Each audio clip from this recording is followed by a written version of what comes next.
this way. Let's do it together and wipe these motherfuckers out. And believe me, it can happen because the power is in numbers, bro. I don't want to see it happen. I'm an American first. I love America. I don't think this administration is doing shit. I don't love anything about it. It's fucked up. So when you look at this shit that you're doing to your own American constituents, that you're doing to your own citizens, making decisions to buy the room, and you making the decisions to give $60 billion to Argentina, but yet you had the nerve to talk about Biden with Ukraine. It's the same shit. You're giving away our money. You're giving away the taxpayers' money, and nobody authorized it. You didn't check in with shit. You just gave $60 billion to Argentina. But yet, we have these conversations about the SNAP program where motherfuckers can't eat. And these are human beings in America who can't eat, but over there in Argentina. Make the shit make sense. Now let's get down to the way you do your global affairs. But you're trying to put tariffs on Canada, who's been our ally forever, and is damn near long-winded. Yeah, no, fuck your mama's long-winded. I'm going to say what I want to say. At the end of the day, Canada has always been our ally. Canada has always rolled with us. Canada's damn near like an extension of the United States. So for him to come at them the way that he did, and to come at them on the tariffs the way that he did, just shows you how jacked up and fucked up this shit is, and it can fall. Because the leadership's on some bullshit. So when you have the leadership on some bullshit, yes, we can fall. We shouldn't. There's no reason why America shouldn't be number one in the world as it's been. But right now, China, all of the other resources like BRICS that have joined together are preparing to say, fuck us. And believe me, they can when you're shitting and tearing our economy down. You're tearing it down to where there isn't any money for people to be consumers right now. You're taking the job market away. You're not keeping up with technology the way China is. It's a shit show. So to sit here and be arrogant and act like this shit can't fall, and we can't fall, right? You don't know nobody can do, that's some bullshit. That's some utterly bullshit. And that's what exactly is going to make us fall, is coming with that approach that we can't be touched, dog. Anybody can be touched, even us. I land. Hey, listen. I'll be real quick. One mic on money. Yeah, I'm just going to add this in really quick. So you guys were mentioning that we have lithium. We only have one active lithium mine here. There's another one scheduled to open in 2028. So even with the things that we have here, our infrastructure is crumbling. So these things take time. We are not in the position to be doing what we're doing. They're purposely sinking America. Like, that's what's going on. Terrorism from the inside. Not purposely doing shit. We'll give Trump 10 more fucking years before we let American motherfucking fall. And I know y'all think that's probably, it seems counterintuitive, but, hey, before American fall, Americans will give Trump 10 more fucking years or bring that motherfucker back to flex America's motherfucking mic around the world. We don't have his mic. Nobody's taking that motherfucker. Okay. Fuck around and find the fuck out. All right? Play with it if you motherfucking won't. All right? Bet against America if you motherfucking won't. All right? I'll land there. Let me say this. That's the way. All right, Rob. There's too many people that want to speak. Yeah, I'll keep it short and succinct, unlike Hug and BT, right? And Slarton, wherever he's at. Yes, we have all the resources necessary to maintain a complex civilization. I don't know why people say America needs the world resources. We only use people's resources because it's smarter to use theirs and to save ours. We have enough oil, we have enough minerals, and there's only a few minerals rare earth minerals that we don't have in this country. We actually have all the minerals that we need. So people who say that are just retarded. Now, the guy who brought up Japan and Korea is also retarded. Imagine taking your advice from a homeless person about economics or international relations. That's what most of this room has been. People who don't know shit about shit, speaking of shit that they saw on YouTube for fucking sake. So we are bankrupt, right? president, right? But I feel this man president. Control yourself. You gotta let him. Savage. Okay. Again, the people people that China, when you talk about this Belt and Road Initiative, right, and salute to China, great civilization, great people, right?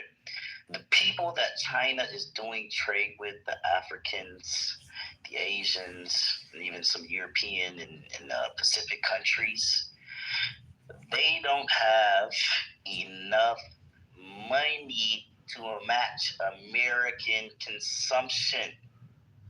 They're not going to replace American consumption. Most of the world is still living in third world countries. You said that 80 times, my nigga. No, I see what he's doing. Y'all gotta listen, man. He only knows one talking point. Trying to get it through your thick skull. This is why he added emphasis on it. He only knows one talking point. He doesn't have any other educational aspect to his Mute your mic. You say the same shit over and over again. That shit is true. You're retarded. No, your mama. Wait, hold on. I'm currently looking for volunteer audience members. Anybody want to raise their hand? I'm gonna give that bitch ass nigga what he wants, faggot ass nigga. That's what I'm talking about. That's the IQ issue. All right. Again, most of the world is still developing. They don't have enough liquid. They don't make enough money. A majority of their populations are still in poverty. The reason why China doesn't sell a majority of their goods to themselves is because most of their people, even though there's billions of them, are in poverty, meaning they can't live that middle-class lifestyle that we do in America. Okay? It just is what it is. This is not up for debate. This is not about your feelings. This is not about American arrogance. It's just math and mechanics. It's just how things work. All right? Now, this BRICS thing that people love to talk about, let's compare BRICS to the current economic and international legal order. You have countries with degenerate cultures, and I'm not saying it's the people. I'm talking about cultures where there's dictators, oligarchs, who are literally extremely corrupt, right? And they make it hard to do business in their countries, right? You have these people, right, so-called teaming up to create economic and international political legal blocks that are supposedly going to rival the current order. The reason it's not going to be successful is because what makes the West superior when it comes to business is all the legal protections your assets have, right? It's based orders, right? And the rules are based on reason. Right? If you try to invest in Iran, if you try to invest in Russia, if you try to invest in China, guess what? At the whim of a dictator or an oligarch or a corrupt individual, your money isn't safe. If you invest in any Western country, guess what? You have legal protections, even if you're a piece of shit like Epstein. That means people, even from those countries themselves who already invest in America, there is no incentive to do business in this BRICS trading bloc or this so-called hypothetical BRICS currency that's non-existent, right? 3, Trump already applied pressure to these so-called BRICS nations, and they folded. They're not going to ditch the American dollar, at least not in the near future. It's just not going to happen. There's no replacement. Our system is just too good to get rid of. You either have to create a better system, right, or the system has to destroy itself. And both of those things they're highly unlikely to happen. I land my plane there. That was good. Is the system not destroying itself, TC? Right before our eyes? Hold on, BT. What the hell? No. Arminius. He cooked with that land. Arminius, that shit was deep, bro. I really respect you for that. So can you dive in a little bit more about the rules-based system? Can you give specifics? I mean, so the Western law, the Western international order, it's based on rules which are based on the principles of reason, right? They're not based, the laws are not based on the whims or the emotions of a dictator. They're not based on religion, right? They're based on the most pragmatic solutions that we can kind of arrive at, right? So in the old world and in just pre kind of like that system, it was pure fuckery, and that's why a majority of the world was living in poverty, and it took so long for us to develop. But once you kind of created these frameworks, these legal structures, like the rule-based system that we live on right now, you see most of these people getting pulled out of poverty, and then you see a lot of economic affluence take place. So that's kind of short about. Do y'all know what that software, that operating system is? Y'all know what it's called? You know what it's called? You're not going to accept this. You know what it is? It's called English Common Law. I'll end there. So let's look at and I'm sad that brother is so long-winded because he did say a lot of good stuff. It's just it was so much that I'm driving. I couldn't review because I couldn't rebut because it went so long. The stuff I wanted to respond to is gone, But I will say, you gotta work on your focus. You gotta work on your focus. Well, I'm driving. Normally I would when someone's that long, But what do you disagree with, BT? I disagreed with the end of saying that the system will only break if it implodes within itself or if someone creates one better. Two reasons. Because they're already all actively trying to create one better. Literally, we know BRICS is not fucking playing around. So I don't know if you're not paying attention to them, Theo, but they are progressing, and they're not there yet, but they're not giving up. They're continuously trying. That's one. Secondly, the implosion is already happening. So to say that isn't a thing. Other than that, I pretty much agree. And I actually would like to double down on his first part where he started that we do not use our resources, man. We wait and use everybody else shit, and we got reserves on us. So that was, I agree with him other than that, but I went. No, that was massive. Let me say this real quick. That was about to say that because I know you're gonna say something good, but I want to let Bill speak. What is this? Democracy? Why are we passing the mic around like No, it's not democracy. It's an authoritarian government. But go ahead. Can you So Theo was spot on, and if we look at the BRICS nations, let's look at those 5 countries. Brazil, that's the B in BRICS, right? It's a basket case. R for Russia, same. It's a basket case. I for India, they've already declared that they're not joining any sort of BRICS currency. China, yes, the world's second largest economy, but as Theo said, the huge percentage of the population still lives under poverty.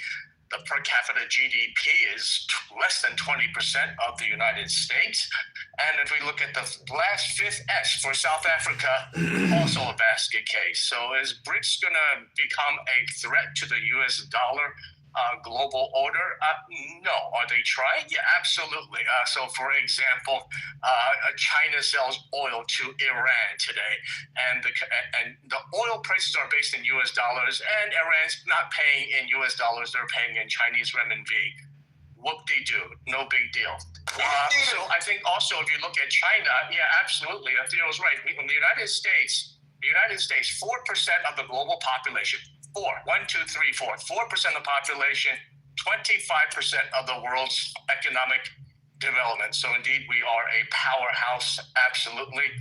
From that standpoint, 80% of our economy is based on consumption, consumer spending. In China, it's about 25%. So meaning they're poor. Yeah, so are there a few rich people? Absolutely. So rules-based order, absolutely. Ask yourself, why do all these oligarchs, government officials from these countries, once they get some wealth, what do they do with their wealth? They take it out of the country. Where do they take it to? The United States of America. So, those are the points I'd like to share. And I think, Theo, sorry, I can't pronounce your whole name there, but you're spot on everything you said. Very well read. And I'll leave it at that. Thank you. Okay. TC's on the phone. The Haitian, Amici. Amici, go ahead. I appreciate it. Well, Arminius, what he said, have no disagreements whatsoever. I really don't even know how people. This this is stuff that's happening in real time. I really don't even know how people can even deny that it's happening. There was a claim a while ago that somebody said something about BRICS creating their own currency. First of all, they're not. Secondly, what they are doing is just trying to rival the U.S. currency. Like the speaker that went right before me said, the only way they can really do that is when they're dealing with each other directly. As far as like trade is concerned, they can deal with each other and their currency without using the third-party currency of the U.S. dollar. Even if that happens, that really won't move the needle as far as like the global dependence on the dollar, because people seem to forget about like the banking capital markets, and that's to the tune of like hundreds of trillions of dollars, and that's not going to be being traded in these BRICS currencies. The financial markets will continue to use the US dollar. Now, you talk about maybe goods or raw commodities or something like that. Then that's the first thing. The second thing about BRICS is that people don't realize that geopolitically, they don't even fuck with each other.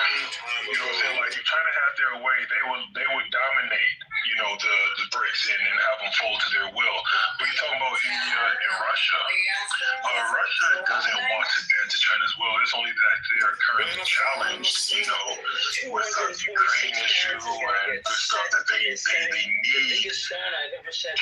They need the help that China is rendering as a counterweight against what the U.S. is doing, but they don't want to be under China. China and India don't even fuck with each other. Like, they literally don't like each other. They have border disputes, and all three of these, both of those countries are going to be fighting for, in the last year I spent economic supremacy in that region. So it's going to work against their ability to really cooperate with each other against another so-called enemy, because they're adversaries themselves. The enemy of my enemy is not always my friend. And then what I really spoke about regarding why last year I spent $42 million, which is like $3.5 million per month versus $42 million annually for 21 years now. Because they don't have China. Like I said, if there's no rule of law, there's no property rights. People aren't going to leave their property in that country or denominated in that country's currency. Last year I spent $42 million, which is like $3.5 million per month manipulates the value of its currency annually. People don't want to have the value of their investments being determined by the whims of one person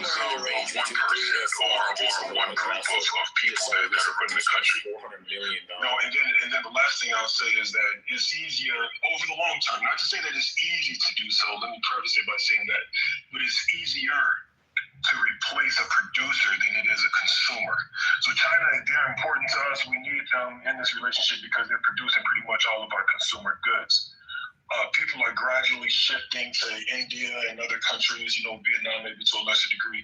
But over time, you can replace China by having other countries produce shit. Again, it's not easy, but it's easier than replacing America, which is on the other end of that relationship. America is in a unique spot where you have both a large population and high discretionary spending ability by the average person in your country. You have a lot of countries that have really high populations, but of course, a large population, but the people don't have high borrowing power. Then you have people, countries, let's say Western European countries and things like that, that they have, they have considerably comfortable people, but their populations are not high. We have the best of both worlds, and that it's not being replicated by any other country at this point. So from a consumption standpoint, we occupy a very enviable position, and so it'd be harder for China to replace us and get other consumers for their goods at the scale that we get them from them now than it would be for us to ultimately replace them as the producers of said goods. Yeah, Amici, I think you're 100% spot on. I've been involved in global trade for 38 years. I'm a professor of international business here in Boston. So you hit it right on the head. The one issue that we do face here in the United States is something called a $38 trillion debt. And I think our current fiscal budget, I think 15% of that budget goes to pay the interest alone on that $38 trillion. That is an anchor on the United States of America. And should that go unconstrained? By the way, 2 months ago, it was $37 trillion. We gained $1 trillion over the last 2 months. So the issue is the impact on U.S. treasuries, because the world invests in treasuries as a safe investment. And if that debt starts to balloon and that we're not able to manage it, that becomes a huge problem. It is a ticking time bomb.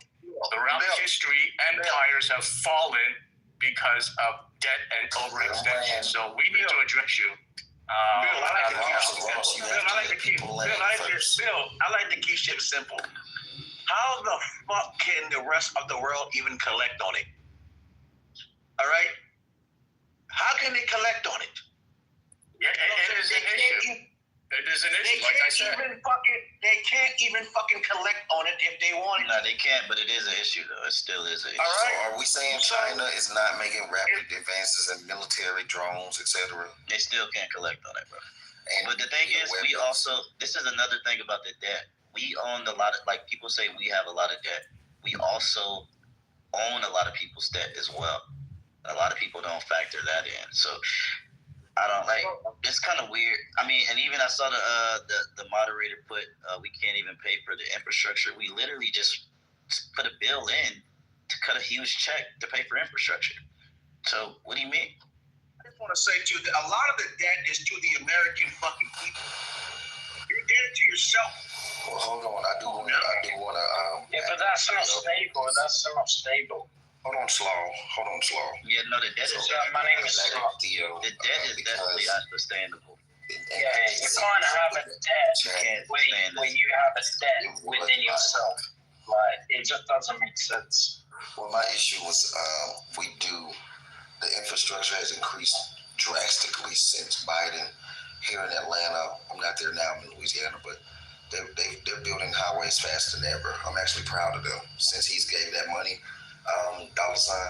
So when you and Noble said that, historically I would agree with y'all, but the construction on these roads and stuff has actually sped up in my state, at least, since that money was allocated. Highways are getting done quicker, bridges are getting done quicker than my lifetime. So Listen, BT, I don't think people understand. Like, I know y'all hate Trump, but think about it just from a time period type, or just not time period. Let's say a phase type of thing. In the next 50 years, America is basically consolidating and reorienting and entrenching ourselves and what made us successful. At least that's the aim of the current political order. So that's I don't believe that's happening. Excuse me, sir. You're a gentleman and a scholar. Thank you.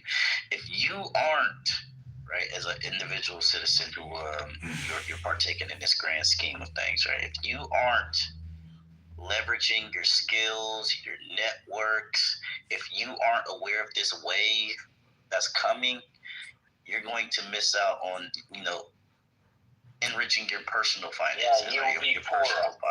Absolutely, yes. So we're building up our infrastructure. We're focusing on the East when it comes to our geopolitics.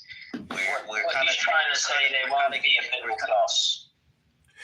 I'm not saying that. We're getting. No, that's what you're trying to say.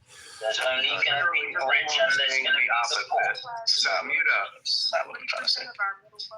America wouldn't be successful. America was built by the middle class. America wouldn't be successful without. So go ahead and mute up, bud. Go ahead, Theo.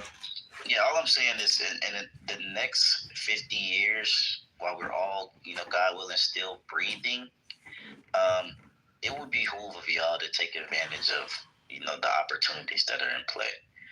Artificial intelligence, all the new infrastructure being built, the shifting of our alliance politically, it would just behoove y'all to just be alert. No one trusts this America. As well as American citizens, it would behoove y'all to take part of this project because it's like the only way America. Excuse me, sir. Go ahead. Gentleman and a scholar. Thank you. You're a gentleman and a scholar. Thank you, brother.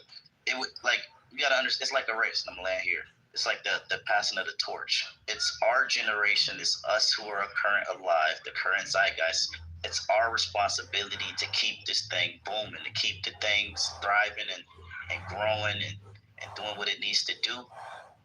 We got away from a lot of things that made us great, and the goal of the current order or a political order, what they're trying to do, in essence, is get us back into what made us thrive and become the global hegemon.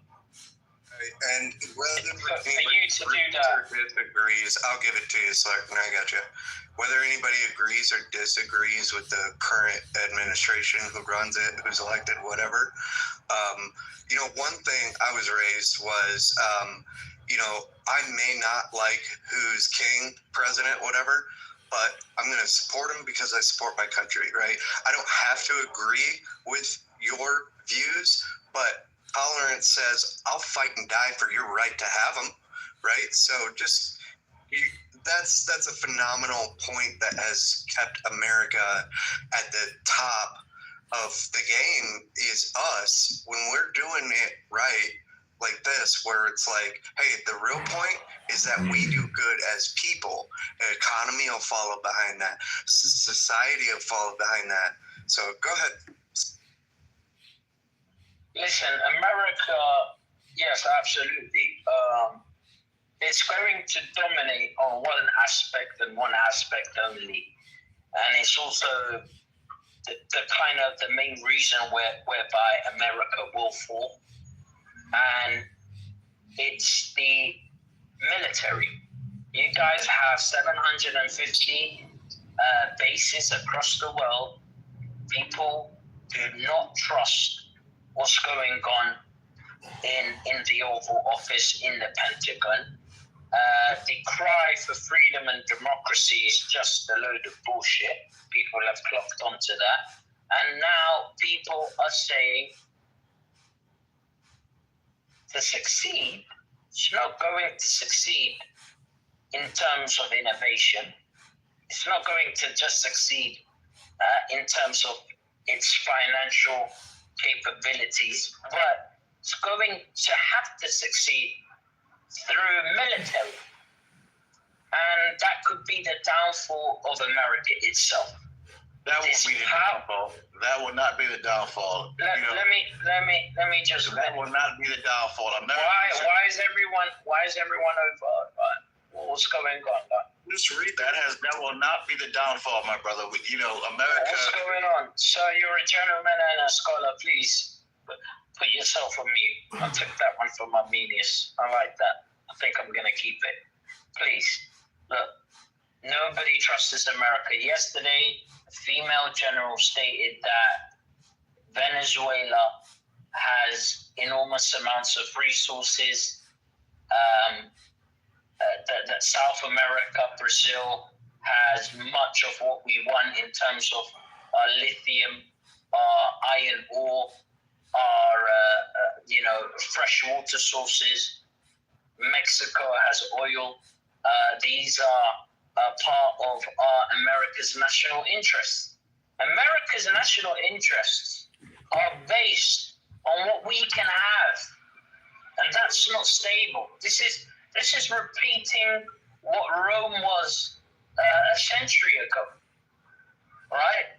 Rome fell because it was hungry and it couldn't sustain its hunger. America's doing the same thing, and you have a society full of uneducated people. You have a society where year on year people don't even know the seas, the name of the continental plates. We don't even know what photosynthesis is. So America right now, yes, it's strong. Yes, it's the leader. No, I'm saying it together. But let me finish. Let me land my plane. Again, Let me finish, sir. Let me finish. Calm down. Sir, calm down. You're checking out. Sir, All right, hold on. Hey, 10 seconds on Slurp. 10 seconds. thank you. All I'm saying, Britain fell because of the British Empire, right? It couldn't sustain its hunger. Right now, they're irrelevant in terms of the world's economy, right? Yes, it's influential, but if you're competing with China or America, they're irrelevant, right? They don't make anything. In regards to what's going on in America, they're repeating what Britain did 150 years ago. Right, so the empire will fall down. Listen to it so you can hear a view of the world. It will only enrich you to be able to hear what might happen outside of our borders that people talk. It only lets you know. You don't have to like what he said. Exactly. Thank you. Appreciate it. All I'm saying is I'm going to land this. Africa is growing tired of America. You're gonna land it. The Middle East is growing tired of America.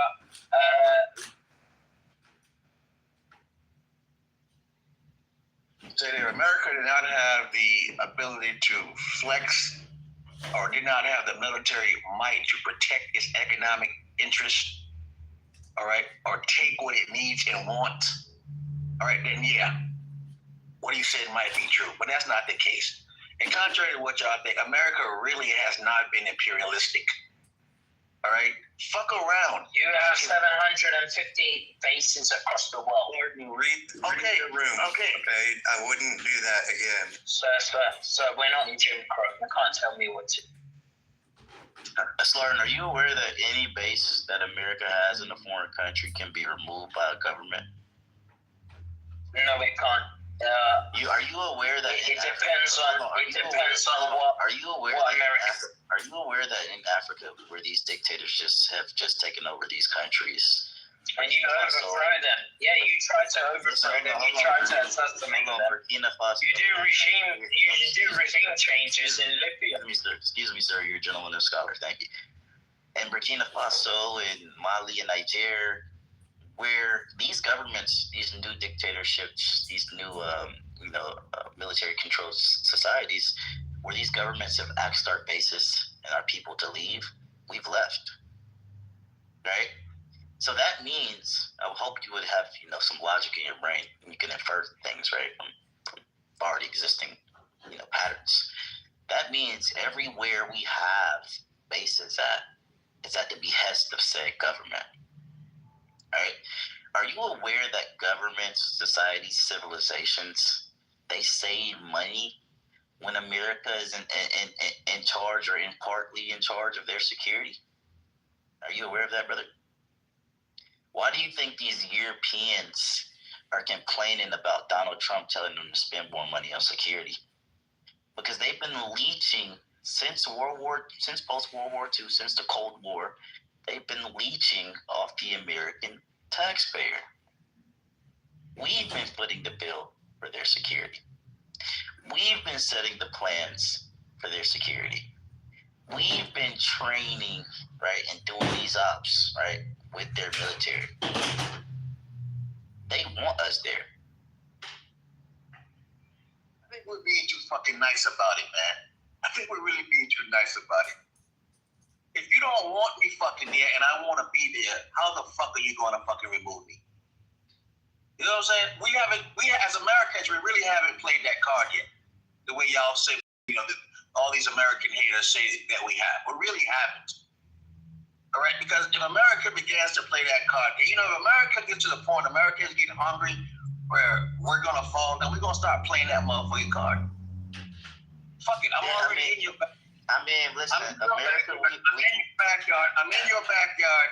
All right, now I'm gonna fucking take it. Now stop. Yeah, but listen, America, we do more things with finesse than we use force, bro. It's just way easier. Right? So we speak softly and we carry a big stick. Speak softly and carry a big motherfucking stick.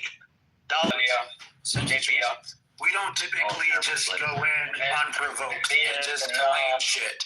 No, Vietnam. So Like, no. guys, Again, you- all of these things that you're referencing. Why did you go to Vietnam? Why did you go to point? Why are you allowed to just talk over me? Just stop for a second, okay? America doesn't move unprovoked.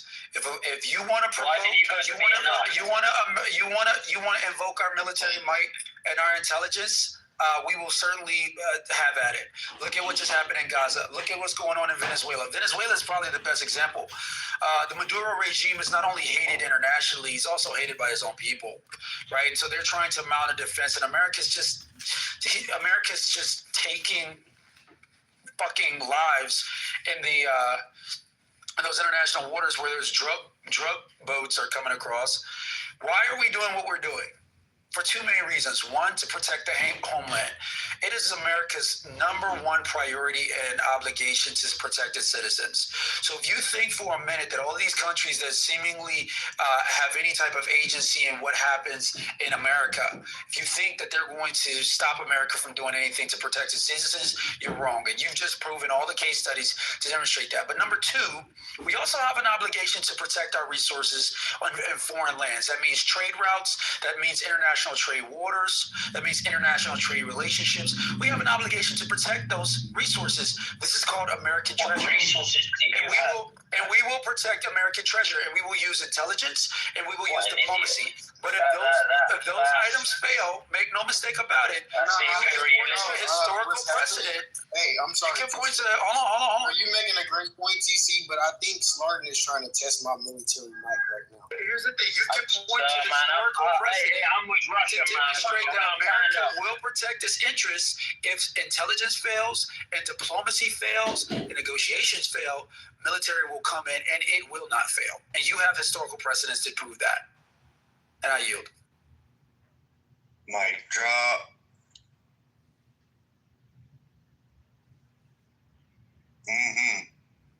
I mean, it's good to be able to hear a perspective. You can only take so much sometimes, you know. It would be the same if we went over to Britain and started in their rooms about that stuff. So anybody doing that, Slarton, should be conscious of the room, especially so. But British citizens are conscious of what they've done to the world, and it's affecting them today, right, with immigration. Majority of what Britain done, they're facing the consequences to that, and America will face that consequence, right? You know, people talk about America's homogeny in terms of military might. Let me say this, man, and I'm going to be emotional. I'm with Russia stance. We're tired of you guys, man. Nuke the whole damn planet. Let the whole world burn. Yeah, we with Russia. You sound like a capital T. No, we with Russia. Nuke the whole world, man. You don't want people in Iraq to live and dictate their lives. You don't want people in Syria to live and dictate their lives.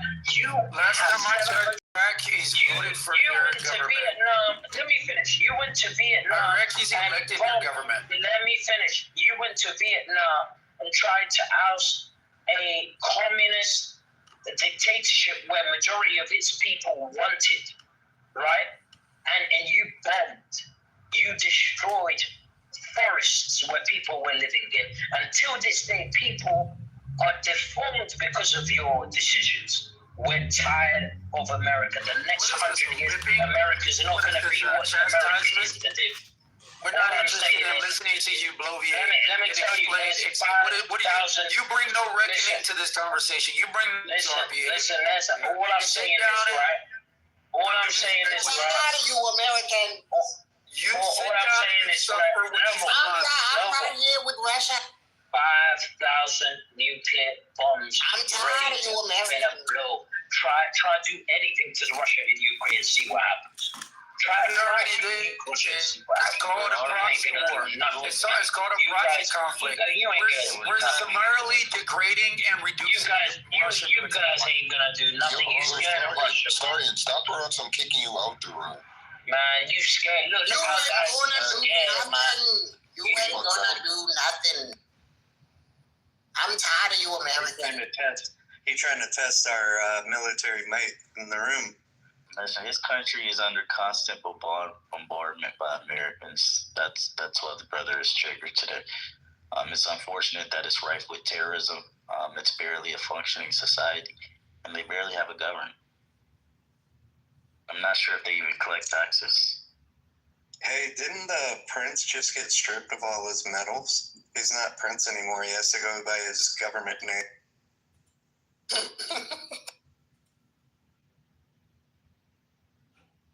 All right, back to the top. CC, I mean, y'all, hey, a few of y'all been putting down some points, though. I've been here. Armenians and I, we tag team in these rooms. I mean, all I'm doing is I'm just learning from y'all. I'm not, this ain't recorded. This ain't no YouTube shit. This is like education.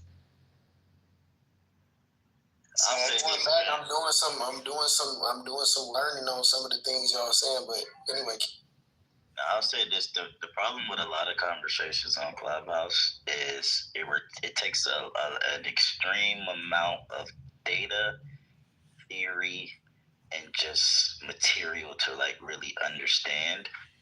And a lot of people really just aren't interested in reading or digesting or doing their due diligence to have that mode of analysis. So they'll speak to what other people are saying or misinformed opinions or just, news media reels rather than trying to build an expert analysis. And I'm not saying that everybody should be an expert because most people are just living day to day trying to live regular lives. But it's just like when you speak on something and you don't have that skill set, it's just probably gonna be talking out of your ass a lot of time. It's a lot of oversimplification.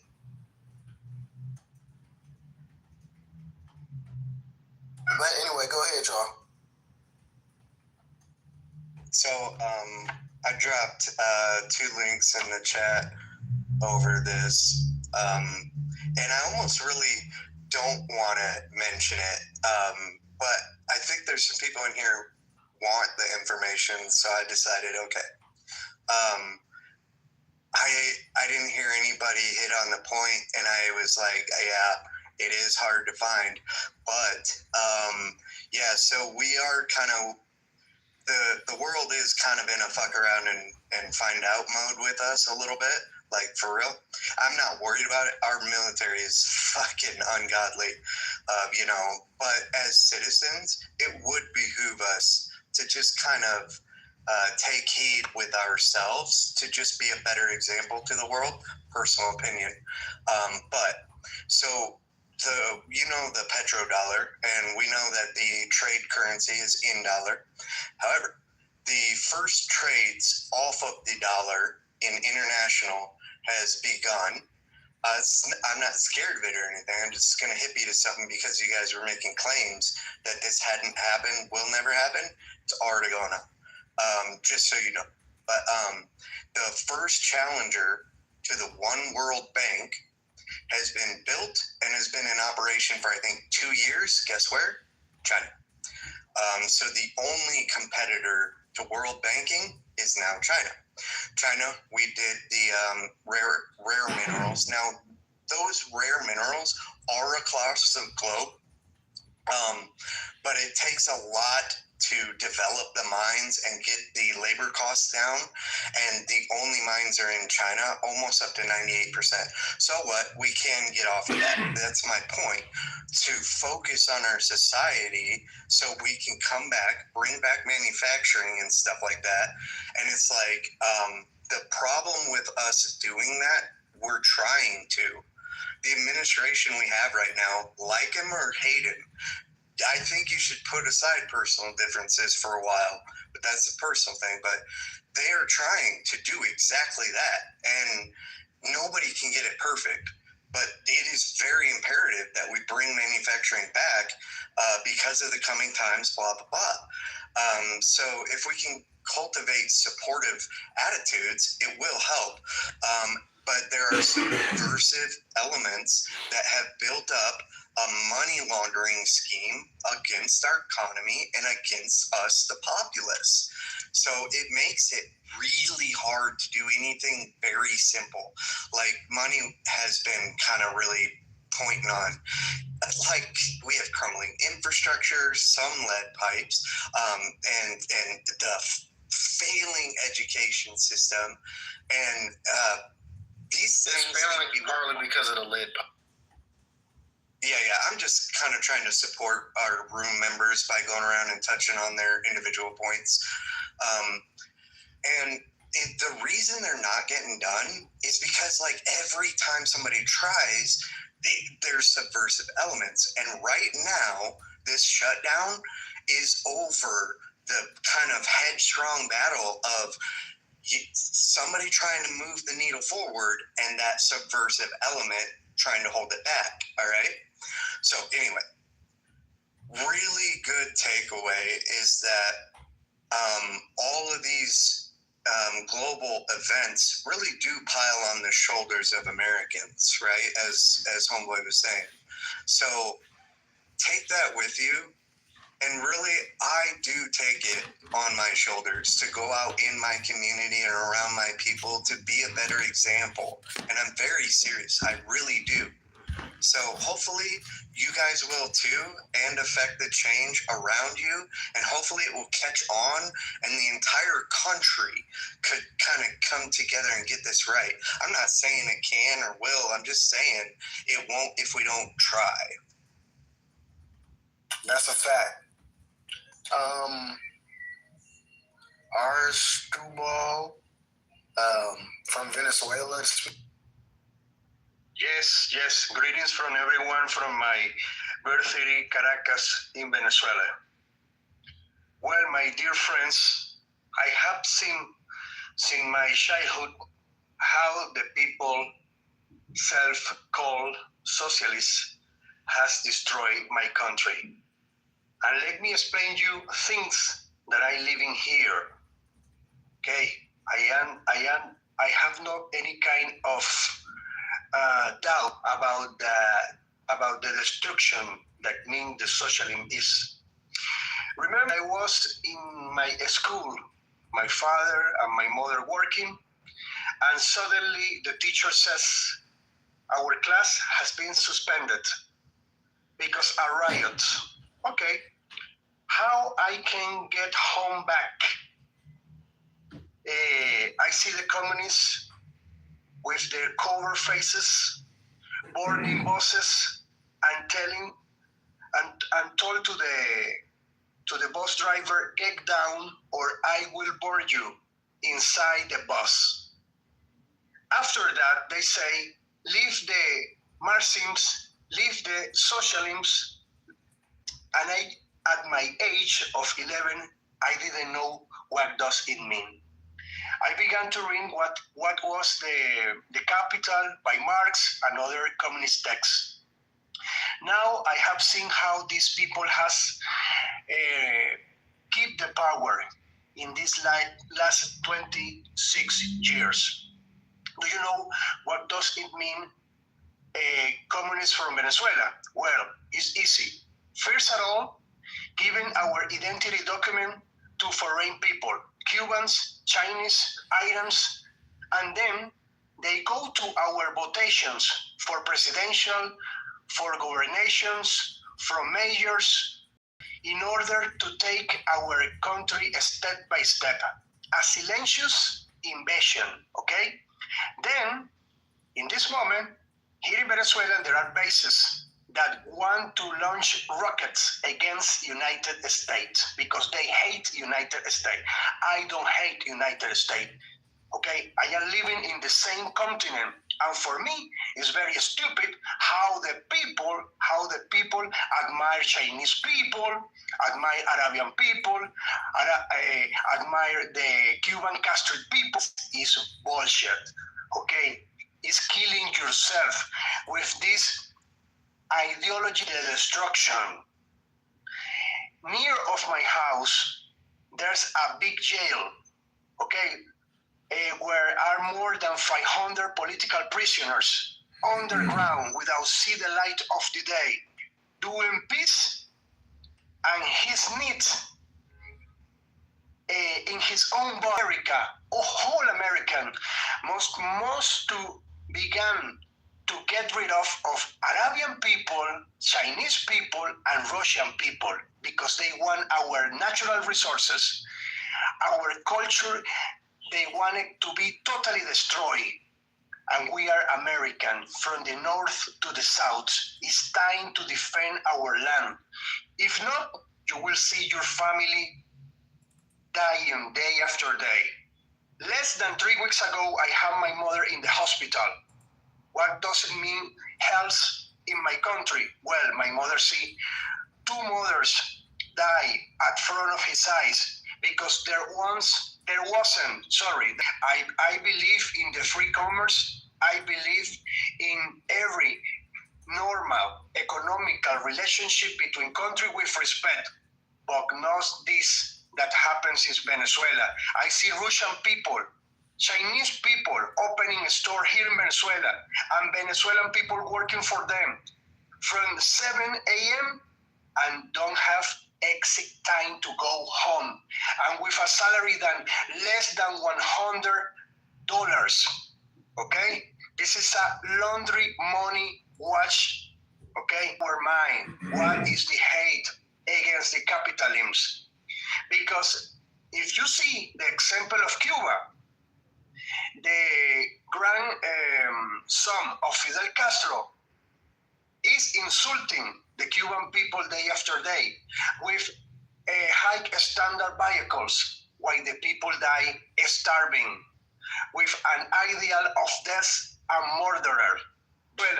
Without have a car, without have a house, okay? Everyone live with mother and father in another room in their family house. There's no future here. What are you talking about socialism in the first economy of the world, United States? What does sell China? Only imitation products, only fake products. Here in Venezuela, they sell many products. You are going to buy to the Chinese, that products doesn't work for nothing. Garbage, totally garbage, imitation. And what about the Arabian people here in Venezuela calling to the people to enroll the Islam because Islam is the religion of love? By God's sakes, it's enough. That's all, my dear friend. I hope that God prevails and justice prevail. Yeah, I can stand by that. I can stand by that 100%, dude. Stick around for a second. Wow. Did somebody invite him? I'm so glad you made it into the room. So, a lot of times I have to explain things. I don't know what parts people are going to be able to understand or whatever. When I'm coming at an issue, it's only because there's something going on. Otherwise, I just leave it to the world, okay? And I'm only here in America engaging on these subjects and doing what I'm doing because the absolute severity of the consequences are at play, for real.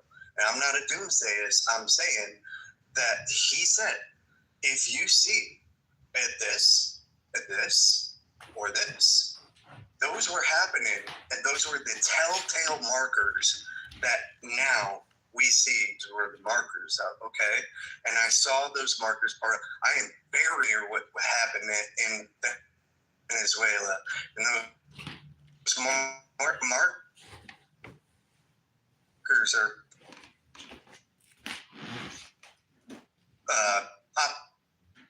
popping up right here.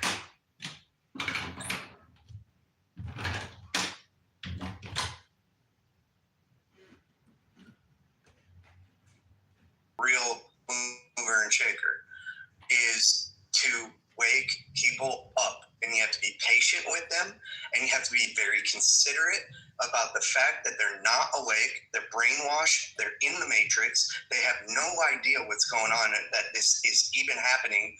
Like, the reason Venezuela suffered so much is because the populace didn't even know until it was too late, dude. So I think it's my point to say, my opinion then, is That's the consequences of not being awake. And that's why I do this. Thank you so much.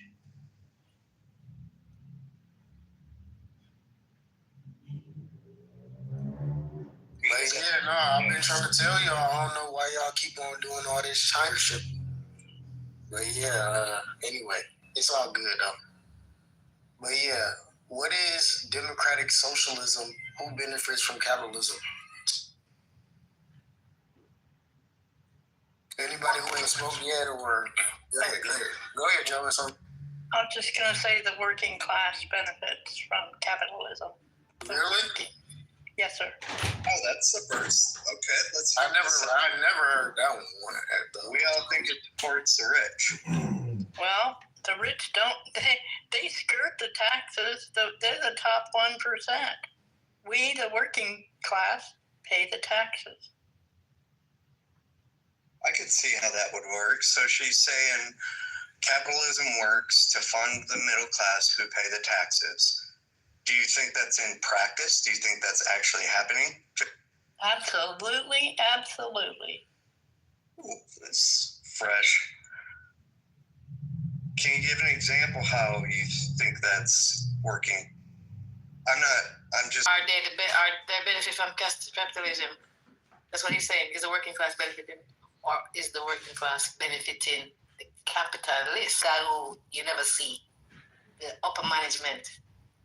I said they're the 1%. We are the majority. Yeah, we are the. I get it. But I'm not gonna lie, China has put out a lot of very classic kung fu movie like her. She doesn't follow me for some reason. That's neither here. I did not follow you. The damn app is stupid. Oh, okay. All right, I'm gonna follow you. Anyway, y'all, let's continue. What was you saying about it? Of the owners of our country, we pay for everything. We pay for the roads. We pay for what's this whole conspiracy stuff that Trump and Elon have been doing with Doge, saying that they're not really being honest about what they're doing with our tax? Well, I don't believe one stinking piece of it. I don't. Hey, Joe, where do you get your news from? I read multiple pieces. I'm a former NSA official. I get a lot of shit sent to me, and I read it all. Right. I see you seem like a very studious and astute person.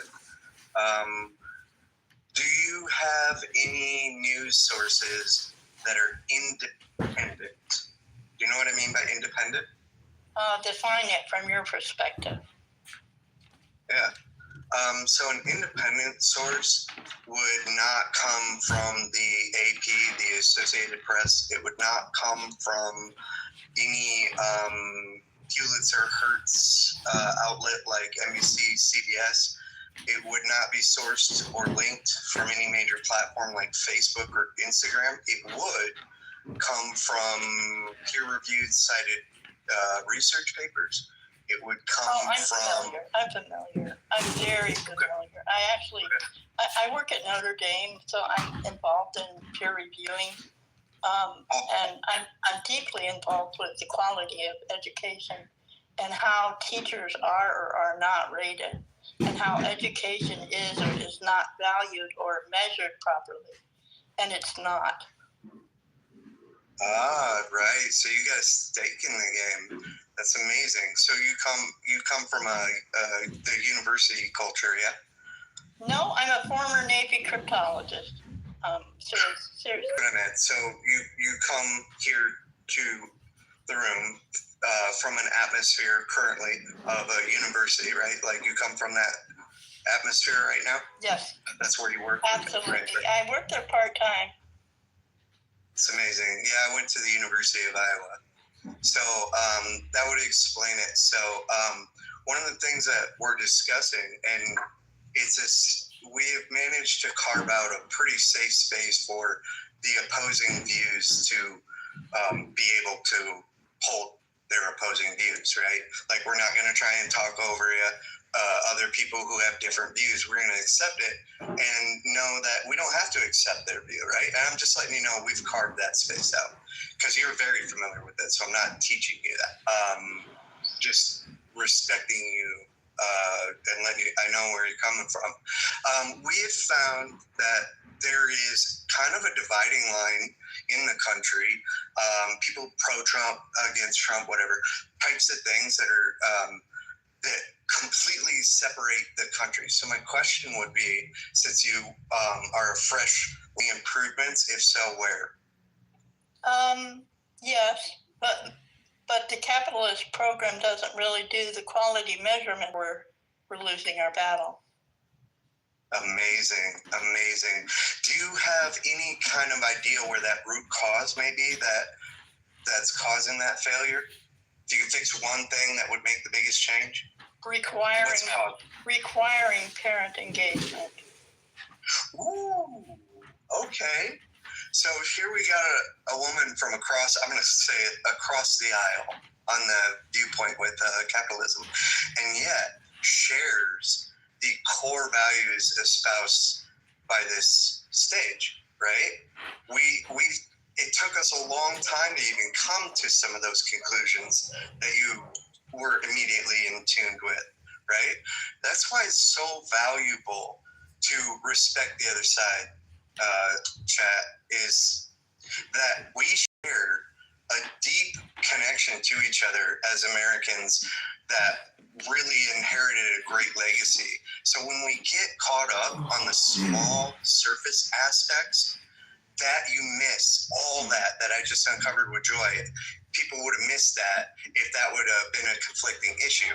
So now transfer that to the conflicting issues that arise between you and other people. And if you get rid of that and it's not you, then become the solution and help other people wake up. Thank you, Joe. I appreciate it. Well, honestly, I've been in Noble and Lex's and TC's room, and several people in the room, actually. So I'm familiar with their position, and we've been respectful. I think that's the key loss, is lack of respect. Yeah, so there are two, I'll give it to you, TC. There are two, I say there are two words at play in the country right now, power and submission. And I encourage people to take the idea of your word, respect and relationship. And I think if we can replace the power and submission in the country with respect and relationship, I think it'll make a big change. Yeah, I think when we come to these conversations, we should have a healthy, dose of reality that we know no system is going to be perfect. Certainly not capitalism in America. Capitalism in America is not perfect. It's not an end-all be-all. It doesn't solve everybody's problems. It does create problems, and it creates complexities, and there's gaps in the system where people are forgotten, and they fall between those gaps.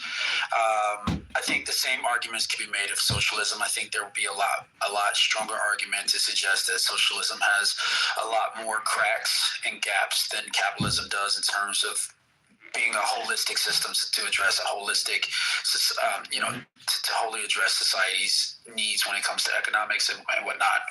With that being the case, the reason why I've come to the reality that we should stand strong against socialism in any form or fashion in America is because of our current political environment. Our current political environment is trending towards populism on both sides, right? You have a very strong progressive left populist movement that's taking up a lot of oxygen in the room when it comes to politics on the left. You've got a very strong far-right populist movement in the form of MAGA when it comes to, and they exercise a lot of influence on what happens on the right. this is the natural outcomes that we're dealing with. And so when you mix into that the volatility of trying to reform a capitalist system and turn it into a socialist system, and you're experiencing political friction at the same time, I think that's a recipe for disaster, particularly because Americans don't trust their neighbors. They don't trust their neighbors with their well-being. They don't give their neighbors the benefit of the doubt. If you vote one way or you support this candidate, I think you're an enemy of America, which is why now the worst time to try and introduce a separate and arguably antithetical economic system to what's been working for the last 250 years, which has gained America the dominant position that it has on economics, on military, on trade, on just like currency, on everything. We dominate because we've been able to compete. Well, I think the virtue, right, and I'll land here, I think the virtue of America, what makes America great and what allows America to maintain its position as a dominant player when it comes to these things is the fact that the natural profit motive behind our existence. There's a natural competitive element we are and why we exist. That competitive element allows us, that competitive element allows us to separate the winners from the losers. And it's not man-made. It's not man-generated. It's market-generated. It's the laws of nature that define who the winners and losers are. And we believe that, and we trust that because we know, hey, listen, buddy, you can just, the room is open. Don't worry. There's plenty of time to speak. I'm landing here. We know that when you take the option for human error out of the equation and allow natural market forces to dictate winners and losers, and you don't pollute that with random political theory and thought that doesn't have anything to do with,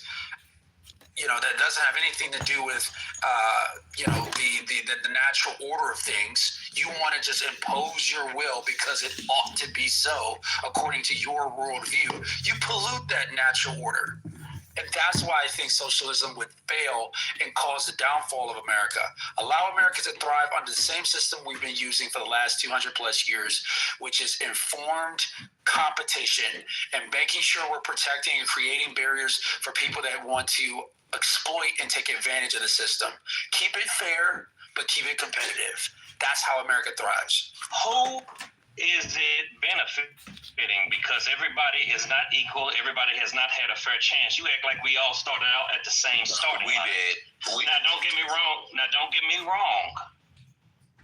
Don't get me wrong. I'm not saying I'm not against capitalism, but I am saying that it can be improved. I don't know about the socialism stuff, but I am saying that capitalism itself in this country can be improved. And to say that we all started at the same starting line is a lie from the pit of hell, or you just don't know your history in regard to this.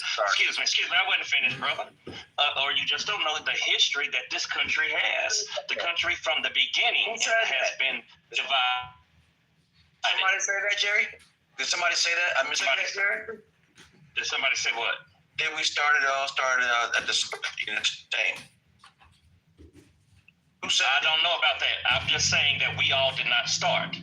I'm not saying who did or what did. I'm not pointing fingers. I'm just stating a fact. We all did not start at the same starting line. Jerry, when did you hear me say? Jerry, when did you hear me say we all started at the same starting line? Did you hear me? You weren't listening to me. Oh my God!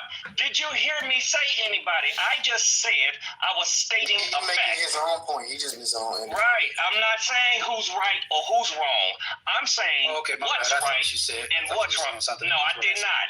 No, I did not, my brother. No, I did not. I just heard you chomping at the bit when I was speaking. I didn't know if you But Jerry, no, I did not. But Jerry, no, I did not. I think we do start at the same starting line because at the end of the day, there is nothing. Fridays is back. There is nothing stopping me from going to buy water. Bro, can you let me speak, bro? Oh, it's your voice, bro. But so Jerry, there is nothing there like. He was talking about the inception of. Wait, hold on, Jerry. Hey, don't talk. Just because he don't follow me back, that don't mean talk over him. Like, what? Come on, y'all. Have some decency. Like, whether or not somebody follow me back, that don't mean disrespect them, man. Come on now. Like, what planet we on right now? Bro, these cats they got Tourette's, bro. They got intellectual Tourette's.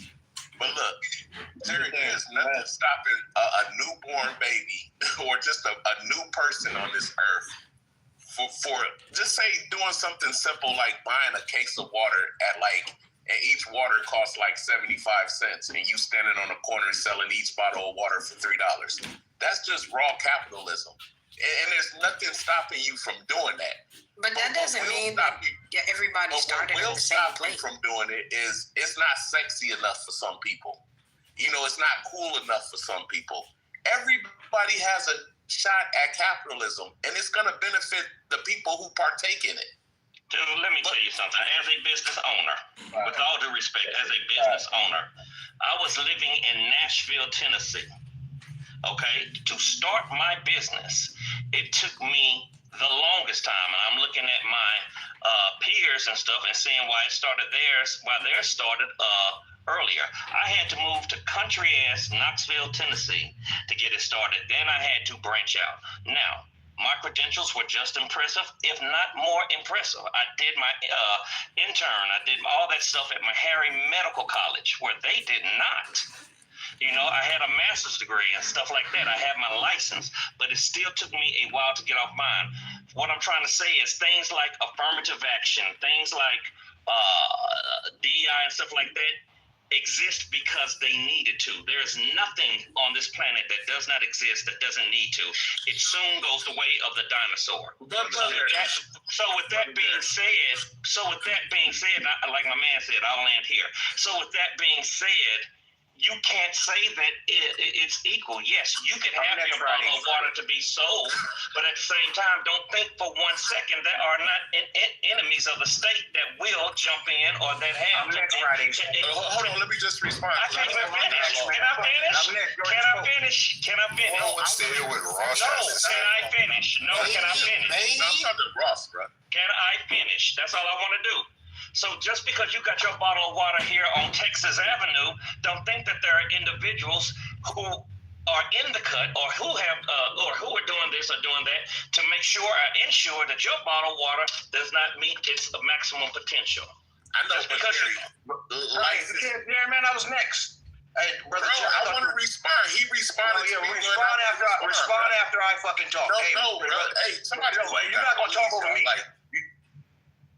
Hey, so Jerry. Brother Jerry, I thought you were talking about Brother Jerry, I thought you were talking about the inception of the country. Brother Jerry, everybody's not going to have the same start. Obstacles that Brother Jerry, everybody's not going to have the same start. That's just. But everybody has the opportunity to start. Hey, all right, hey Jerry, life is about. I ain't shit. Shut the fuck up. A person all right, you're not going to talk over me. Jerry, everything that Jerry, all right, y'all can't seem to get it together. I'm gonna skip y'all and let Caddy speak. I wanted to jump in because y'all can't seem to. Y'all can't seem to work it out. I was trying to see who's gonna win. Can I get in the queue, please? I was about to join him. Hold on, so can I finish my response? No, you can't. You didn't let me speak. No, Who's asking to get in the queue? Go, let Creed go. Let Creed. I'm out. No, Caddy is going. And then who is Creed? I want to get into the queue. I'm after motherfucking Patty. Ma'am. Thank you, ma'am. Thank you, appreciate that. So I just wanted to chime in on the whole capitalism versus socialism conversation. I'm happy to respond to you, Caddy. Go right ahead. Y'all niggas is wild. Are we serious right now? Can you let this lady speak, please? Have some respect. So what I was going to say to that, right, is that we absolutely need capitalism and socialism to live harmoniously. When they're not living harmoniously, we end up with an economy like we have today. We have to have both. I don't want to give up any parts of socialism because I know that I enjoy the benefits of socialism. Also, as a small business owner, I benefit from capitalism. So I understand why we have angst with both, but we actually just need. Wow. So it's like what I said a minute ago, right? She's right. They should have mixed economy. There's definitely because the stage is automatic. But we can't really build on conversations when everybody has a different point they want to make, and then everything is disjointed. So I just want to say this. Of course, there's going to be pros and cons to everything. I mentioned that a minute ago, right? You're going to have pros and cons to capitalism and socialism. But the question is, which system is better situated to serve the American people? Not the Mexican people, not the Korean people, not the Chinese people, not the Venezuelan people, the American people and our American experiment. And what we value most in this country is earned status, okay? Not just inherited status, because inherited status and collective status, okay, is antithetical to progress that allows the person that was born a pauper and born poor to achieve, some wealth in his lifetime. Under capitalism, that's possible. That's what makes America great. But when you consider socialism, where the state gets to determine winners and losers, regardless of your efforts and your talents and skills and abilities, that's anti-American. Awesome. Malik, Anybody can fucking go except DJ Fridays. Okay. All right. DJ, you're next. I think Malik was next, right? Hey. And then you're next. I'm fucking Hey, y'all gotta put the boss down, bro. This nigga is man. I think his wife beat his ass. He's unhinged. Because he's gonna derail the whole stage. So here's what's up, you guys. Here's what's up. We got a lot of. Hold on, mic up. Only me. You're not gonna motherfucking tell me what the fuck. You're not gonna. Ross is unhinged. Yeah, he is. All right, so check it out, fellas. All right, up on stage, we've got some new people up. Your presence is welcome. We're anxious to hear what you have to say. You're not a mod. Okay. Watch. I don't have to be a mod. We have carved out a space here that has been functional, progressive, moving the needle forward, and productive, okay? This chat has been full all day because of our ability to maintain something called civility. Civility only works in a particular manner, and that's by being adults, all right? So, with that being said, we're going to go ahead and follow the rules. It is a dynamic conversation. It is okay to unmic a little bit. You should have the presence of mind to know when too many people start bubbling up, you be the one to just go ahead and mic. And if they have that same in mind, everybody will figure it out, okay? Our stage has self-correct. Hey. Are you going to speak about the topic or no? No, hold on. Let's hear you. Because what you're doing might be something called intellectual dishonesty. If you cannot, as an adult, when I go to work and I go to a meeting, I do not act like that, okay? No, we're not at work or at meeting, but I'm showing you. Adults know how to be an adult in a space that is carved out for adults, okay? We have spent a lot of time and covered a lot of great material with some phenomenal people only because we can maintain civility. It hasn't broken down into an all-out, drag-out fight like happens on other stages. If you would like to unmute and go like that, I would suggest a different room. All right, thank you for that. Just a little baseline for everybody to know. We have the rules, respect them, be polite to other people, and there will be various viewpoints. You do not have to agree with them, and they may not be convinced by you. So be okay with that.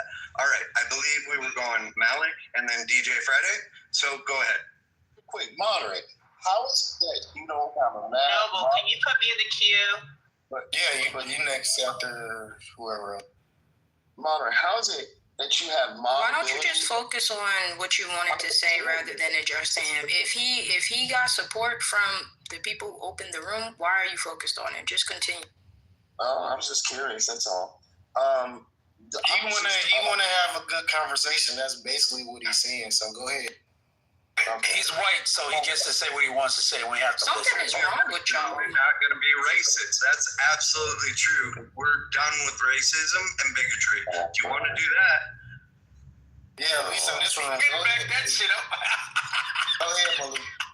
You didn't have a beat. I was just to say that democratic socialism is a combination of capitalism and socialism. Democratic socialism believes in the free market, open market. It does support that, but what it does is it reins in crony capitalism. It doesn't allow, or it minimizes the ability of crony capitalism. And that's exactly what runs this country currently right now. This country is ran by crony capitalism. We've seen it in 2007 stock market crash when it came to Wall Street. And how Wall Street betted against the American people, pushed the American people into predatory capitalism.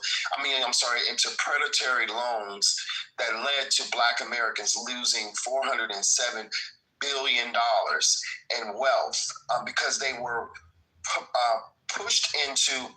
unknowingly pushed into predatory loans and lost their homes because of it. And no one in Wall Street went to jail.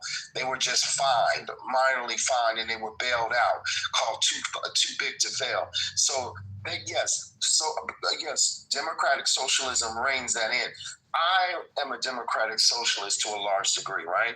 But I support Mandami because there are reasons why I won't go into, because people on this stage might be too sensitive. And throw me off and all that, throw me out of the room and all that, so they get a little sensitive. But yeah, Mandabi is dangerous in other ways. But in terms of democratic socialism, I fully support it. I want, and I hope that our country moves more in that direction. And I think they will. We have no other choice. With the advent and the birth of AI, and as AI continues in the future, in the coming decades, to replace the human workforce, humans are going to have no other choice but to turn to democratic socialism in order for us to remedy this. It's inevitable. That's a fact. Who is next? Fridays? Nah, I just wanted to respond to Jerry. Jerry, I was just saying, in any business venture, you're going to have obstacles, bruh. You're going to have hurdles. Life ain't fair.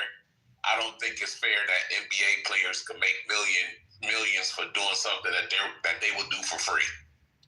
But that's just the way life is, bruh.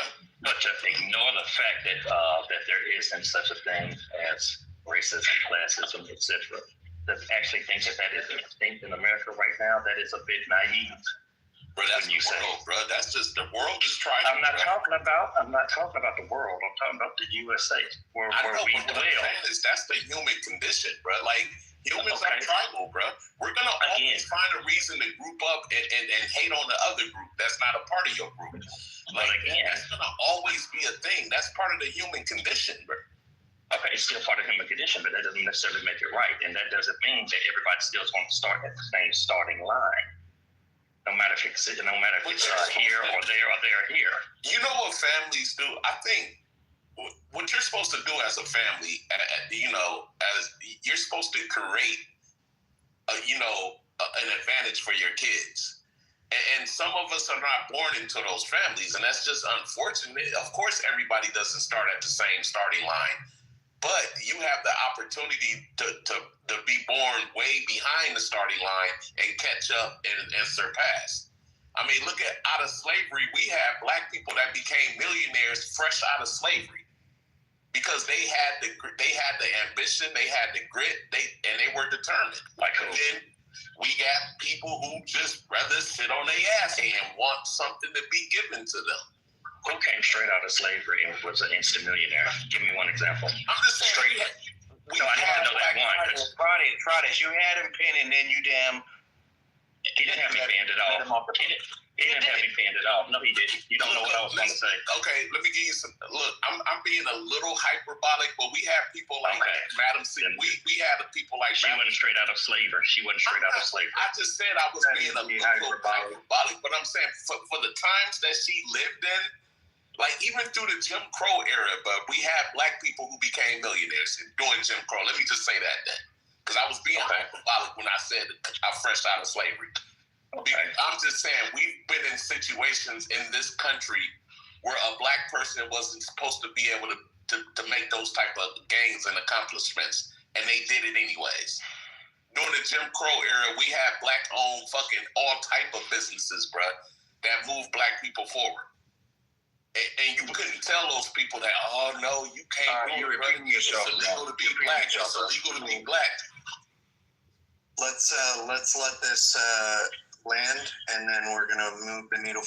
So with that being said, when you talk about we had Jim Crow and stuff like that, there's countless examples. Be it Lake Lanier in Atlanta, be it Black Wall Street, be it Oklahoma. Okay, you just said that person, bro. I get it. You got it, bro. Can I finish? I'm just saying that there has been examples of this, but just because they have existed, don't think there has not been any trials, tribulations. Again, the main point focus on the people. Can I finish, brother? Can we focus on the victory stories? Can we finish? Can he focus on what he want to focus on in his submission? He got a consistent mind, independent from yours. You could talk about victories, and he could talk about what he wants. Cause shit, he'd have been done by now if you'd have let him talk. All I'm trying to say is, last time, we don't start this thing blind. Yes, we all have an opportunity. Hell, I had an opportunity to play NBA. Doesn't mean I was going to go. I had an opportunity at birth to be a basketball player. Doesn't mean doesn't mean that I was going to go. Our starting lines are different, and to think that they're all the same, we all have equal opportunity, is a lie from the pit of hell, or you don't know history of this country. That's all. All right. I'm done. All right. Thank you. Hold on. You're not gonna rush me now, brother. You're not gonna rush me off, brother. Now you talk up. Now you talk up to it. No, I'm trying to give you the opportunity. Shut the fuck up, man. You can't give me an opportunity, man. You can't give me an opportunity. All right. But I defer to the young lady. We're in a space that's not racist and not bigoted. All right. So if you're going to make an argument about slavery, but modern, you're cultivating a space that's privileged. That's the problem. It's not racist. It's privileged. I'm not. I'm cultivating a space that's available to everybody in a very intellectually honest way. All right. So it's very pertinent that if we're going to talk about slavery, that we also practice what we preach, okay? So me being white should absolutely, if you're going to take on issues of racism, and I'm not a problem with that, you don't make me a problem. I'm not making you a problem. Let's not dig on the issue, and let's move the needle forward. No, you're not going to tell us. You can't police us on what we say.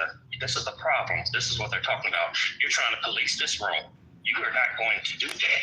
It's like, police what we say. You should do this. You should say that. You're not going to do that. Not here, not in this room. As long as I am a moderator, that is not going to happen. We heard you every time you try to say the same thing over and over. But you're going to let us flow as we flow. And if it becomes an issue, Mr. Lex, Mr. Noble, and Ms. Dollar Sign up here will definitely handle the situation, or I will. You're welcome. That's all. Yeah. Caddy did have her hand up, and I'm out. Y'all have it. That is what I call privilege at its finest. It's about time somebody damn near stand 10 toes down. Y'all fucking allow it. Y'all fucking allow it. Y'all what the fuck are you, bro? Shut your ass up. You ain't telling nobody to allow shit. That white boy told y'all to shut the fuck up, and y'all shut up. No, he told you to shut the fuck up. So anyway, we're gonna move on though and let Caddy speak. I'm your mom. Oh, dear God. Okay. So what I was gonna say is that we absolutely have to reconsider how we think about capitalism and socialism, right? So in order for socialism to exist, you have to have capitalism because that's how you fund socialism, right? That's just the simple mathematics of it. So when I hear people try to demonize socialism or talk about democratic socialism like it's a thing, it's just a fucking buzzword. I got no juice for it. I'm not gonna buy into the hype. Socialism and socialism, that's it. So when people want to categorize things we should get rid of, that's simply not the case. We have to. I don't want to pay out of pocket for the roads and the lights and all the things that my government pays for by taxes. I'm not interested in that process. I'm not. So I'm going to deal with that. That kind of went down a different hole, but I'm going to deal. I really wish we had the opportunity to go back and forth, Caddy, because I think you and I agree. You can. Go ahead. Oh, we can? I mean, might as well. No, I don't believe you until the white boy comes back and says we're allowed to. Y'all feelings are hurt. Oh, wait, damn, hold on. You can't go back and forth. I just realized that.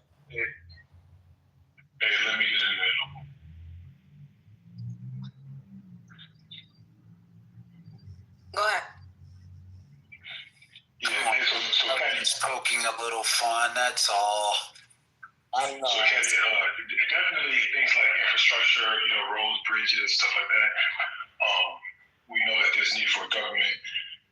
But when people talk about democratic socialism, take a step further and start institutionalizing further things that have with the human condition, like universal health care, like healthcare law, maybe free university education for all, regardless of ability to afford.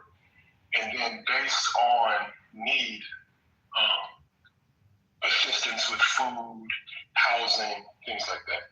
Institutionalizing those things, and like you said, you need capitalism to fund it. So I have no problem with that. So on the flip side, I have no problem with them having higher taxes, knowing that stuff is needed to fund, these social services as well. Yeah, I agree. So let me get this right. We work all our life to become part of the white percent, the 1%, as you guys put it. And then it doesn't matter what color we are, we go to the middle class and pay 100 or 90% of what it costs to run the country. Is that right? Oh, so that's a whole other dialogue, sis, because if we want to break down taxation law, that's a really deep dive into a lot of fuckery that we may not have the time for right now, because taxation law is one of the ugliest types of laws we've ever written. And it's not written for the working class at all. And so when we talk about making the rich pay their fair share, they're going to fight tooth and nail with their lobbyists, with their powers that be, to make sure we don't get in that position. Yeah, I agree. They should pay their fair share, but they're not. I'm going to yield with that. I apologize, brother, for cutting you off. Let me say this real quick. I don't know how many people in this room, maybe I'm not the only one, but I don't know how many people in this room have gone from abject poverty. I mean, like the bottom. We always talk about the top 1%, but we rarely talk about the bottom 1%. And I was a part of the bottom 1%. And I think the best way to describe that is as poor as you can get. Basically, homeless, nothing to your name, living out of an abandoned home. That was me for some time in my early life. To get to your car count? No, because I didn't have a car. So no, that wouldn't be the bottom 1%. Bottom 1% is you ain't got shit. You don't have a car. I slept in my car for a month. Yeah, but you had a car. I didn't have shit. I didn't have a car. We didn't have a car. We had shit. Matter of fact, I'll never forget it. I remember when I was in high school, I got educated. When I was in high school, during the summer times, I'd go back home and I'd sell water and candy on the street corner to like pay my bills, right? So abject poverty. We didn't have water. So we ran to the neighbor's house to fill up a bucket of water and bring it back to our abandoned house. So we had like impoverished. And to make it from that position to the lower class, working a job, still ain't got a car, still don't have a house, but then work, living on the college campus under, under the what do you call those things from the school? You get money back, shit like that, right? Pay for your housing, the grants and stuff, right? So going to the lower class, and then working my way up to the upper lower class and actually having a job, make a little money, got an apartment, got a car, my wife has a car. To make it into the lower middle class, starting my business, now I'm paying taxes. Instead of getting a refund, I actually owe taxes at the end of the year. Into the upper middle class. Now I earn $300,000 a year. I have multiple properties. I have multiple cars, right? Still middle class, but upper middle class. Multiple businesses, almost touching the upper class. For somebody to make that trajectory to go from the lowest 1% up to the upper middle class, in the course of 7 to 10 years has happened, you will not see anything like that socialist or communist society. You will only see that capitalist society. because we value hard work, we value consistency, and we value talent and ability. That one can literally read and educate themselves out of abject poverty. You cannot do that in a communist society. You cannot do that you can't do that in a communist or a socialist society. Government tells you who you are, they tell you what you do, they tell you what your earning potential is, and they tell you what you get. And when you have socialism understands that you will have a permanent underclass. Same thing with capitalism. Again, I'm not suggesting that one is perfect. But one says, because this is who you are, we will make space for you to stay who you are and survive in that space of who you are. Oh, but one day I have visions and dreams of owning my own large outfit and serving other impoverished Black people that come from the hood. Oh, but no. You have to stay in this. We'll make sure you're comfortable. We'll turn the gas on. Make sure we make you nice and comfortable until you die. But that's unacceptable to me in America. But TC, you do know that communism and socialism are not like synonymous with each other. No, they're not. They're actually not. They're not. They're both Marxist. They're both Marxist. Wait. Because you're describing like a socialist dictatorship, not a democratic. DJ. And I love how he went from broke to high debt broke. I love that. I love that for you. I love that for you, TC. Who said anything about that? Wait. TC. When did you hear that in my submission? Hold on. See, the false equivalency is this, right? Because Great Britain, as an example, has a strong social welfare system, far more stronger than the United States. They have universal health care in their country. They don't have universal health care. Yes, they do. They have universal health care in Great Britain. Not only those, bro, I lived in Great Britain. They do. They absolutely do. Literally, my cousin literally broke his leg. We were in London.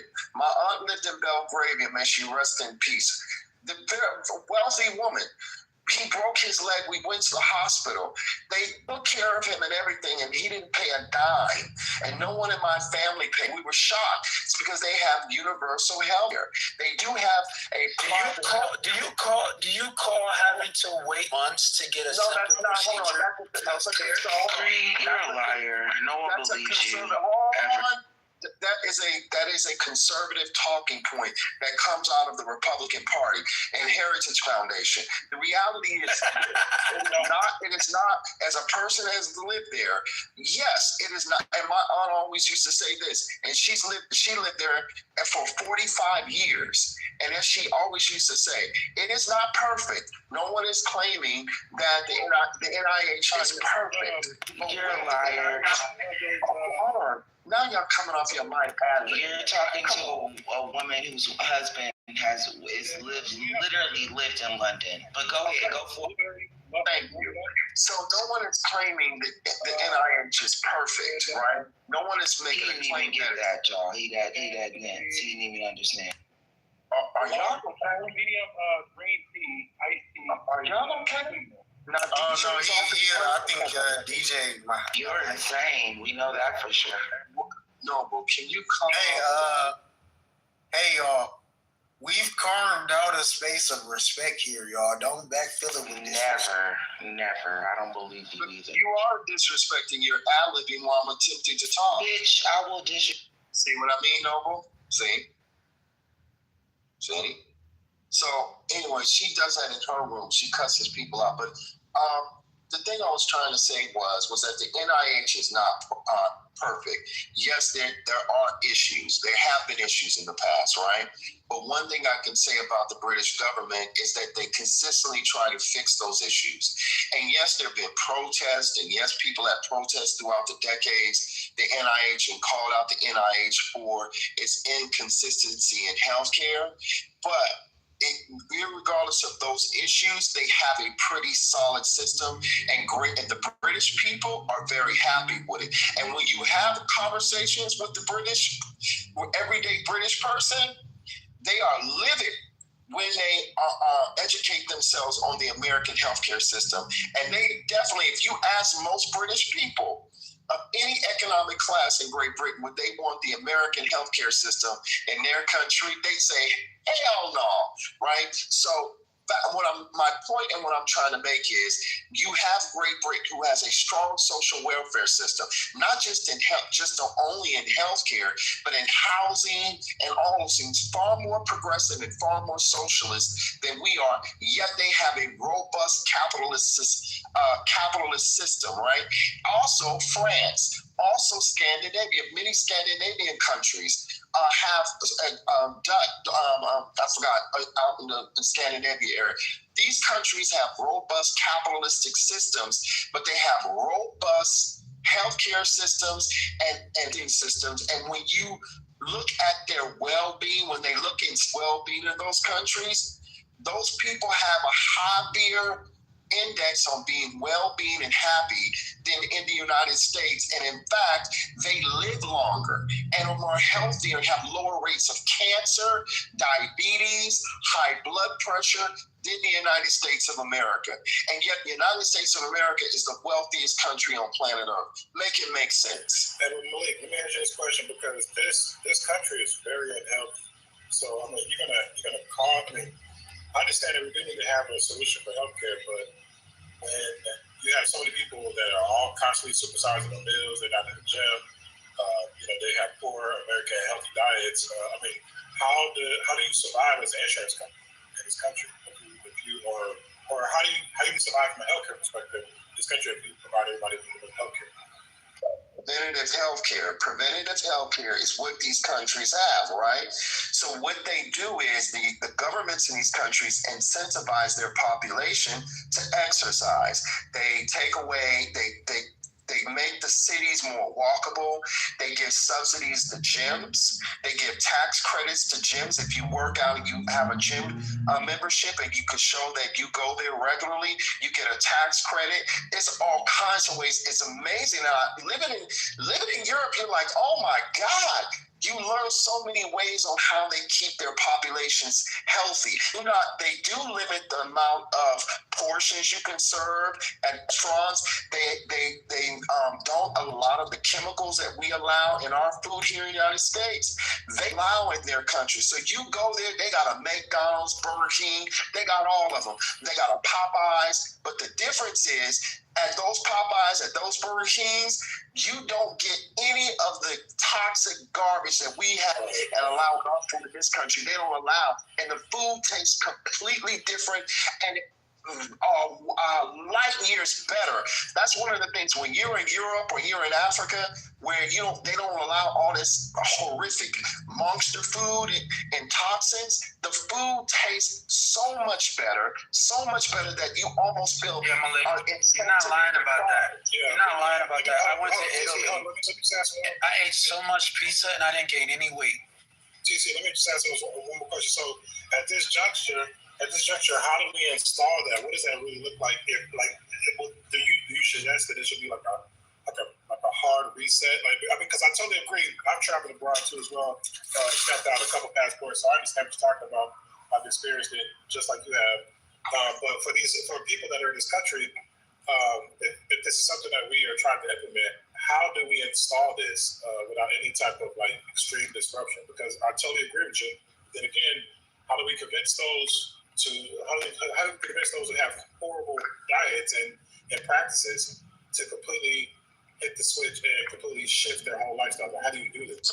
Have government that we have to deal with, right? Government that allows food manufacturers to allow the preservatives and additives in this country that are low density foods and mostly rooted in carbs and all this high sugar, processed sugar into our foods that creates the obesity crisis that we have in this country. So we have to deal with government. But now to John RFK's credit, what he is doing is he's attempting slowly to implement a lot of the EU's recommendations around what should be allowed in foods and also the bans that the EU has, because the EU, they ban a lot. That's why the European food is a lot more healthier.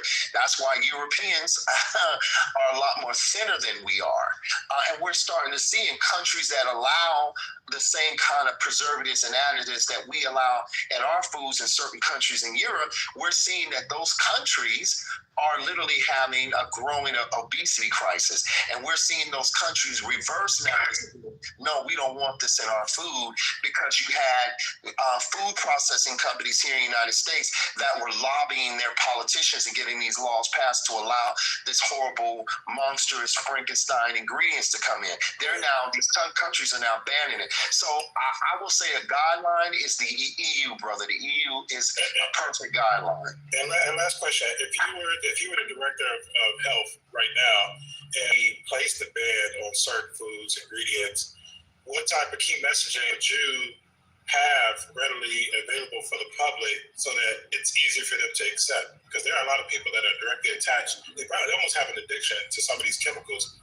What type of key messaging would you have queued up ready for the public so that there's not, just outrage? Go ahead, Caddy. I would show a link between cancer and a link between the. Go ahead, Caddy. My bad. Okay, thank you. So what I was going to add to that is that the first thing we have to answer your question, brother, the first thing we have to do is recognize that our insurance companies, our hospitals, everything, they're all for-profit entities. And so they can't make money if you fuckers aren't sick and dying. That's the answer. We can't continue to make them a for-profit entity and then expect them not to do shit for profit. We don't even know how many actual deaths we had during COVID that were COVID caused, because there was extra money in tagging every death with COVID. It's shit like that proves that our system is absolutely flawed. And I agree with what he's saying about the food. When you go into other countries and you look at how their fruits and vegetables look, I didn't even recognize them as fruits and vegetables. Like, what is this? I asked for a lemon. This looks like something totally different. We do so much to our food supply here because we're mass producing it, and as Americans, we're very visual, so things have to be pretty for us to buy it, right? Everything has to be pretty. And so we're fucking ourselves over because of our aesthetics when it talks about our food supply. We have all these dyes in our food. And so to the brother's point, the brother wasn't wrong. We absolutely need to look at how our food is produced and the things we allow. We're a first world country. We allow shit that third world countries don't even allow in their freaking food supply. They wouldn't even have that conversation. I'm going to yield right there. So, Caddy, are you saying that the lemon wasn't bright yellow? It was bright yellow and it was huge. Yeah. Like, you go to the produce aisle in American grocery stores, everything is colorful and it's shiny and all of that shit. You go to other countries, that shit just dull and natural. Yeah, it looks totally different. It tastes way better. Let me ask you guys this, because, y'all act like the food that y'all get in y'all grocery stores in y'all cities isn't coming from abroad. I mean, where the fuck y'all think the food is coming from, the fruits and vegetables? Huh? California. And I've had a different experience when I travel, with the way chicken tastes. It doesn't taste as good as it tastes, where I'm from. All right, so I don't know what kind of fucking chicken y'all eating. It tastes good because you're used to eating this bullshit. That's why. But Ross, would you agree that the taste of food is subjective depending on who's indulging? Well, exactly. So that would just negate the whole fucking point that they're trying to make. Okay, well, what I'm trying to tell you is that most of the produce here in this country, a lot of it comes from the West Coast of California and a lot of the farms that are in that part of the country. There are some farms locally too as well, but to say that this stuff comes from abroad, I haven't seen any evidence. Yeah, because when I'm back in Georgia, it was local. Where do you live, sir? Two-thirds of U.S. produce that's consumed comes from California alone, just from California alone, not even from other states. Two-thirds just comes from one state. Okay, well, I know the watermelons that I see in my grocery store this time of year and this year, and the grapes that I see says Peru, it says Mexico, it says Argentina, it says Chile. So I don't know where the fuck y'all go. Yeah, bro, you gotta stop shopping at Walmart, bro. No, I don't shop at Walmart. I shop at Publix. I shop at Harris Teeter. I shop at Whole Foods. All right. I trust the South American produce before I trust fucking some shit from China and Check out produce. Check out Publix produce.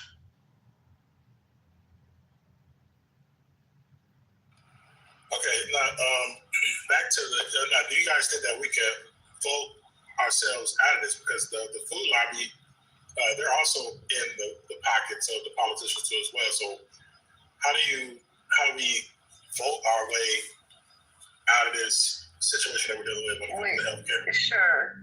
We have to have individuals, right, that understand the plight of working class people. That's the first and foremost.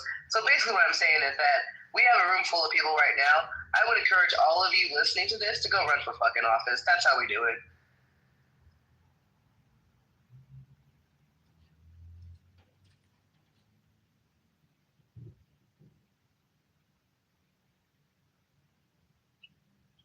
Did I kill the panel?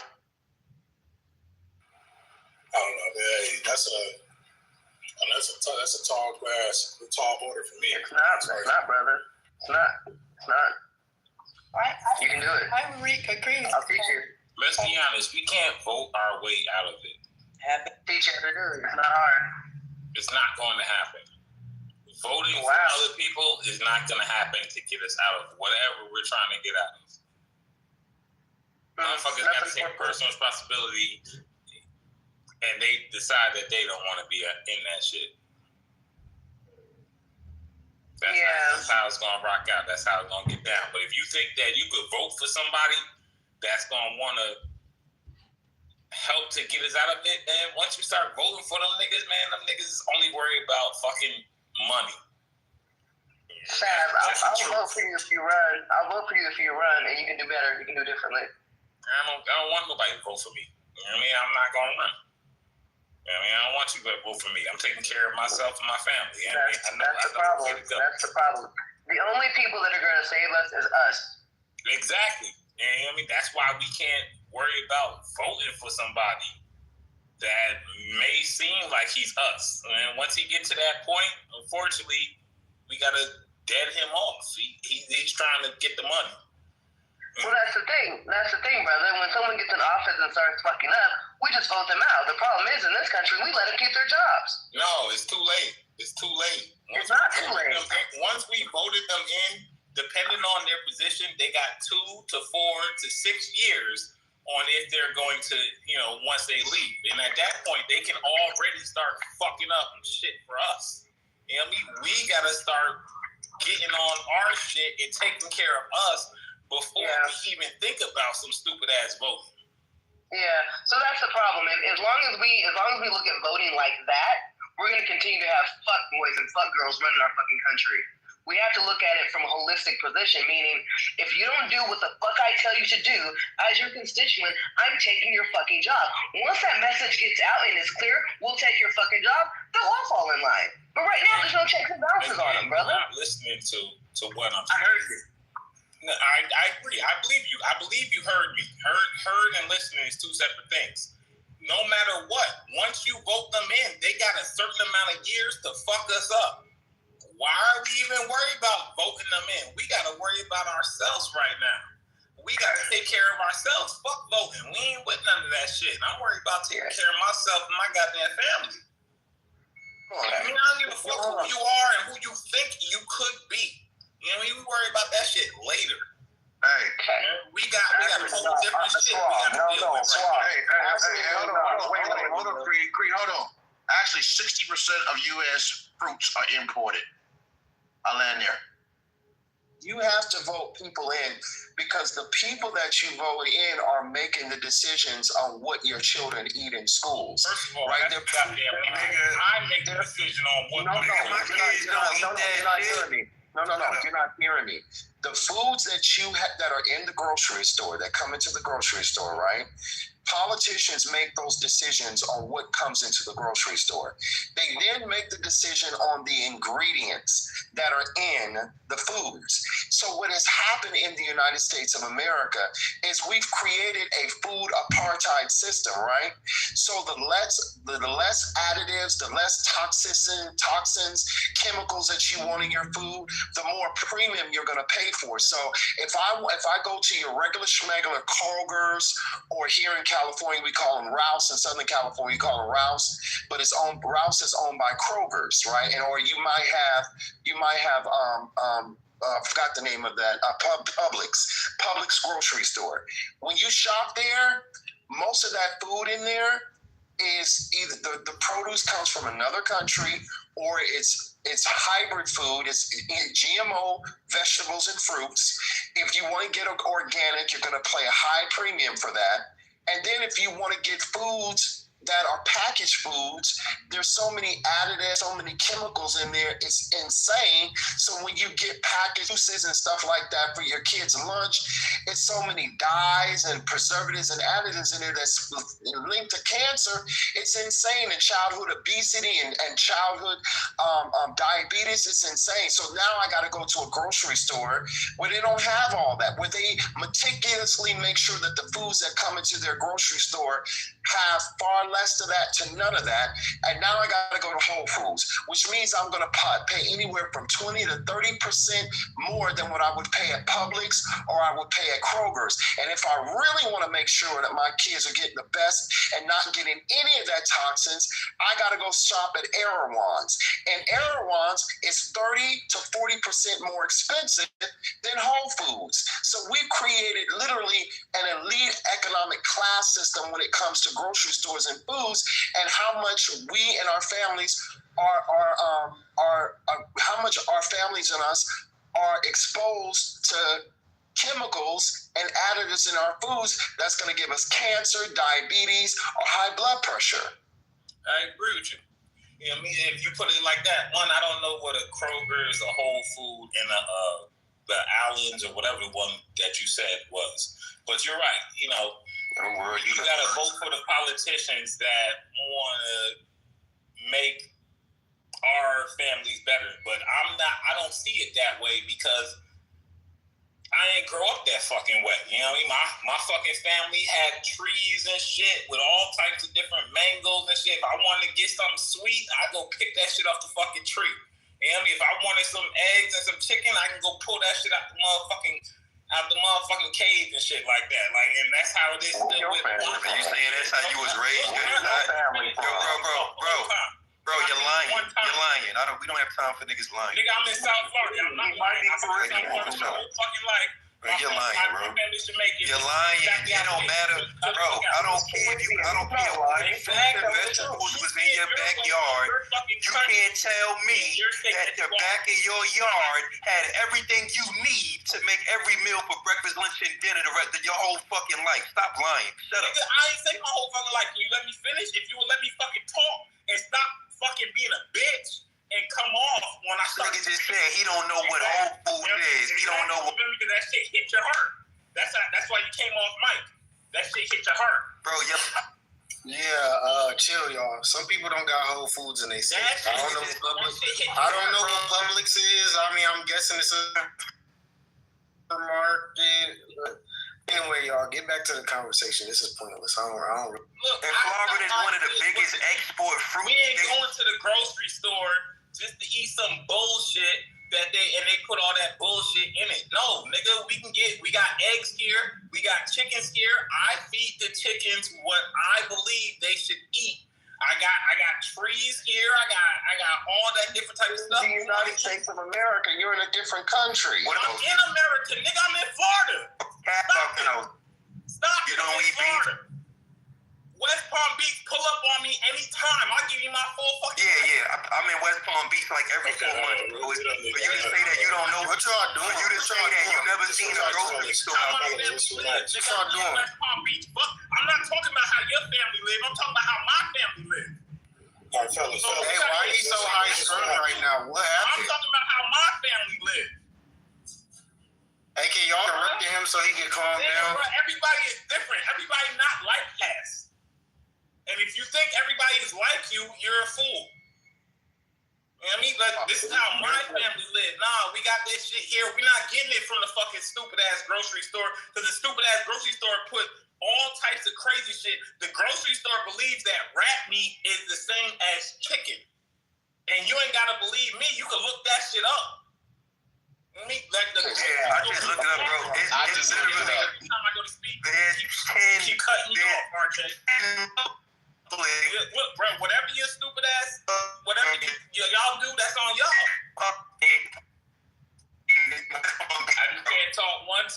I just can't talk one time. Look, bro, go ahead, say whatever your stupid ass gonna say. I just want authenticity, bro. Like, don't tell us that you live in Florida, you never seen Publix before. There's 10 locations in your city. First of all, I didn't say Publix. I said Whole Foods, Allen's, or whatever he said, and Kroger's. That's what I said. Nigga, stop that shit. Stop that stupid ass shit. And ain't no grocery store selling rat meat, bro. Stop it with the rat meat shit, bro. They actually said that shit through the U.S. fucking government. They said lab grown. Hey yo, Fridays. Lab grown meat was approved at the top of 2024. But he said rat meat. Thank you. Oh nah, but look rat though. meat was approved. Stop it. Hey yo, he's saying when he go on a date, he don't take him out to dinner. He just bring the chicken in the back. I got a wife. It's different. Nah, my first date with my wife was she came over to my place and I cooked. On God. And we had wine. Yeah, so y'all need so y'all don't go out. Y'all just eat everything from the backyard. Okay, what up? So when we talk about this whole socialism thing, bro, to be honest, it's all cap to me. This new nigga that they got in New York is cap. Everybody ain't like your stupid ass. It's something like a. You say New York, so New York ain't. Yo, hold on, bro. I'm having a conversation, bro. Pardon me, bro. Like, shut up, man, nigga. Because when I was talking, you kept cutting. Bro, we done with the cap, bro. Stop, man. Come on, let's move on, man. So yeah, as far as the topic of the room, bro, like I feel like all y'all he was cutting me off. Y'all ain't. Oh man, son. I did say a lot, actually. It's crazy, son. Hey, if you want to misrepresent stuff, we can do that at a later day, a different time. Let's do it later. Hey, let's set up an appointment, and then we can misrepresent the comment. I don't really care. Go ahead. I know you don't care because you a bitch. You a bitch. Nigga going through all this to lie. Like, what we talking? Yo. He grow all his own food. He don't got no additives and nothing. Yeah, like he don't go nowhere. He can't focus. He can't have respect. He don't got no control over his bodily functions. I hope you show bro. I've been going back and forth to West Palm for like the past 15 years, bro. Like that is you know how much they consume out there. Like when it come down to meats and shit, like for him to act like he's doing, first of all, that's not even in the type of area where niggas is doing shit in their backyard. Like he capping, bro. Like what, he Haitian or something? He said he's Jamaican, and I don't doubt it because I know in West Palm Beach, especially when some Caribbeans that have moved there, they live in communities where they grow chickens and all that shit in their backyard, and they're not bothered because the area and community is zoned for that. Most Black Americans live near urban centers where even when we own homes and we live in houses, our communities are not zoned for what is called domestic farming. Like, we're just not built for that, right? Yeah. So they don't allow that. So yeah, I don't doubt that him being Jamaican, as he said, him living in West Palm Beach, I can see his mama and them living in a community where they growing chickens and they farming back, and they doing what is called domestic farming in their backyards. They do that a lot in Florida. No, I get that, Creed. I'm not Creed. I know people from the islands.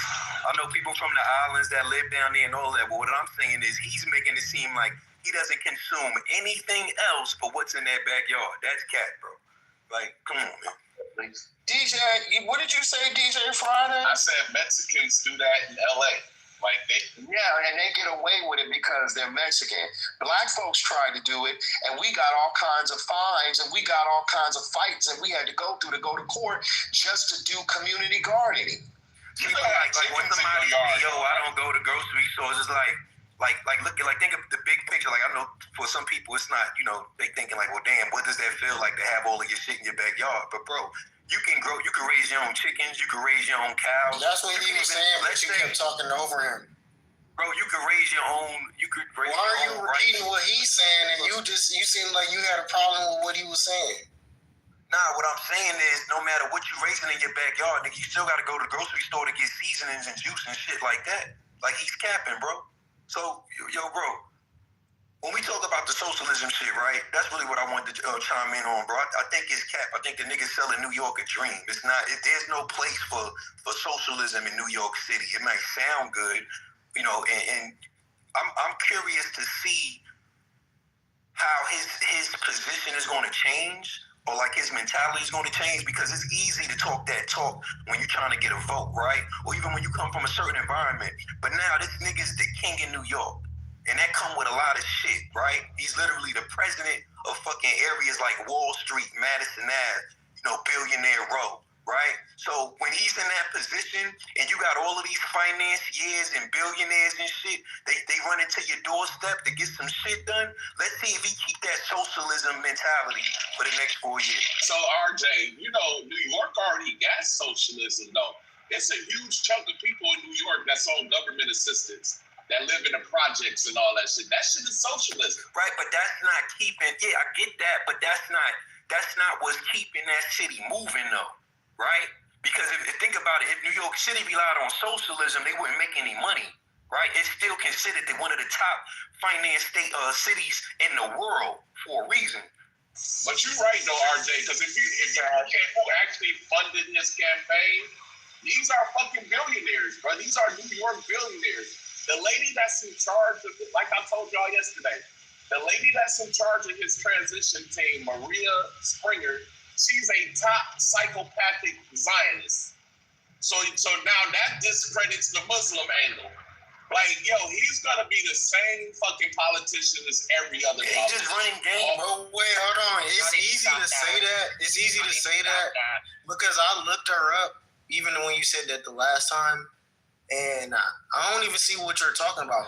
What has she done that has shown you that she's Zionist and all of this stuff? Like, bro, she's a self-proclaimed Zionist. She don't hold no secrets. Bro, she's a Zionist, bro. Like that ain't no secret. Like that's not. She talks about her Zionism. Yo, I think like y'all gotta understand that the cloth of New York, right? First of all, New York City is ran by Jews. This is a fact, right? This is a fact. It is what it is.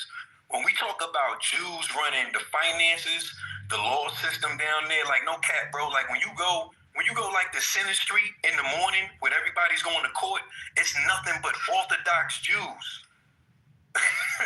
It's nothing but Orthodox Jews that's getting paid from people, you know, that's in issues, that's having issues, right? So it's like to be a Muslim man that's made mayor of this. Clearly, he's been placed there. Like that's not he didn't like I don't want to say he didn't earn it, because you know his career is his career, right? He's doing his thing. That's dope. He became the mayor, whatever his goals were. But the reality is, bro, like nobody gets that position by mistake. Like that, you have to be juiced in to even get that. The niggas won't even allow you to get to a certain level of the fucking campaign. If you not, you know, crossing all your T's and dotting your I's and rubbing shoulders with the right people, bro.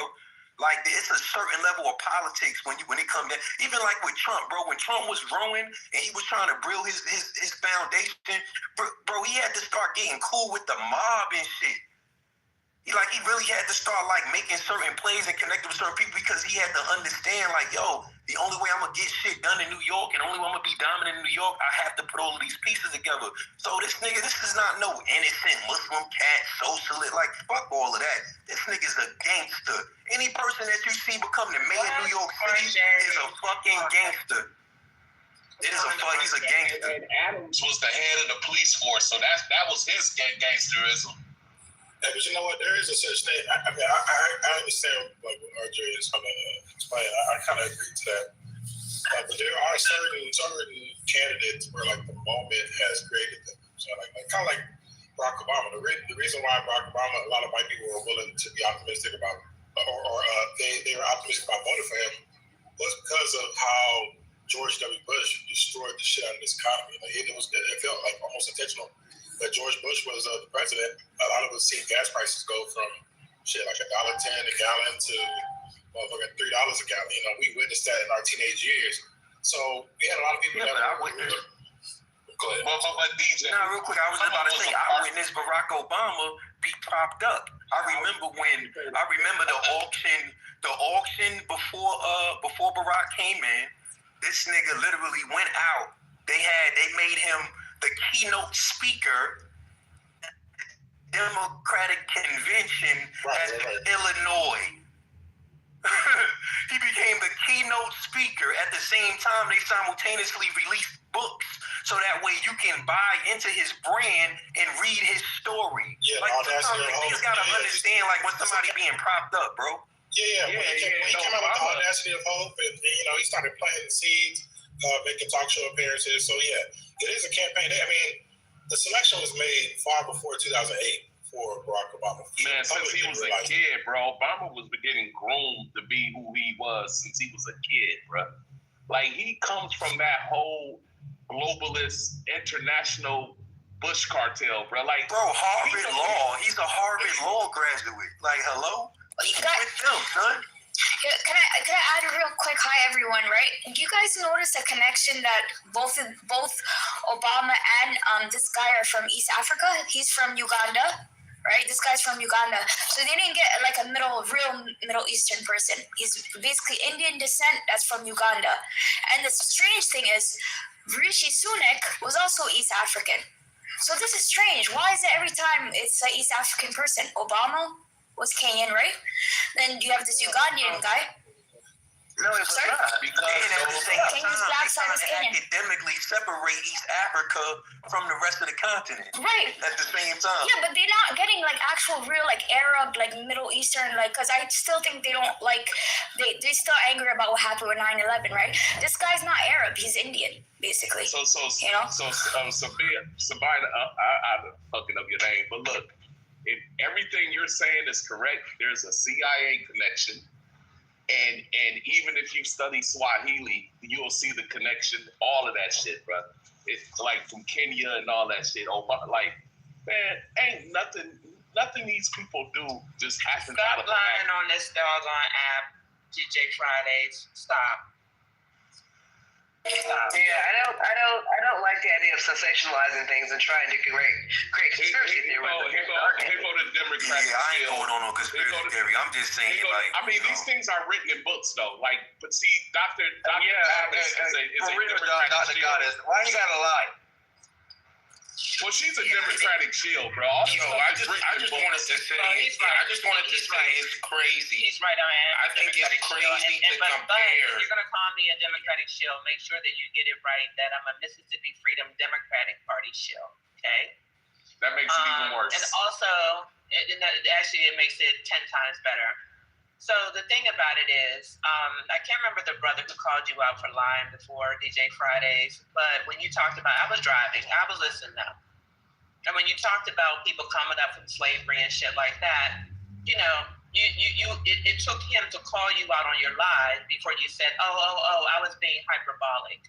See, and like, this is what you're also doing now. Look, you're a professional victim.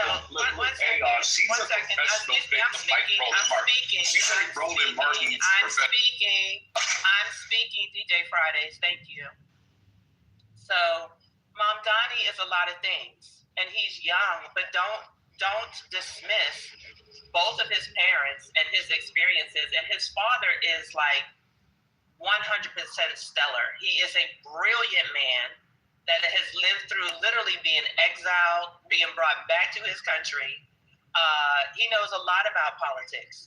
So he comes from a really stellar family, and that's part of the reason why he can be young and be well advised.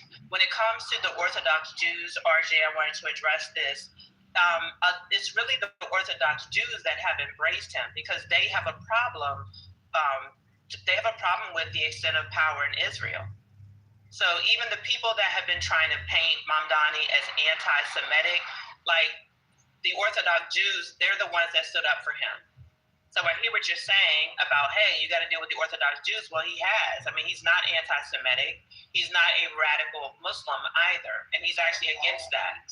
So, I just want us to kind of like, we don't have to make up stuff. We should deal with the facts that we can gather. And I'm new to Mamdani too. I'm not saying I knew about him, or I just read, and I pay attention. And then when it comes to democratic socialism, don't miss the democratic part before socialism. And that's very important. I mean, if we had a conversation about democratic capitalism, right, we could have that conversation. But America is not a purely capitalist country. We have some democratic socialism right here. And actually, Creed is the one that laid it out. I mean, I agree with you, Creed. You know, I know we don't always agree, but I totally agree with everything that you were saying. It's spot on. So everything from Social Security to our attempt at better health care with Obamacare to even the welfare system, all of these things are important, including libraries, fire departments. All of these things are forms of democratic socialism. So don't poo-poo, you guys, before really understanding. And honestly, all Mamdani is doing is trying to help the working class. So his focus is on the buses, right? Getting last, who take public transportation. That's important. Child care, that's very important. Like, we can't say we believe the children are the future and then have a parent struggling, mothers and fathers, right? And then with the groceries, we'll see about that. You know, but I don't think that he's actually not espousing any radical overhaul of the society. He's just contributing in a new era what this partly democratic socialist experiment in a capitalist system could look like. So I land. So real quick, Dr. Goddess, when these are a few things I haven't read up on it. This is just from me, you know, communicating with family that's still in New York, and they breaking down the stuff that he's promised, right? Two things specifically that stood out was, one, he was saying how he was cutting out, I think he was making the buses free, right? Don't nobody take that shit no way, bro. Most people take the train, bro. And it's already a few routes that's on the bus lines that's already free. If you got to commute to certain parts, or if you need it pretty much in place of a train line, that's already. If nobody takes it, what's wrong with him making it free? Nah, hold on. Listen what I'm saying. My point is, it sounds good to say, but when you look under the hood, it's not really an L being taken at all. It's not nobody's taking it. Most of the people that take the bus don't even pay the shit no way, bro. People just get on the bus and walk past the fucking driver. If all this is true, then why not just make it free? Right, listen what I'm saying. All I'm saying is, when he publicly says that I'm going to make this free, it's nothing. He's not going out his way to do shit. When you look at the balances, it's already. You're not getting what I'm saying, brother? No, I am kind of getting what you're saying. You're just being dismissive. How much does the MTA bring in yearly in terms of their bus fare, if it's not a big deal? Millions of dollars, right? Nah, bro, you're not. Bro, when we talk, if you understood how big the New York City, the MTA system, that bus system ain't shit. Tell that to somebody that got to catch 3 buses from Queens to get to their job in Manhattan. That is shit, bro. Even the people, listen to what I'm saying. You're dismissing something that's a big deal for people that are working class. What I'm saying is, you're not listening to what I'm saying, bro. Wait, hold on. Just let RJ finish. Let RJ finish. Bro, what I'm saying is, it ain't shit to the MTA budget for them to just let that go like that. It also, when he mentioned what was the other thing? He was the neighborhood grocery stores. That's cap, bro. How was that, bro? You know how many grocery stores and bodegas and shit he gonna put out of business with something like that? You know how much tax dollars they taking? It's like they stopping off money from coming in, and they gonna just start giving money out. That don't make sense to me neither. That sound like some I have a dream shit. It's just like Trump, right? The idea that I'm gonna settle the Ukraine war in 2 weeks as soon as I come in. It's been months. He lied and said, I'm gonna settle the whole thing in 2 weeks. You know, they're just saying these things. Yeah, and it's not just like Trump. Mamdani is not just like Trump. Is an outright liar. No, I'm not comparing them in terms. I agree. What I mean in terms of politicians saying they're gonna give 10 promises, and they might be able to get at least 1 or 2 or 3 of them done if they're lucky. But I wasn't comparing that. But I'm just saying they say some kind. For example, Biden said he was gonna get rid of student loan debt. Did he do that? No. A lot of people have had their debt wiped out, and it was the Republicans that stopped him, and he moved around it. So if he had gotten even more cooperation, even more people would have been out of debt. But I know personally at least 10 people that have had hundreds of thousands of dollars wiped off of their record. And if you don't think that those people would drop to their knees and cried, I mean, yeah, a lot of people have had their student debt removed, and it would have been even more if it wasn't for the Republicans in office. I mean, this is, like, we got to keep it real in terms of what's actually happening. I think when it's all said and done, I think that, honestly, it's all marketing, right? Because at the end of the day, we have a collective of people that's been running New York City since forever, right? Some people have generationally been running it. And I feel like when you put someone like this in the forefront to represent the city, it's more of a marketing tool to get people to stay, because people are leaving. People are leaving New York for all kind of different reasons. So to put someone in place, right? But that's what I'm saying. To put someone in place to create these ideas of socialism, it makes people want to stick around for at least a little bit longer. You know what I'm saying? But the reality is everybody is leaving out of that shit rapidly, like every month. But especially black folks, they can't afford the rent. Yeah, fact. That's the whole point, right? Then we have a politician run. Literally, his motto was "the rent is too damn high." Like, we still love him. And here's the thing: like, Mamdani is not the first person to talk about rent control, right? I mean, there are people that they still live in rent-controlled apartments and some other places because of administration. So how radical is this? My argument is that it's not even all that radical. Oh, I hear you. Another thing is radical. I'm just saying it's not doable in New York City. That's all. But it's already being done to a certain extent.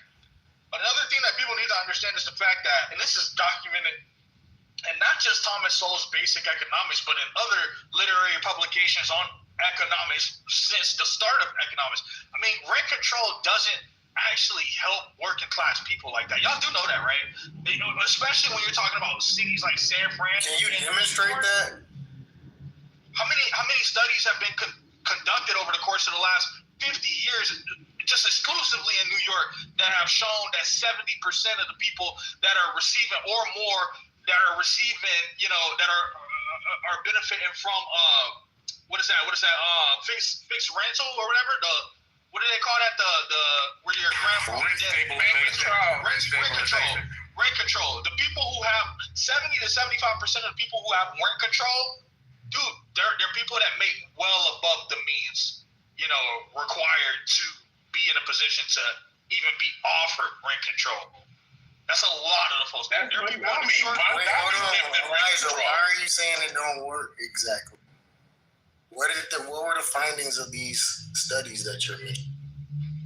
All right, give me 1 second. I'll put some stuff in the chat. Because look at it like this: say your rent $3,000 a month, and so the rent control is going to keep it at $3,000 a month. Average person can't afford $3,000 a month. Well, it's not going to keep it at $2,000 a month. I think the rule in New York right now, when it comes to rent stabilization, is that it won't increase more than 1% every 3 years or something like that. But here we go. Bro, New York has never been a place. Have shown to benefit wealthier. Rent control. New York's rent control has been shown to benefit wealthier long-term tenants more than those who need assistance, according to analysis like Wall Street Journal analysis reported by Curb NY. This is partly because regulations can create significant rental discounts for long-term residents in desirable areas, while also contributing to reduced housing supply and higher costs for new renters, which disproportionately harms lower-income individuals, bro. I wasn't just pulling that out my ass. The moment y'all jumped on rent control, I was like, well, that's something I explicitly remember from undergrad is reading, Thomas Sowell's Basic Economics. But what Mamdani is talking about isn't rent control; it's a rent freeze. I don't see it's related. It's related, but it's not the same thing. Can you explain the difference? Yeah. The banks either. How's that going to go over with the banks? How's that? Imagine all the people that own those places that are going to get rent freezed on. First off, the owners of the places, their mortgages, right? So that's something that Mamdani's going to have to take up with the banks, and I just don't see the banks going for that shit. In a place like New York. Elijah, they did this already where I live, right? They did exactly this. What they did was they did rent freeze, and so the people who actually owned the property, right, that were renting it, they got screwed over, right? And so I could post articles in the chat, but yeah, it did cause a problem because it's almost like the government now owns the house, not the person who actually bought the property who's renting it. And that's fucked up.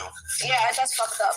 That's unconstitutional. Imagine purchasing a building. Imagine, like niggas be speaking from like a lower space, and I get it, right? The average person don't own a building, but imagine you fulfilling your American dream, and you build wealth for you and yours, and you got a few buildings in New York City, and all of a sudden the mayor is telling you that your profits and stuff is at a halt. Like, what you don't think that's gonna ruffle some feathers and people gonna get them up out of there? Like, these are the people that put them in position, the people that own these buildings. This is what New York is made of, is capitalism. So if you think that they put him in there to ruin their business, y'all tripping. You don't think that some of these landlords are slumlords, RJ? Yeah, it is, for sure. Yeah, I'm not saying that. I'm not saying that's the case. You don't think that they need to improve their property and so on and so forth? Yeah, but that's two different conversations, though. That's two different conversations, though. But yeah, that's true. But don't think that, and this is too, I don't know who said it. I don't know if it was Elijah. The person who talked about the research, don't think that this isn't a part of the consideration. I don't know why y'all think that like Mom Donnie just brought this stuff totally out of his ass and doesn't have like any. I guess it's because he's young. I guess I can see that, but just understand that like it's not totally out of his ass. A lot of people have been talking about these things and how to keep New Yorkers, there in New York. I know a lot of people who have been pushed out. A lot of people who have, that come to like smaller cities because they can't afford New York and they really wanted to be there. So we got all of that. If you can't afford, but real quick, if you can't afford to live in a city, maybe that's a sign that you shouldn't be there, right? That's what responsibility you're supposed to do. Like, I'm not going to go to the Gucci store, right, when I can't afford anything in the store, right? And so another thing, like, for example, let's say you rent a car. Can I land this? Yeah. So let's say because this happened where I am. So let's say you get a car right now, right? And you're leasing a car. Or that's what it's called, like leasing. I told the car dealers, right, that we're going to freeze the payment that the person for the car. That's amazing for the person who's leasing the car, right? So you're looking from the perspective of the people who are renting. It's amazing for them. But what about, look at it from the perspective of the people who are the ones that own it. Just look at it from their perspective for a moment and try to understand, like, what did they gain from it? What? They don't gain anything from it. Period. How much money they spend on those buildings? Yo, they even got, I remember when I was now we care so much about the landlords. It's not about like who we care about. It's really just saying, are these ideas, is New York City a place that can nurture these ideas? Like the environment doesn't call for it. Like it's a city that's based on. It's a city that's primarily based on capitalism. When you look at when people that trade throughout the day, they literally have a session called New York. for someone to think that somebody's gonna come in and neutralize this whole New York City thing and make this. Like, it's not fair. I agree. New York City is definitely a place for the average person to not live. Let me ask y'all this. Right? Everybody in the world wants to get an apartment there. If you were born in New York, I have a question for the room. If you were born in New York, my question is, should you be able to continue to live in New York, the city that you were born? And the next question is, do you all believe that housing is a human right or no? You're not entitled to live in the most expensive city, no. You're allowed to move to more affordable places because that's what a responsible person is supposed to do. You're not entitled to be able to live in New York City. No. Yeah, but you can go to many places. Texas, you can go to... We're past the whole, if I was born here, I was born and raised here, I'm going to be here all my life. Like, we're past that in society. No, we're not. Because Hold on. career choice. Well, I think she had an interesting way of framing her question.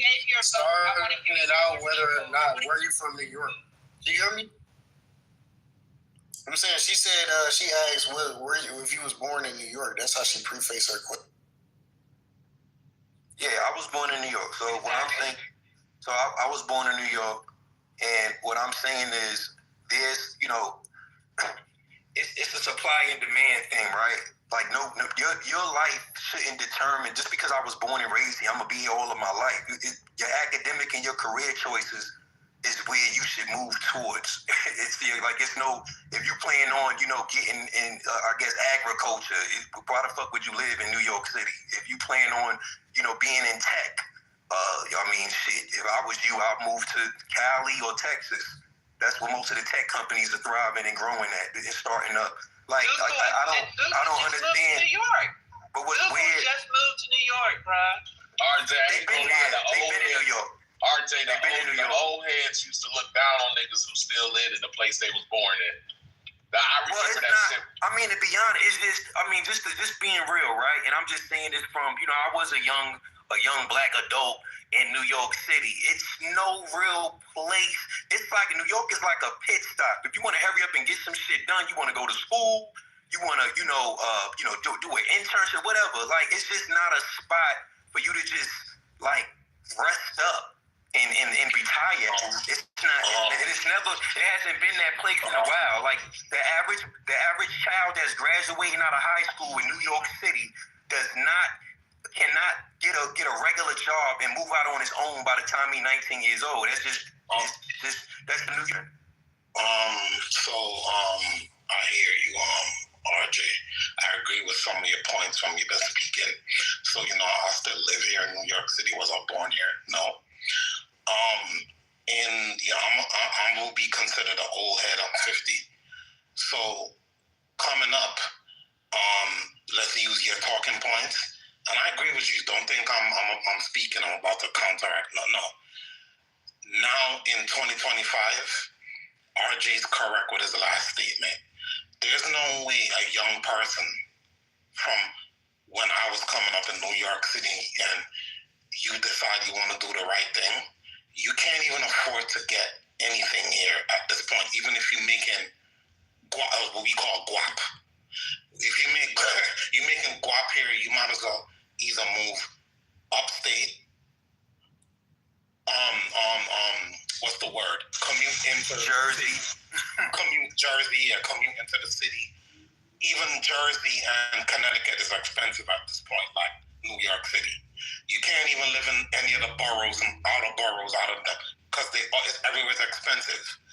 Now, dudes my age that week was on our game no matter how you got your money.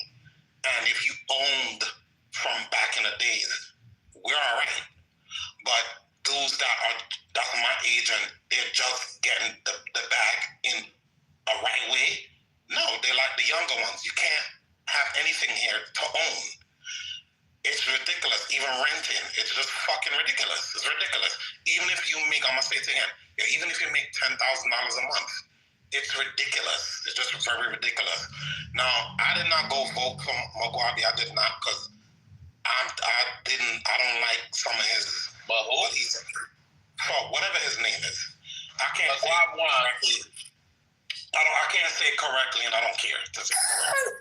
I didn't go and vote for him because I just don't like none of what he stands for. So I'm good. I sat out on this voting term.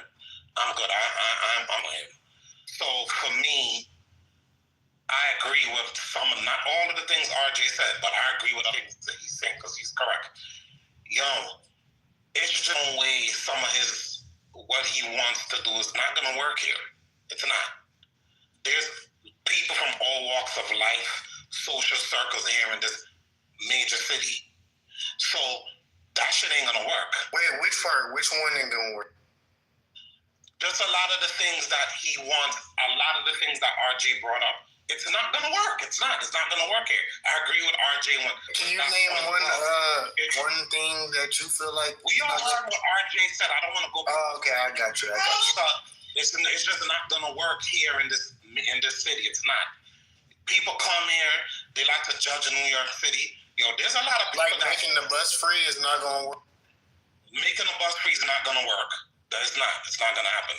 It's not gonna work. What's gonna happen there? I wouldn't say, like, don't get me wrong. My opinion on that, like I said, I'm just saying. Wait. Yeah, let that finish. Hey, what you think gonna happen when he make the buses free? If he make the bus free, he's gonna have too much pushback from the MTA and all the people they got their money and their hands on the MTA, plus the contractors, the outside contractors. So which one is it though? Because RJ is saying that it's really not that big of a deal because the bus doesn't even bring in that much income. Right, that's what I'm saying. Or is it going to be that it's too expensive that it's going to get pushback from the MTA? Because I looked up the budget for the MTA over the last 10 years, and in terms of their income, buses only bring in less than 4%. So is it that big of a deal?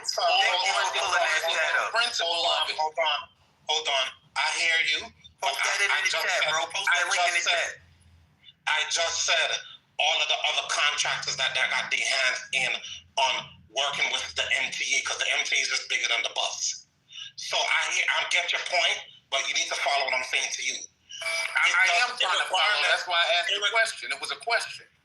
And I'm answering your question. Irregardless of what the bus bring in, it's all under the MTA umbrella, and that still chips out of the money that the MTA higher ups plus the contractors could get here in the city. That's how they do it. That's how it's done. So they're not going to let that happen. They're just not going to make him get away with what he's trying to do. It's not going to happen. Because too much people are not going to get paid a specific way. It's going to hurt their money. How he's going to do it, how he's going to do it is, the Commission for Transportation for the MTA comes up, right? And he has the power as as mayor to who he wants to appoint. So he's going to appoint a commissioner that essentially is going to go down with his program. And this has been proposed before in New York City. So he doesn't want to make the subway system free. It's just the bus system that he wants to make free. Yes, I understand that, but and so this has been proposed. Because I'm gonna let you finish, Creed. And after you've done, I've been here for. Hold on, I'll knock you out. Go ahead. I just want to say, be quiet. I was going to say this one thing. What a lot of people still don't get about this city, it's still run like a mob style type of city. They just in the white collar part of it, and they just all in certain places. It's not going to happen. Trust me, but I hear your point, and I'm going to let you finish. Let me finish. Let me tell you something. I'm part of that mob, so watch your mouth, Dad. So as I was saying, he's going to have the power to appoint who he wants, and what he's saying is that the person that he appoints is effectively going to go along with his program. Now, you're right. You got all these Teamsters and all these weirdos in New York that still run things. We'll see if they go along with it. But I think he has more power to call them out, right? And then he has also Kathy Hochul, who basically endorsed him and has said and signaled that she'll work with him. So she has more of the bully pulpit to put pressure on. He's going to have a good relationship with Albany. There's no way that he's going to be able to govern as mayor of New York City without having a good relationship. Didn't he already do this with like 6 major bus lanes, from what I read? I don't know about that. I can't speak to that, but I do know that he said that he has a great relationship and he wants to work with Ms. Holcomb, the governor, and then he's basically pledged his allegiance to her and let her know that, hey, I'll work with you, and go be down with your initiatives and support you, if you support me. And they seem to be friendly towards each other really well. So I'm not discounting that he's going to be able to do anything because, the New York bureaucracy is insane and all the bribing and there's exchanges and rubbing goes on in that city. However, I will say that I think he'll have a chance of doing it, but you're right. I don't trust him. I think he comes across as a politician that was manufactured in a lab. That smile is weird. His code switching is dangerous. I've never seen nobody cold switch like Manabi. He's one of a kind. But at the end of the day, I do think that it'll be interesting to see if he's able to accomplish the things that he said he's going to, because he's got an uphill battle. If you check out the link, I'm putting it in the chat. He did it with I think the Assembly, the New York Assembly, they already passed it for 6 lines over the last 2 years. And ridership has gone up. Look, I think if he accomplishes at least 1 or even 2 or 3 of the things, because I think he's like 10 things he wants to do. If he's able to accomplish at least 3 of them, that could be life-changing for people, right? So I'm rooting for him, honestly. I want to make it clear, like, I think he has good intentions. I don't believe all politicians are evil, and if he's able to do this, then he's the man. Go ahead, enjoy your life, and do your thing. Because you're helping people. Well, I, for one, think I can code switch better than I gotta go on YouTube and look up his you gotta look at his code switching. His code switching is vicious. I gotta go look at his speech. My uncle told me the night that he won, he said that he made a speech, his acceptance speech. He said some slick shit about Trump. Let's see how good that works. Let's see how well that. Oh yeah, he did.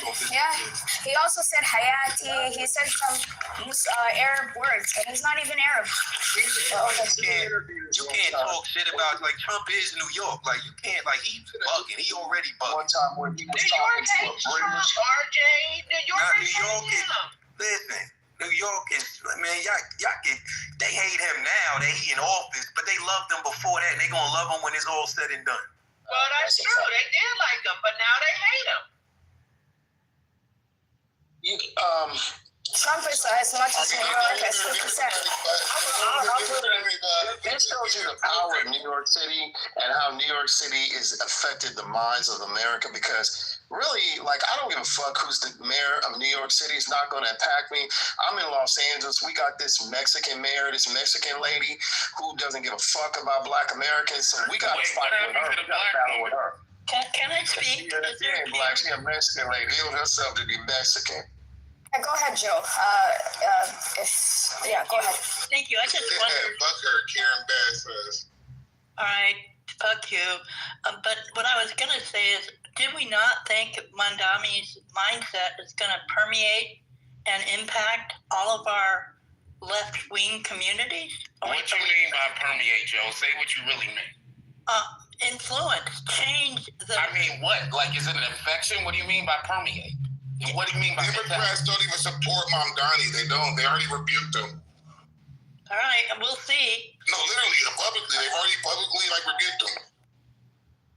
I hope so, Uncle. But, I live in Indiana. Before or after they lined up and endorsed him?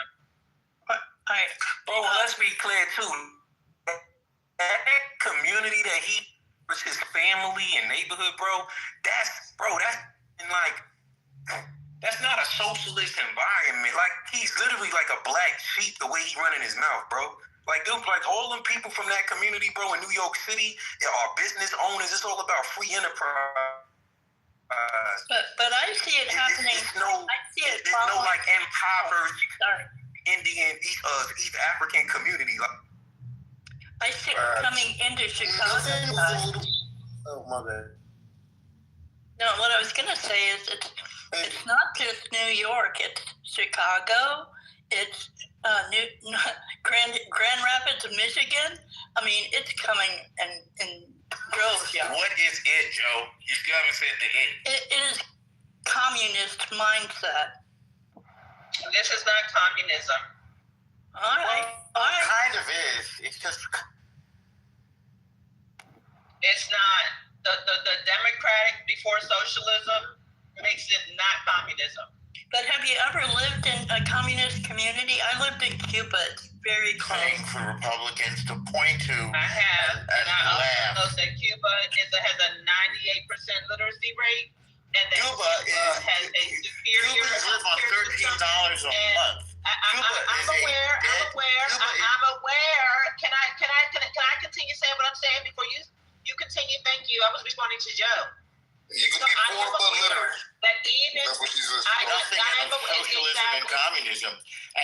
Excuse me. Excuse me. Cuba's an Excuse me, enormous Norm. failure. Be quiet. But what? Norm. Why did you interrupt me? Shut up. Why did you interrupt me then? Why did you I was speaking. You interrupted me. You do that a lot, Norm. Stop. Get off. So I was responding to Joe, and Joe said she lives in Cuba, and I was responding to her. Excuse me, Norm, shut the fuck up. No, well, shut up. You interrupted me. Shut up. You're not going to talk over me. I will continue talking. Nobody will hear you. Because I will. Hey, let's let Doctor. The best friend that the Republicans No, we don't care about your statement. Normal, please let her go first. Normal, be quiet. No, you're not going to say it. Republican is going to point No, you're not going to say anything. I'm going to talk over Hey, there's nothing wrong with letting people talk, okay? That's correct. Every Republican is going to point to him. So, Norm, be quiet, because I'm going to finish saying what I was saying. And then you can go. That's how it goes. Now you're going to say we anti-Semitic. To Joe. So can I hear what Dr. Cuba? Go ahead. Every Republican is going to run against Trump. Okay, so here we go. Norm, please let her in any event, Joe. Wait, hold on. What's going on here? He is a child. He's a child. Next time, don't interrupt me. Event, You Joe, won't feel I was bad. saying that Cuba, even communist Cuba, has a 98% literacy rate, and their healthcare system is even better than the United States. And Cuba offered students from HBCUs to come and train there because of the racism in America.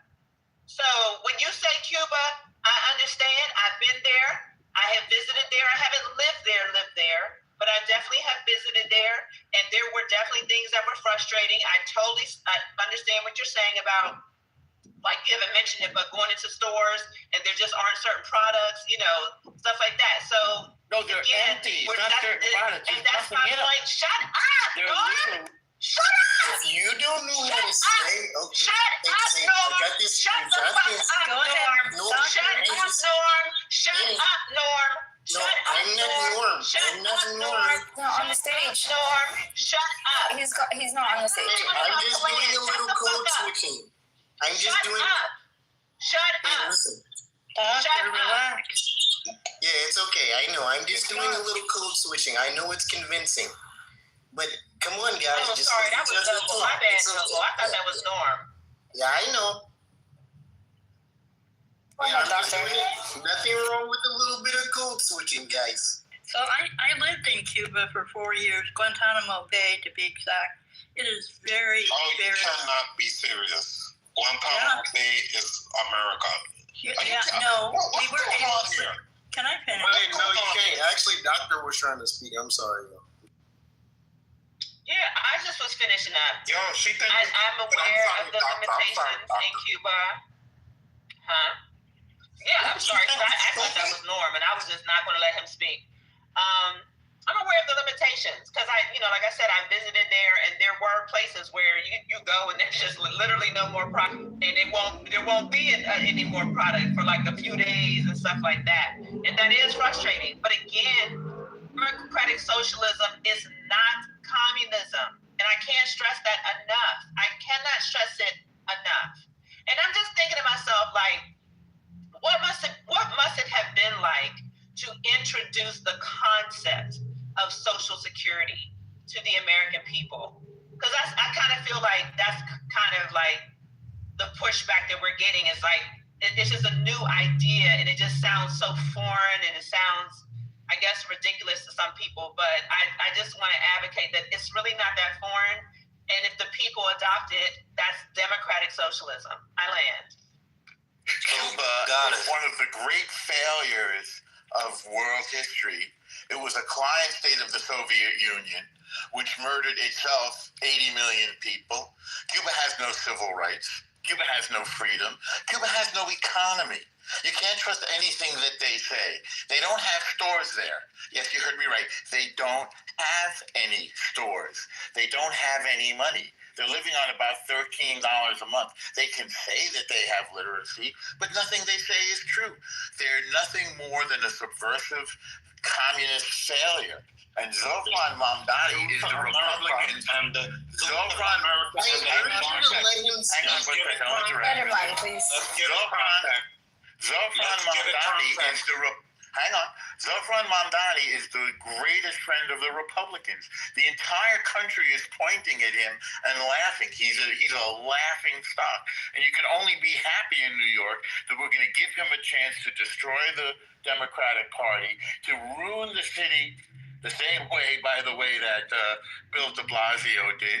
The same way New York's other worst mayor in history, David Dinkins, who was also a Democratic socialist and is widely regarded as the worst come on, mayor. Man. You gonna skip over Giuliani?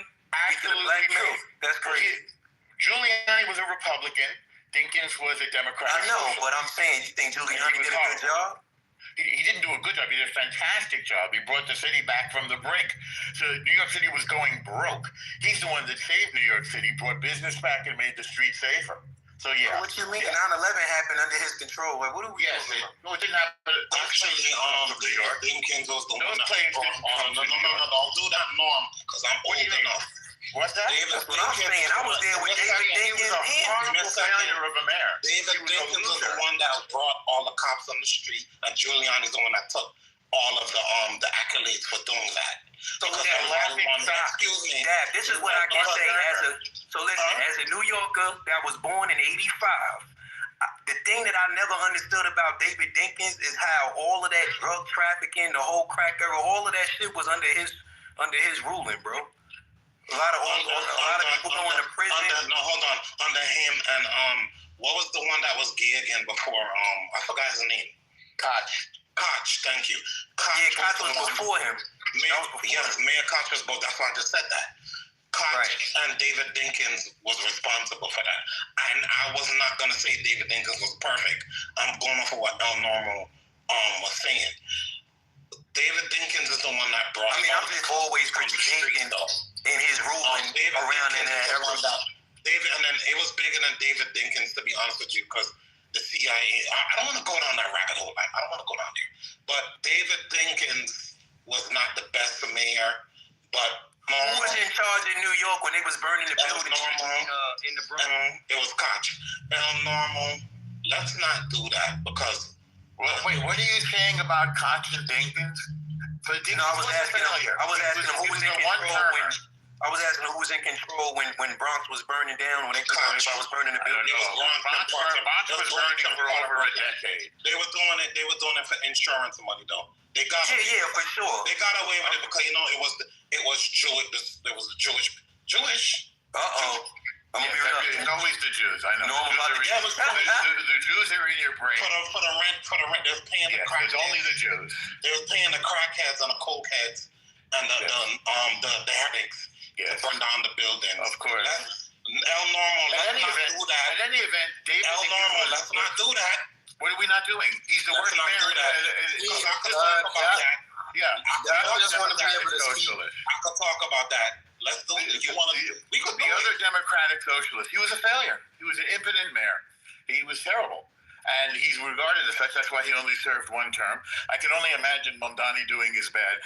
Our next Democratic socialist mayor, that the entire Republican Party will point out, double over in laughter and say, this is what you want from the Democratic Party? Zofran Mamdani and AOC? It's literally the best friend the Republicans ever had. Well, I'll agree with the last part of what you just said. Because that's how I feel, too. He's just going to be a puppet. That's it. Keep that to yourself, Dad. Don't agree with Norm. The rich socialist people, that's why they put him in power. Now, come on now. It is what it is. Wait a moment. Isn't normal? Isn't Bernie Sanders one of his mentors? 100%. Oh, but you like Bernie though, right? And Barack Obama was also one of his advisors. But you like those people. So why do you dislike Mamdani then?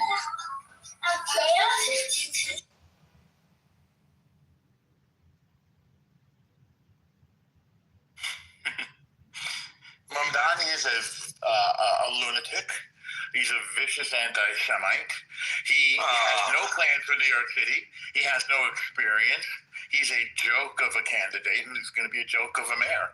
And he's already regarded as such. Okay, Bernie is hold on, y'all. Oh, my bad. Yeah. Hey, I heard recently that, wait, is the person still in the room?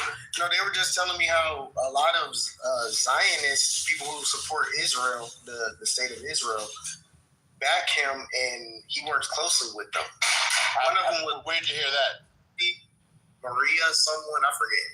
But Maria is a Catholic name.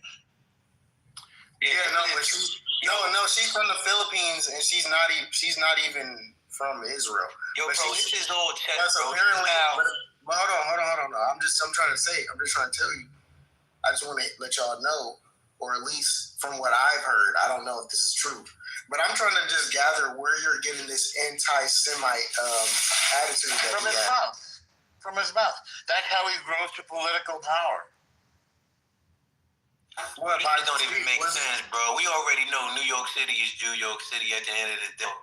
For you to make it seem like he won that shit without the help of community, like, I think you're either, I don't know, like y'all trying to ski mask New York City, like y'all financially backing people, and in public y'all acting like y'all don't want shit to do with them.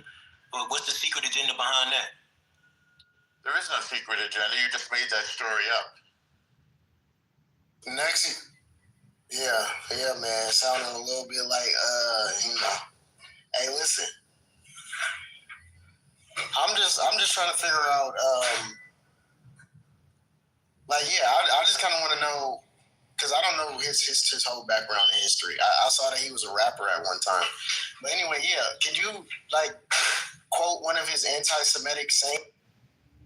He refused to denounce Globalize the Intifada, which was a violent campaign of suicide bombing against Jewish people.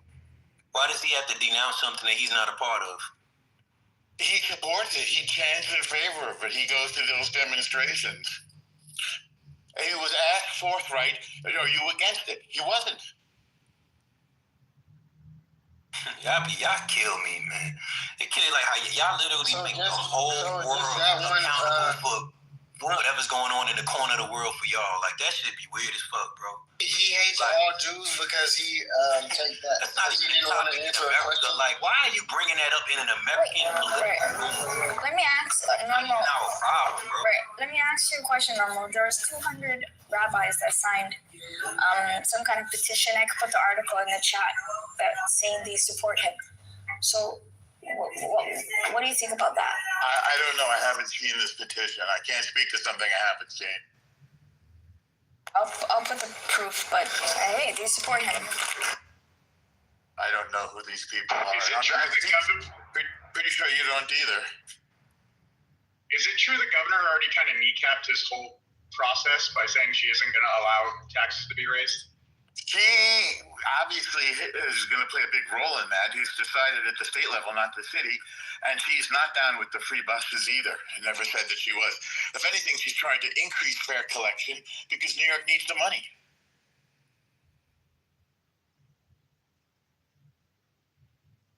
People rely on buses and trains. If you make buses free, they're going to become rolling homeless shelters.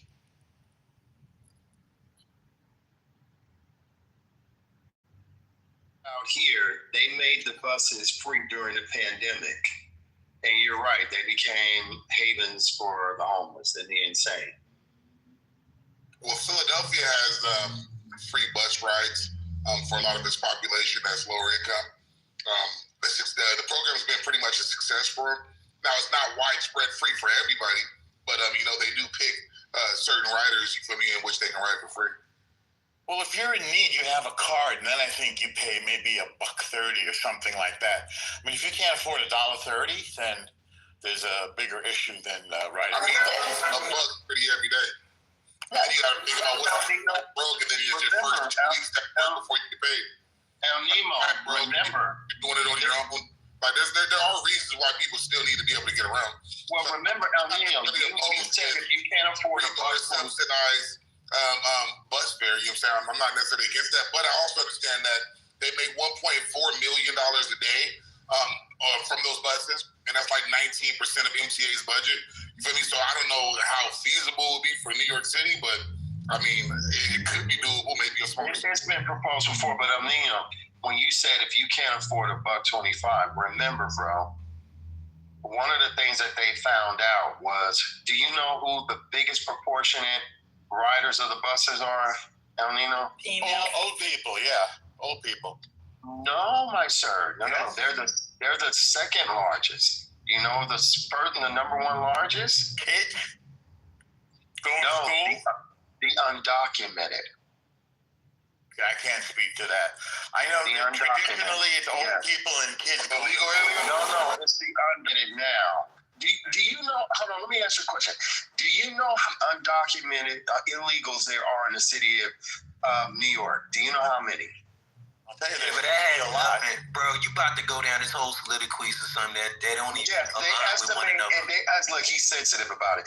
They estimate it's anywhere from. I'm just saying They estimate it's anywhere from 500,000 conservatively, and over 700,000. Right. So yes, a large percentage of the ridership for the buses now are the undocumented. And so he's looking out for them. Creed, you smarter than this, bro. Tell me, how does the population of undocumented immigrants in New York City translate into how many of them is taking the bus? Large percentage of them depend on the bus. Well, what makes you think Creed, out of the entire MTA system, right? All the different forms of transportation, when it comes down to getting around New York City, what is so about the buses that all the immigrants got to take that instead of the train? Unfortunately, depend on the bus system to why mode of transportation. But why, Creed? Because in New York, the buses only goes through most of the bus usage. Honestly, it's like Queens, certain parts of Brooklyn, and certain parts of the Bronx is heavy bus usage. These are the areas that don't. If you go look up the New York City subway system, right, and you will see where those lines go through the entire city, but there's certain pockets where it's pretty much drought, where it's no train. Those are the areas. The buses those are the areas that frequent bus lines. The buses are cheaper. No, it's not cheaper. It's not cheaper. It's the same swipe. The subway? No. Stop. Creed, bro, it's the same swipe. You don't even know what you're talking about. He does not. It's a token, bro. Buses has never been cheaper than trains. Hold on. So we have you can get it from since like I would say 95 or 96.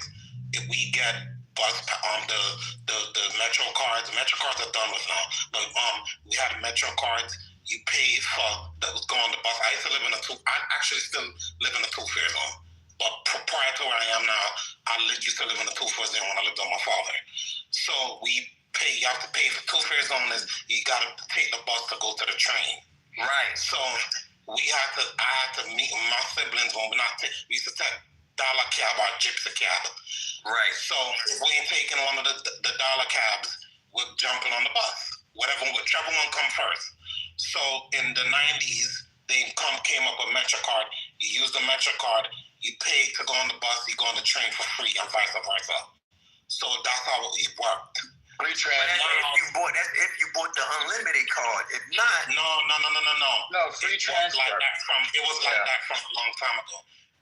Before they did the unlimited. Oh yeah. They always had the free transfer. Yes. Facts. But yeah, I'm trying to figure out like Creed's statement. Like it's like, bro, like immigrants, they just trying to get around no matter what. They I don't think more one than the other. And a lot of people here drive by though. You know what's so funny? Though? A lot of people here drive though. Even undocumented people. What a lot of you don't know, because I was a green card holder, so let me speak on this. You do have a lot of people here in the United States of America, not just New York City. I know people that got a good lawyer, or they could pay for a a document as if they were born here. Now, can they travel outside of the U.S. with it? No, they can't. But get a good lawyer. You could get your documents as if you was born in the United States of America.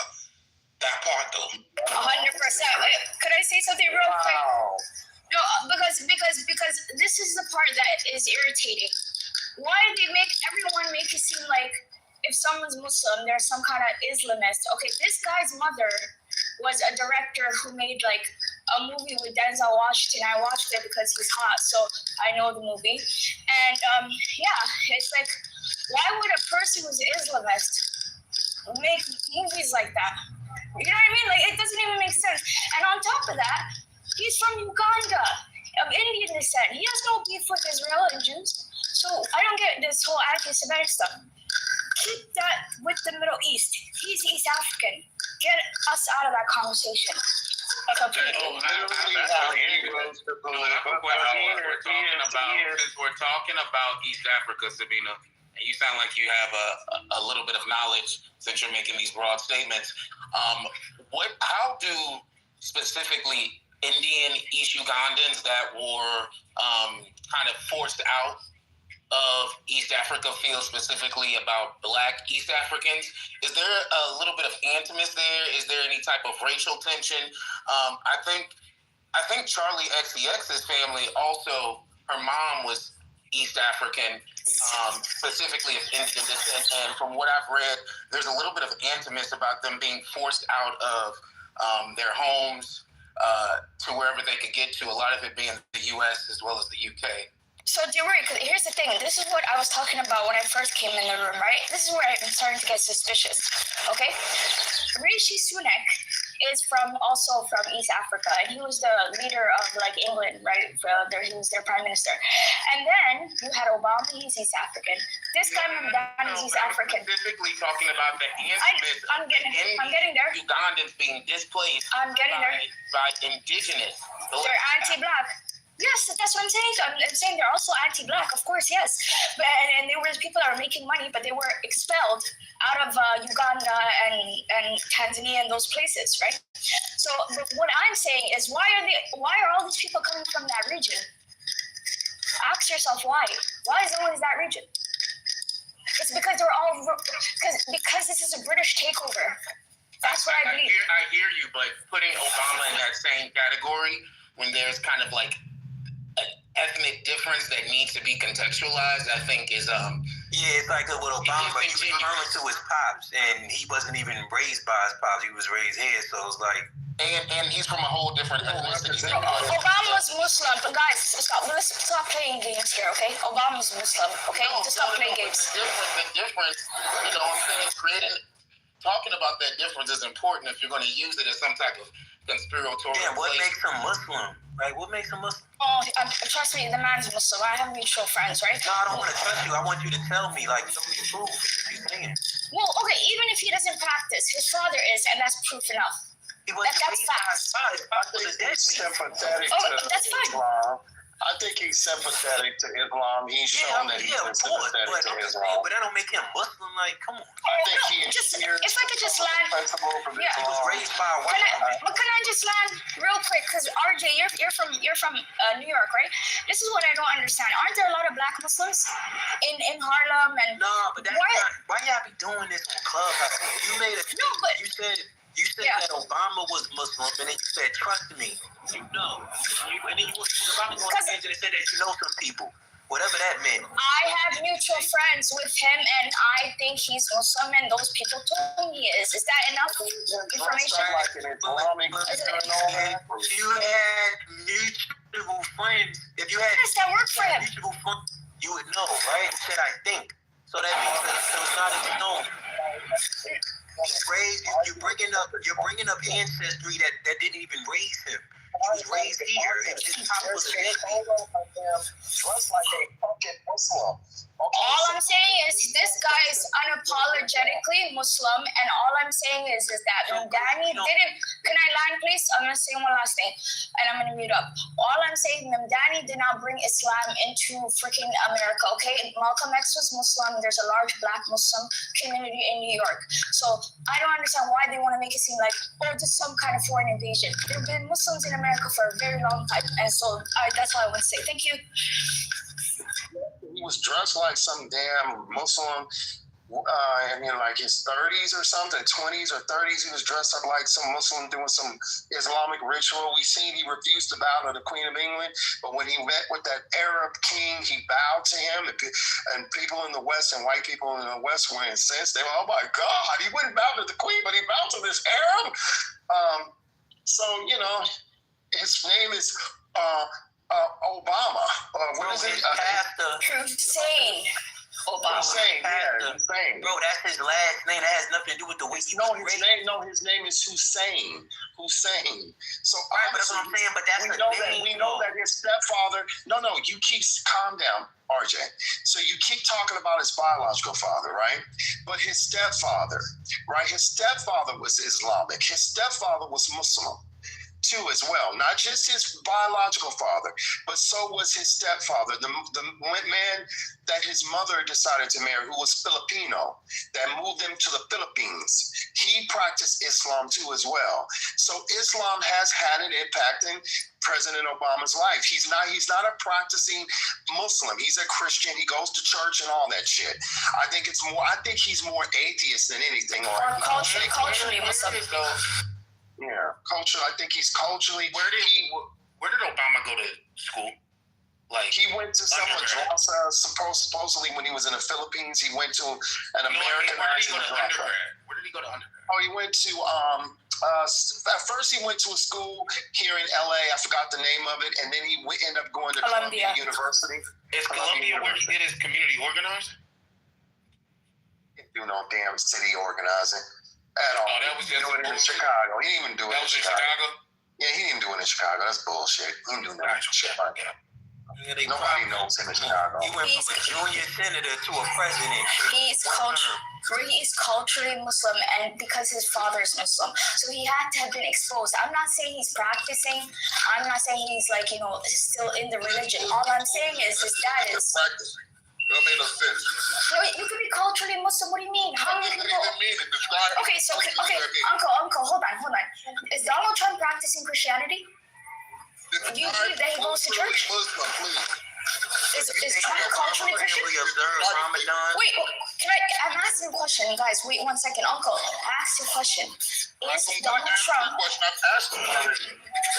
answered yours. No, I didn't describe culturally Muslim. Culturally Muslim is when you are exposed to Islam, your family are, or something, like your father and so on, and so you know about the religion, and maybe he chose not to be it, but he's still exposed to it. Same way J.D. Vance. Can I land? J.D. Vance's wife is Hindu. So if I make the argument that his kids are culturally Hindu and culturally Christian, that's not a retarded statement. It's facts. And so if Trump himself, I don't think Trump goes to church every day, but he's culturally Christian. That's it.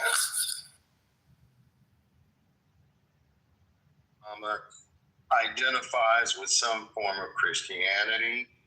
I don't think he is religious. I think he is a theist in some ways, probably, or deist or something. I think a deist of some kind. I do not believe that he's Islamic, but I think he's sympathetic to the Islamic cause in some ways. And he found value in it because he was influenced by it as a child. But I don't think he's a terrorist or Islamicist, and he's ready to blow up shit. Why do you associate Islam with terrorism? Well, because it is. Muslims do a lot of terrorism.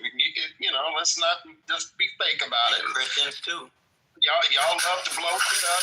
Y'all love to hack people's heads off if they don't submit to Islam. That's what y'all do. No, sir. No, sir. The ones that do are the ones from the Middle East. Indonesia is not a country that has beheadings and all these things you're talking about. Christians get the crusade. Neither does Kenya. That's Nigeria, sir. Please know your geography. Yes, and those Muslims over there, Boko Haram is Islamic. So crazy. And they was up to Nigeria, sir. Screaming that they were part of Islam and proud of it. So crazy. We gonna say that. So we gonna make believe like Jim Crow ever wasn't ran by the Bible. We gonna make believe like all these crusades, these We're not Christian talking about what crusades. happened 500 years ago. We talking about what them Islamic people are doing now. That was 500 years. And they blowing shit up. That goes against everything you've been representing yourself as on this app, bro. They blowing shit up. Okay, the Muslims is blowing shit up. This nigga's yo. He's right though. Let's not be fucking the truth. This nigga be in character so bad, right? Yeah. Just be realistic. He's right. If you gotta go all the way back years to prove your point, you have no point. Even with the Israel shit, like what you think that is? That ain't no Muslims over there. Fuck. Come on, Islam people. Do you say what it? Listen, I'm sorry. These motherfuckers is diabolical, right? These Islamic people are diabolical. They trying to build a city in Texas. They like, oh, everybody's welcome. Everybody can come here, and we're welcoming people of all religions. Then they get one of the key people who's building the community. This dummy, he goes on a podcast. This idiot. And he's like, yeah, of course we're not. Of course everybody's not welcome. We're gonna have prayer in the morning. We're gonna be a strictly Islamic city, and they won't want to live there. It's like, what the fuck? And then they go back and they find out through his social media many years ago, he was praising Sharia law. So you're like, come on, bro.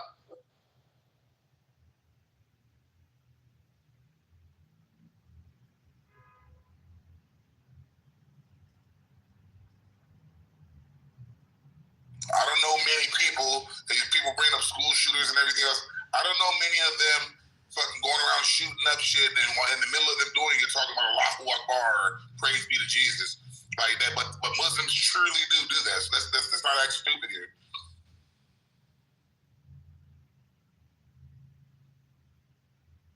I feel like we'll get a lot further in these discussions if we were at least honest about certain things. I get it, feelings get hurt, people don't like hearing certain things. If we were able to take ourselves outside of ourselves and have discussions, we might actually be able to solve problems together. But we can't, because we always want to lie and bullshit and defend the indefensible. Whether it's the Jewish dude, El Normal, defending Jews no matter what, black people defending black actions no matter what, fucking Muslims defending Muslims no matter what. We do this shit a lot with that. Black uncle, who does that no matter what? When do black people defend no matter what? We defend black people no matter what. No matter what fucked up data or stats out there, we somehow have a way to. We don't. We're right now. No, Uncle. Let's keep it real. Let's keep it real, Uncle. Let's just keep it real. We're the only dumbass motherfuckers. Right there. No, Uncle. Listen, hear me out. We're the only people that get on social media, that get on podcasts, that get on television and talk shit about gang. I'll come back in my 30 minutes. Oh. Damn it. I was going to say, we're the only people that get on every platform and talk shit about our own people. Black Americans are the biggest loudmouths about how horrible we are as a people than any other group on this planet. No, Jamaicans, we do it too. Jamaicans doing that. Yeah, for them. I don't see all these Jamaican podcasts, motherfuckers writing books. I don't see the Jamaican Candace Owens. She's Caribbean, but I don't see the Jamaican Candace Owens coming after Jamaican people. I don't see the Jamaican Brandon Tatum, who builds entire millions and millions of audience fans. Our space is the same. Becomes millionaires. But Candace Owens is global, bro. Candace Owens is global, talking shit about Black Americans. Belittling us. She's a global entity at this point. She's made millions of dollars talking shit specifically and exclusively about Black Americans and how horrible we are and what a terrible people we are. Brandon Tatum has become a global. They're talking about Brandon Tatum in Great Britain. dap. In Great Britain, they're talking about this man. They know who he is. Like, I don't see that with Jamaicans. I don't see people globally having conversations about anybody in Jamaica saying, oh, look at them talking, you know, oh, they said Jamaicans are the lowest of the lowest, and they're Jamaican. Oh, I get your point. Oh, what you're saying now. But yeah, we do talk shit about each other, though. But not in that sense of what your context. I get your global platform just censoring one specific ethnic group and saying they're pieces of shit and they're not worthy of humanity. So Nigerians are they're definitely very critical of themselves and their cultures. Say this, you're kind of right, because you got that British woman who was she was born in Great Britain, but she was raised in Nigeria, and she returned back to Great Britain, and she's head of the Conservative Party in Great Britain, and I think in Parliament. And she's so bad that Nigerians hate her guts.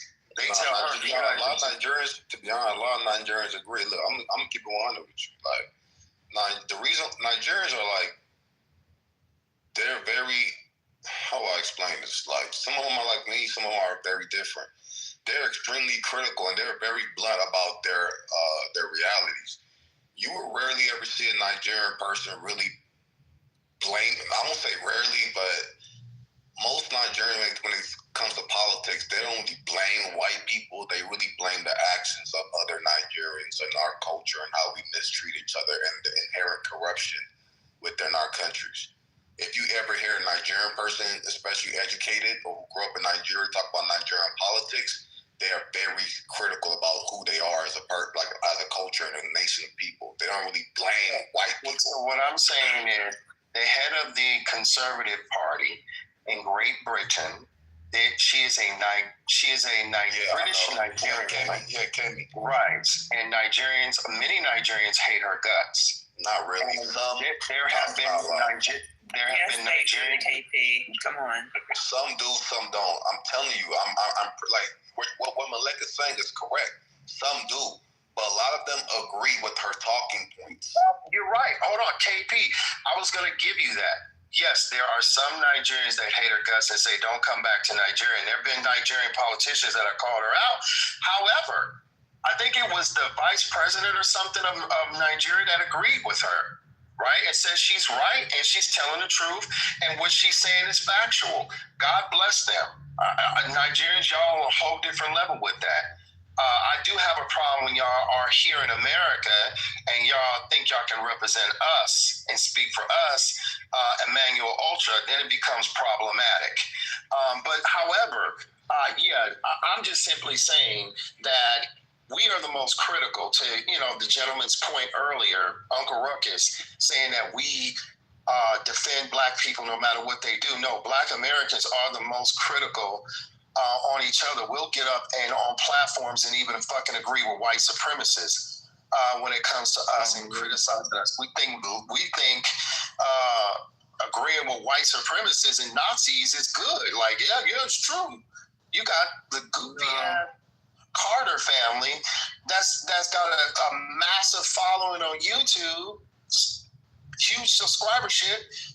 A lot of them white supremacists sitting up there agreeing with Nick Fuentes around Black Americans and who we are. Oh, yeah, go ahead, Notorious. Yeah, I was going to tell Malik, I disagree with you. I think that's one of Black Americans' biggest flaws is that we continue to blame all of our problems on outside influences. We're always using the race as an excuse. In other words, we already know that we may have to run when others can walk or jog.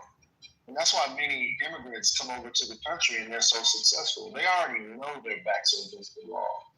So they know, many of them know that they don't want to go back home, that they, it's win or go home, and they're not going back home. So this is why many of them are successful in America when Black Americans are. No, So you want us to adopt an immigrant mentality, Notorious? But when you say that, Notorious, you have to be careful because now they're gonna respond. Like, I don't agree with that, with your statement. I think it's more complex than that, but you have to understand that. It's false because the problem with that is 60% of Nigerians. I know y'all got y'all got awareness about what's. No, yeah, it's cool. Let me just say this, because when you say stuff like that, Notorious, a lot of, I bet you when he gets off the mic, he's going to regurgitate certain white supremacist talking points. A lot of these political ideologies have an element or certain little sprinkling of white supremacist talking points, right? But then we have to really try to phenomenon, but doesn't make it a white supremacist talking point, right? I can say things, I'm not saying this is nothing like this is a white supremacist talking point. I'm just giving an example. When a black person says, I don't want to blame, I'm just giving an example, y'all, so don't get on my neck. If they say, I don't want to blame white people for why our community has a high out of wedlock births, right? I'm just giving an example, so don't get on my neck. People often respond to that and say, oh my God, you're anti-black, you just hate the black community. But black people are not a monolith. They can have different values and different perspectives without it being white supremacist coded. Yes, the thing is that you can't, it's a false equivalency to use immigrants as an example to Black Americans in terms of success. As an example, a lot of people that are coming into this country that are immigrants legally are coming here with degrees, right? And also they get prioritized in ways that we don't in terms of access to education, access to jobs and things like that. They get prioritized over native populations. That's just a reality. Okay. They have certain resources. They a bachelor degree in Nigeria. Hold on. Let me make it clear.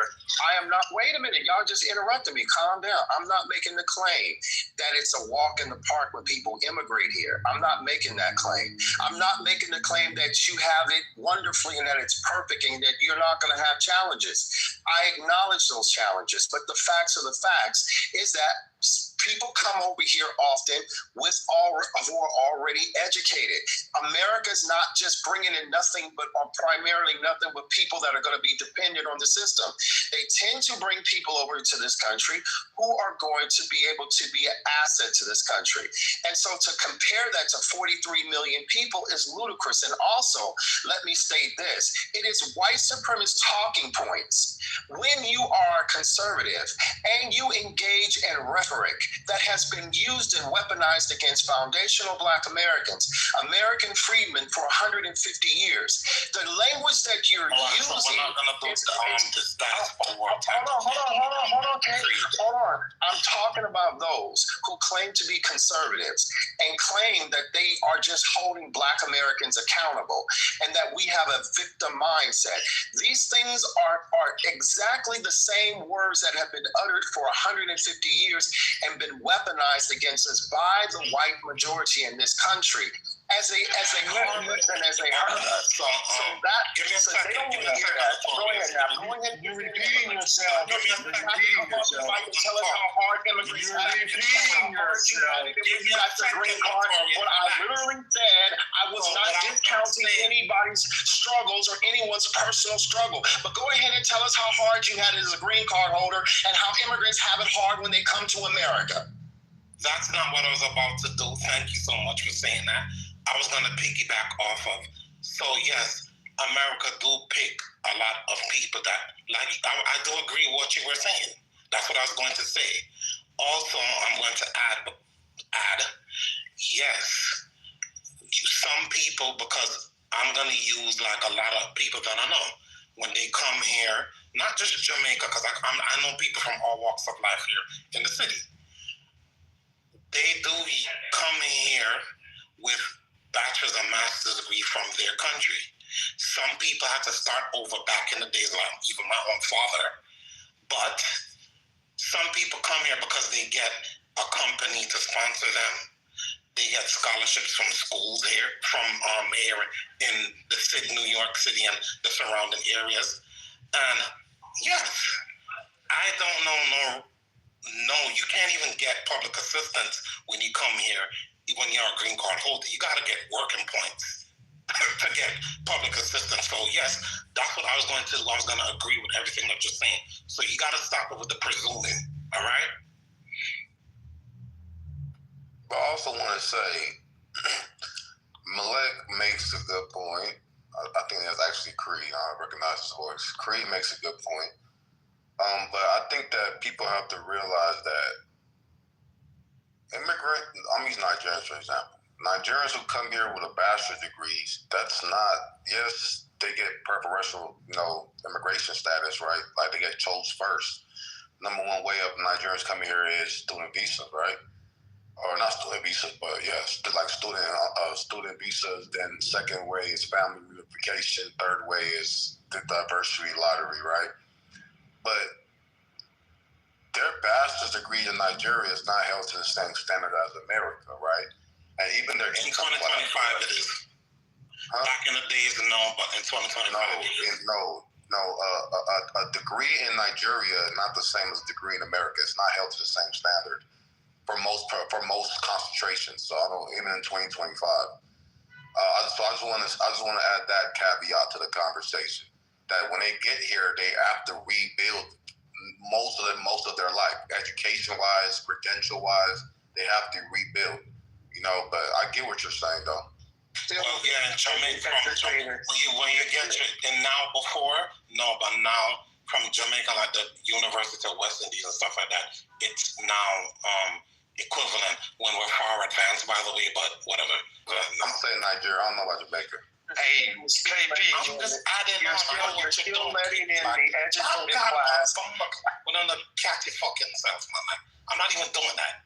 Like, don't go there. That's not what I'm doing. Letting in the educated class into the country. People who you're still letting in the educated class into this country, right? Actually, the top percentages of Nigeria, not just Nigerians. I don't want to just center them, but other ethnic groups, other minorities that are coming in tend to be the top of the heap in their countries because there's a brain drain that has been going on from these different countries into America, right? To advance America and all kinds of that, not just in science, but in healthcare and other ways. So you can't compare that population to a native population, especially a native population. The majority of the people do not have degrees and bachelor's and master's degrees and all these things.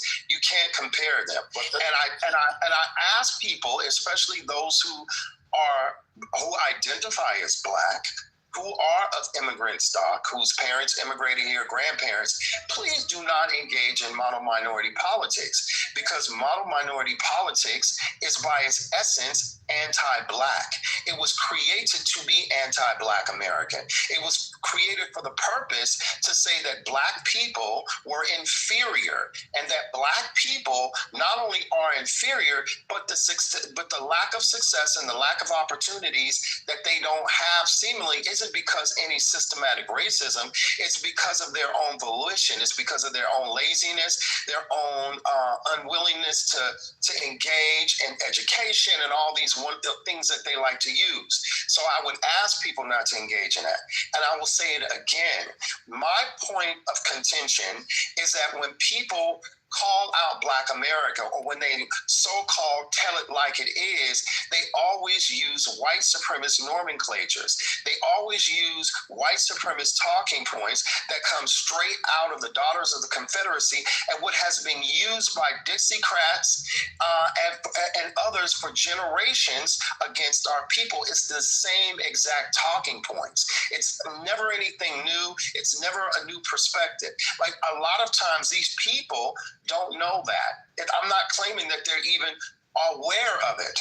A lot of them aren't, but nonetheless, they're using that language, and that language is harmful to us. Well, let me be clear. This is the point that I was trying to make. There's an old adage that says, good times make weak men make hard times make strong men.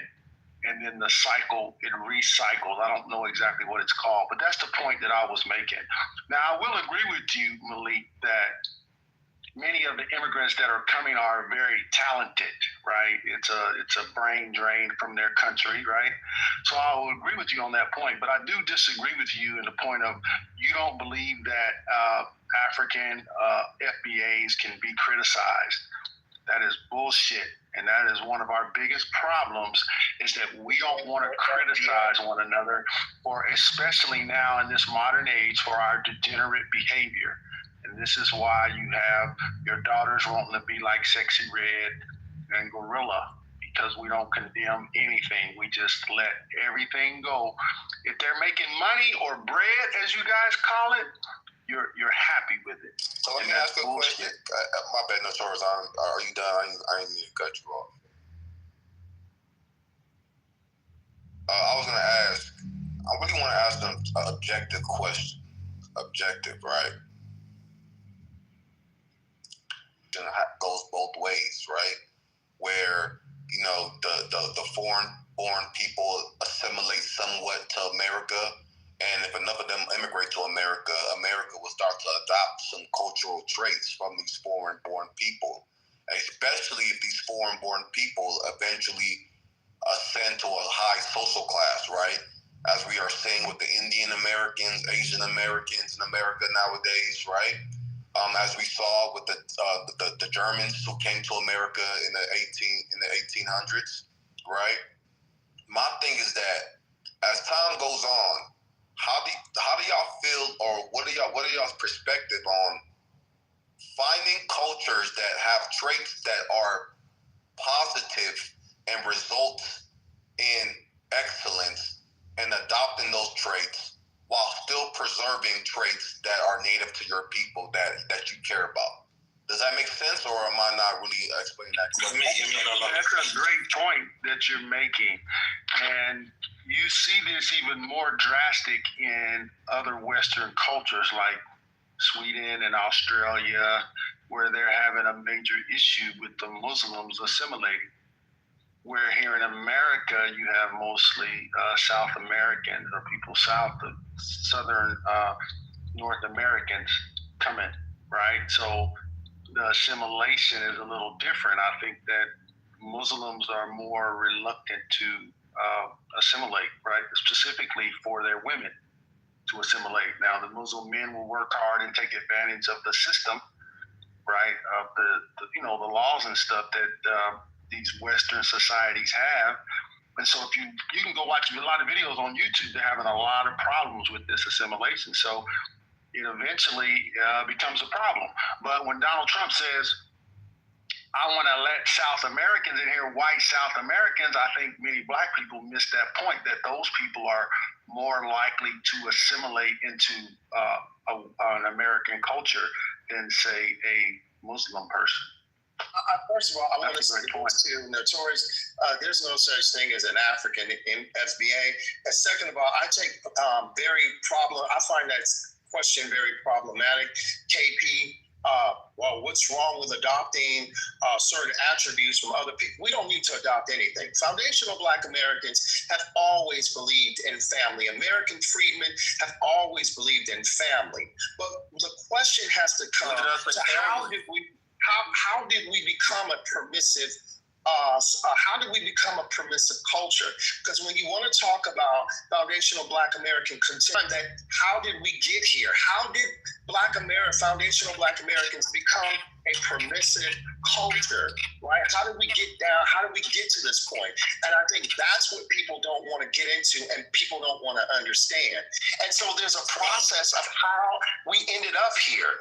And until people are willing to engage that conversation and dissect it, which we actually do in our spaces, we're not on this app. This app is for trolls. But when we're on X and we're in our spaces, we actually engage in these conversations. We're being ridiculous at this point. So the question that y'all seem to, so stop. So a lot of people try to zero in on Black American contemporary culture and criticize us, judge us, and berate us based off of the permissive culture that we have today. And what we're saying is there's a reason why and how we got here. And that's what's important.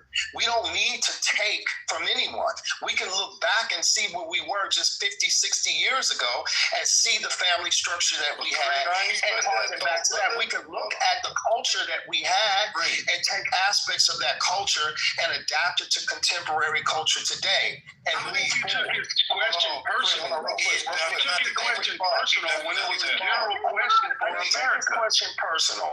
I was addressing it. No, but I didn't say anything about y'all family lacking or y'all need to adopt culture. KP, son, let me say this before you go. How did I implicate it? Don't go down that rabbit hole with Americans. But you did refer it to people that came here too. So I adapted because I came to New York City. My parents brought me to one of I feel it's just the greatest city in the world, by the way. But they brought me to the greatest city in the world. Did we live in the hood? No. But I enjoyed it. I adapted. I finished high school in New York City. The shit was the shit. The late 80s to the 90s.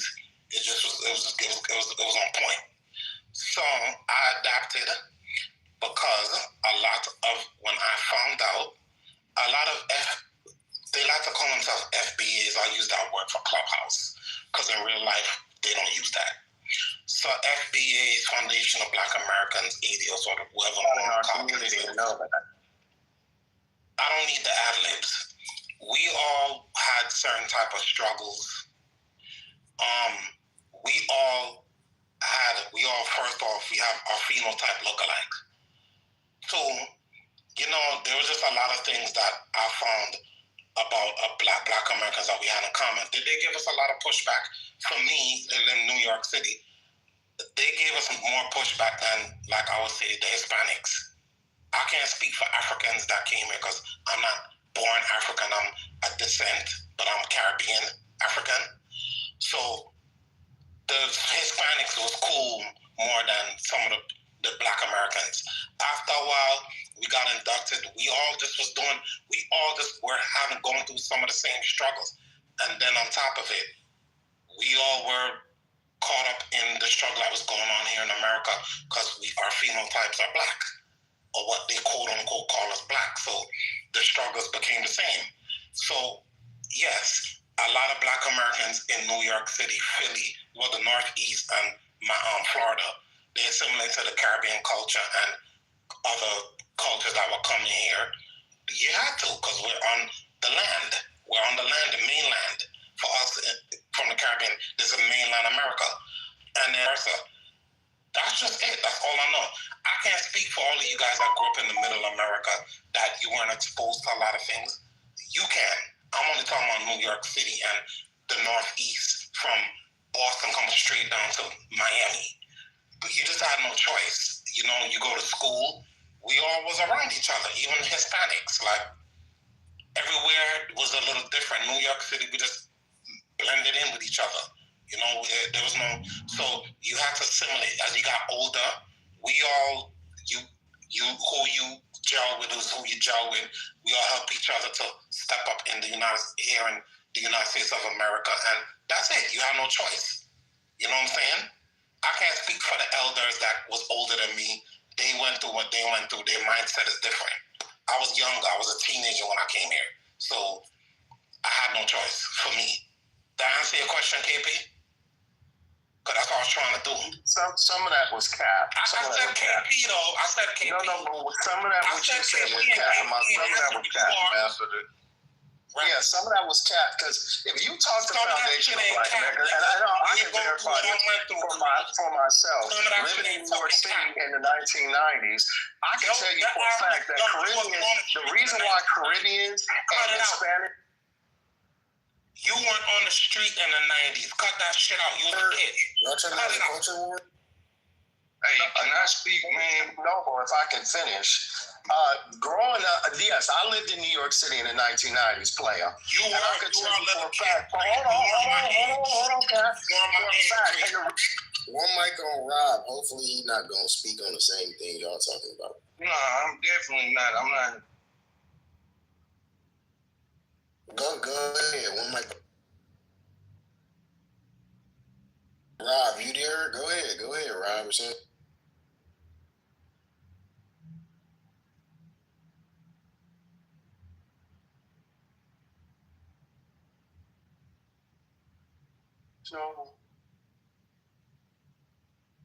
Oh, yeah, okay, all right. Y'all want to go back to that. See, look at that. Growing up, the reason why Caribbeans and Latinos got along and versus Black Americans is because Caribbeans and Hispanics and Caribbeans and Hispanics. Can y'all hear me? I didn't know. I don't know what was going on. Just say this. I just want to say this. I'm from Southwest Houston, Texas, A-Leaf, which is considered the most diverse district in the state of Texas. I grew up with a lot of Africans, Caribbeans, whatever, different Africans different people from different countries in Africa. Hispanics too. It's a good mixture of a lot of stuff. I'll say this: there was always a level of the parents of especially the Africans. They had a little hesitancy to let their kids fuck with us, but this level of division, it ain't never been there because it was never a feel of we were one people, but we wasn't tripping with each other. So my point is, man, this whole, and I'm by definition, I'm an FBA, although I don't identify with a movement led by Tariq Nasheed. I think this movement is bullshit, man. And this ain't to say that we as Black folks need to start becoming more African. They've been talking about this. I'm just speaking to this, man. I want to know. That's all it is. I want to know where was the turning point. You would have to ask one of them. I think it was KP, or it might have been when we were discussing about how I think it was, is he still here? Notorious had brought up the fact that Black people and will cover up or go along with the worst of Black folks and what they do. That's how it happened. And I pushed back against Notorious and said, Black people don't do that. Black people get on podcasts. They got social media platforms. They the loudest to talk shit about Black folks and what they do wrong and how they doing it wrong. That's how it started. My question is, why does it always have to be this particular conversation? I think the conversation should always be this. Yes, the delineation movement is not going to actually change. It's going to continue to happen. The point is, instead of actually pushing back, how can you actually help the delineation move forward? That's what it should be about, because it's not going to change due to the fact that there's so many different things that we're trying to get out of this. And it has nothing to do with Africa at all, to be honest. But for some reason, it became that. And I'm just trying to figure out, how can you actually move this thing forward instead of saying, oh, you are being divisive. But what I found out, so I asked this question.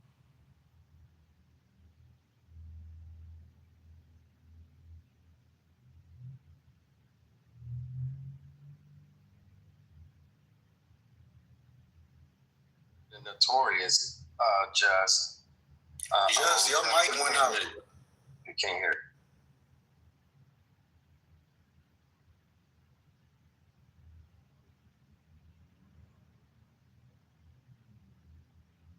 Just we can't hear.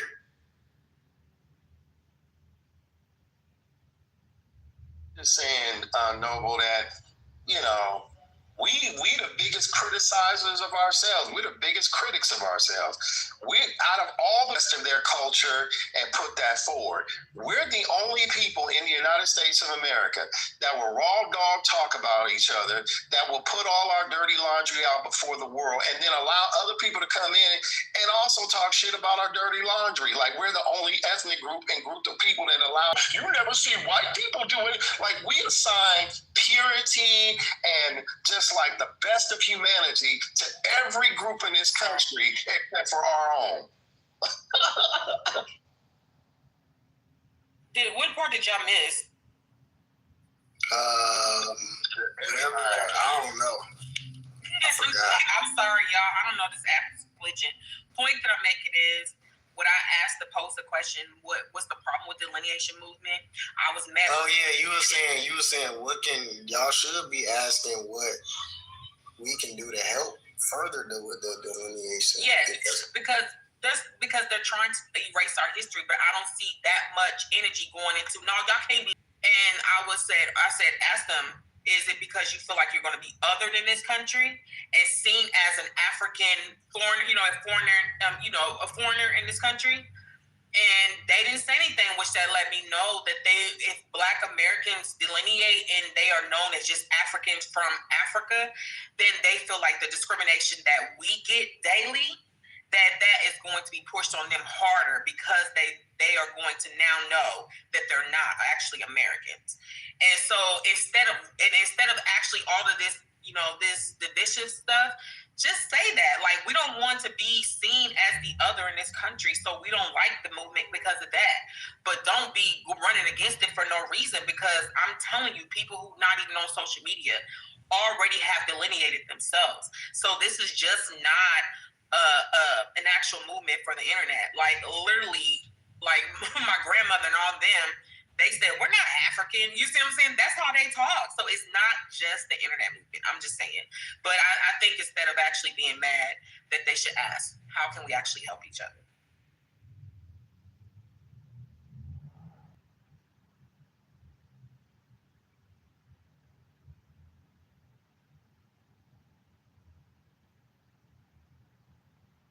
Yeah, I think it's a lot of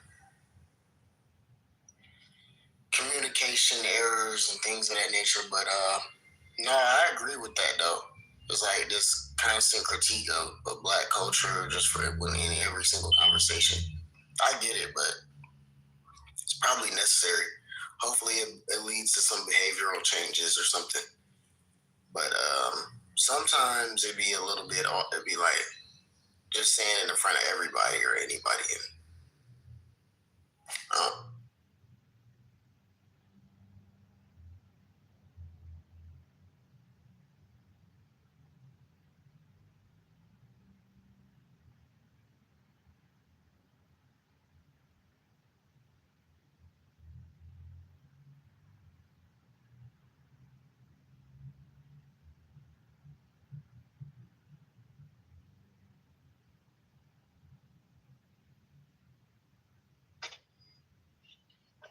Like $70. Yeah. What'd you say, Nate?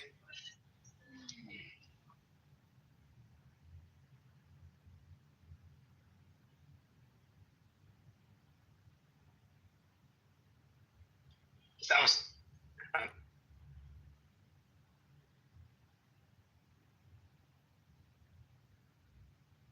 To be honest, people are already delineated anyway, because if you ask the person, like, what are you, they're going to say that I'm Jamaican, I'm this, I'm this, I'm this, I'm this, I'm this, I'm this, I'm this, So it's kind of funny when we create our own lineage, they want to jump off and say, well, you're being divisive. But when you talk to them, they don't even say they're Black. They say, I'm Jamaican, I'm Caribbean, I'm Nigerian, I'm this, I'm this, I'm this. So when they play the game and a double take on us, they want to play that, we collective, because they want to benefit. But when they are in front of them folks, they separate real quick. And when you call somebody out and they hustle, people get mad when they get called out in the hustle. So Malik was right. They've been hustling. They think we're freaking stupid. And it's time's up for that. They come here, commit all kind of crimes. and we get blamed for it. They cause chaos. We get blamed for it.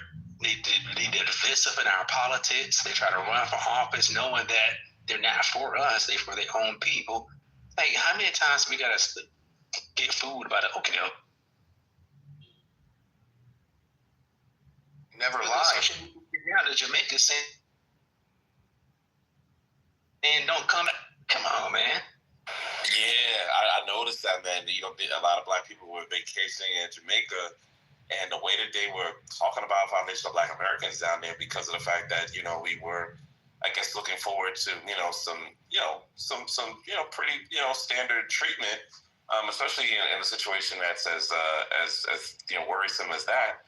And they're on there talking about, y'all, why are y'all here in the first place? Y'all need to go back to America, and just being very disparaging. I mean, and people have been like that for many, many years. It really started on Twitter, where you saw a lot of black folks from the diaspora, they repping their flags and calling us all sorts of names. And I mean, now that Foundation of Black Americans are delineating, all of a sudden it's an issue. I don't really understand why. You know what's so crazy? The video that initially went viral was of a woman who was in Jamaica at a resort, and she was complaining. She had like bags out that this lady is Caribbean, right? And that didn't matter to them. They just came out in the tens of thousands, like, get out of our country. We don't like you. We don't even like you people. We find you to be disgusting. Don't come to our country again. And it was just like, wow. So I'm going wow for me, because I always knew they felt this way. But, they just woke up a lot of our people like, damn. And the funny thing about it is that, there were Black Americans that were complaining, but they weren't complaining to the staff. There was one Black woman that was being disrespectful and loud and obnoxious, and criticize her. But how does that become a referendum against our foundational Black Americans? And it's like, they just took that opportunity just to espouse how much they hate us and just say it, the quiet thing out loud. And it was interesting to see so many people woken up to this reality.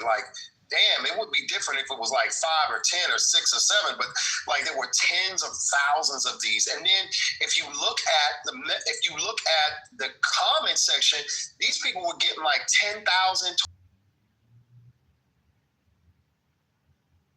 Listen, I'm not only and I will say this too. You're right, Nathan. We do get blamed for the crime, because look, in Minneapolis, you have Somalians who commit crime, right, and do a lot of crime in Minneapolis. We get blamed for that. But at the same time, Somalis don't even really identify as Black. Now, I know Dr. Goddess had a room one time where she has some Somalians who identify as Black, but most of them don't. And they make it very clear. They're all around the planet. I know you had that one. No, but I agree. I mean, most of them don't. I mean, I can understand how some Somalis are get your shit together Somalis. You know what I mean? But I agree with you. For the most part, they don't see themselves as Black American, and until they have a Negro wake-up call. So. The gentleman running for Congress, who is Somali, right? The gentleman, I don't know his name, but he's in Minneapolis. And he was being interviewed by Conscious lead at Democrat Shield. I can't stand him. This guy, Conscious Lee, who's over 1 million followers on TikTok, he literally was trying to force this Somalian man, to identify as Black. And the guy was uncomfortable doing it. And he was trying to force him, you Black, right? You Black. It got down to that. And then he was yeah, okay. And then they showed the dude behind, they put up a video on X of this gentleman at a meeting with Somalian leaders in Minneapolis. And they were saying, Indianapolis, I don't know whatever the hell their community is, but they were saying to him, we're not Black people. We're basically chastising, why don't you acknowledge that we are Somali people and let them know that we have issues? We have issues and we have concerns, and don't just lump us in with Black people. We're not Black people. Telling him this, and he was I agree, right? So, it's just interesting that the power dynamic, that how he's forced to identify as black when he's running for office, when he's on big platforms, and how black people that engage with the Democratic Party and engage with the left are like forcing this man to identify as black, even though he's reluctantly doing it.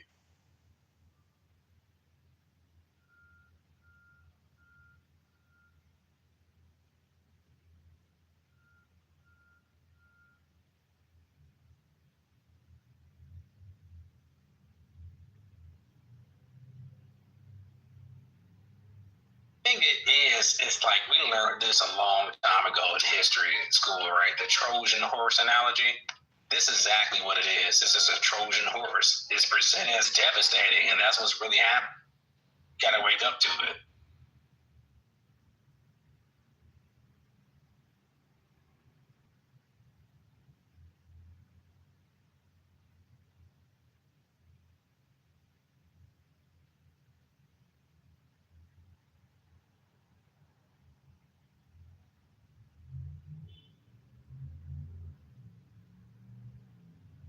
What's your thoughts on this mayor of New York, this Mamdani?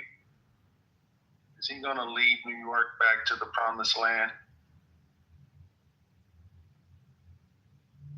Malik, are you there? That's Creed. Malik, are you there, Malik? What about you, Dr. Goddess? Are you excited about Mamdani? Yes, I am. Thank you. Why? Because I don't think that policies and programs that they literally help define us, like Social Security.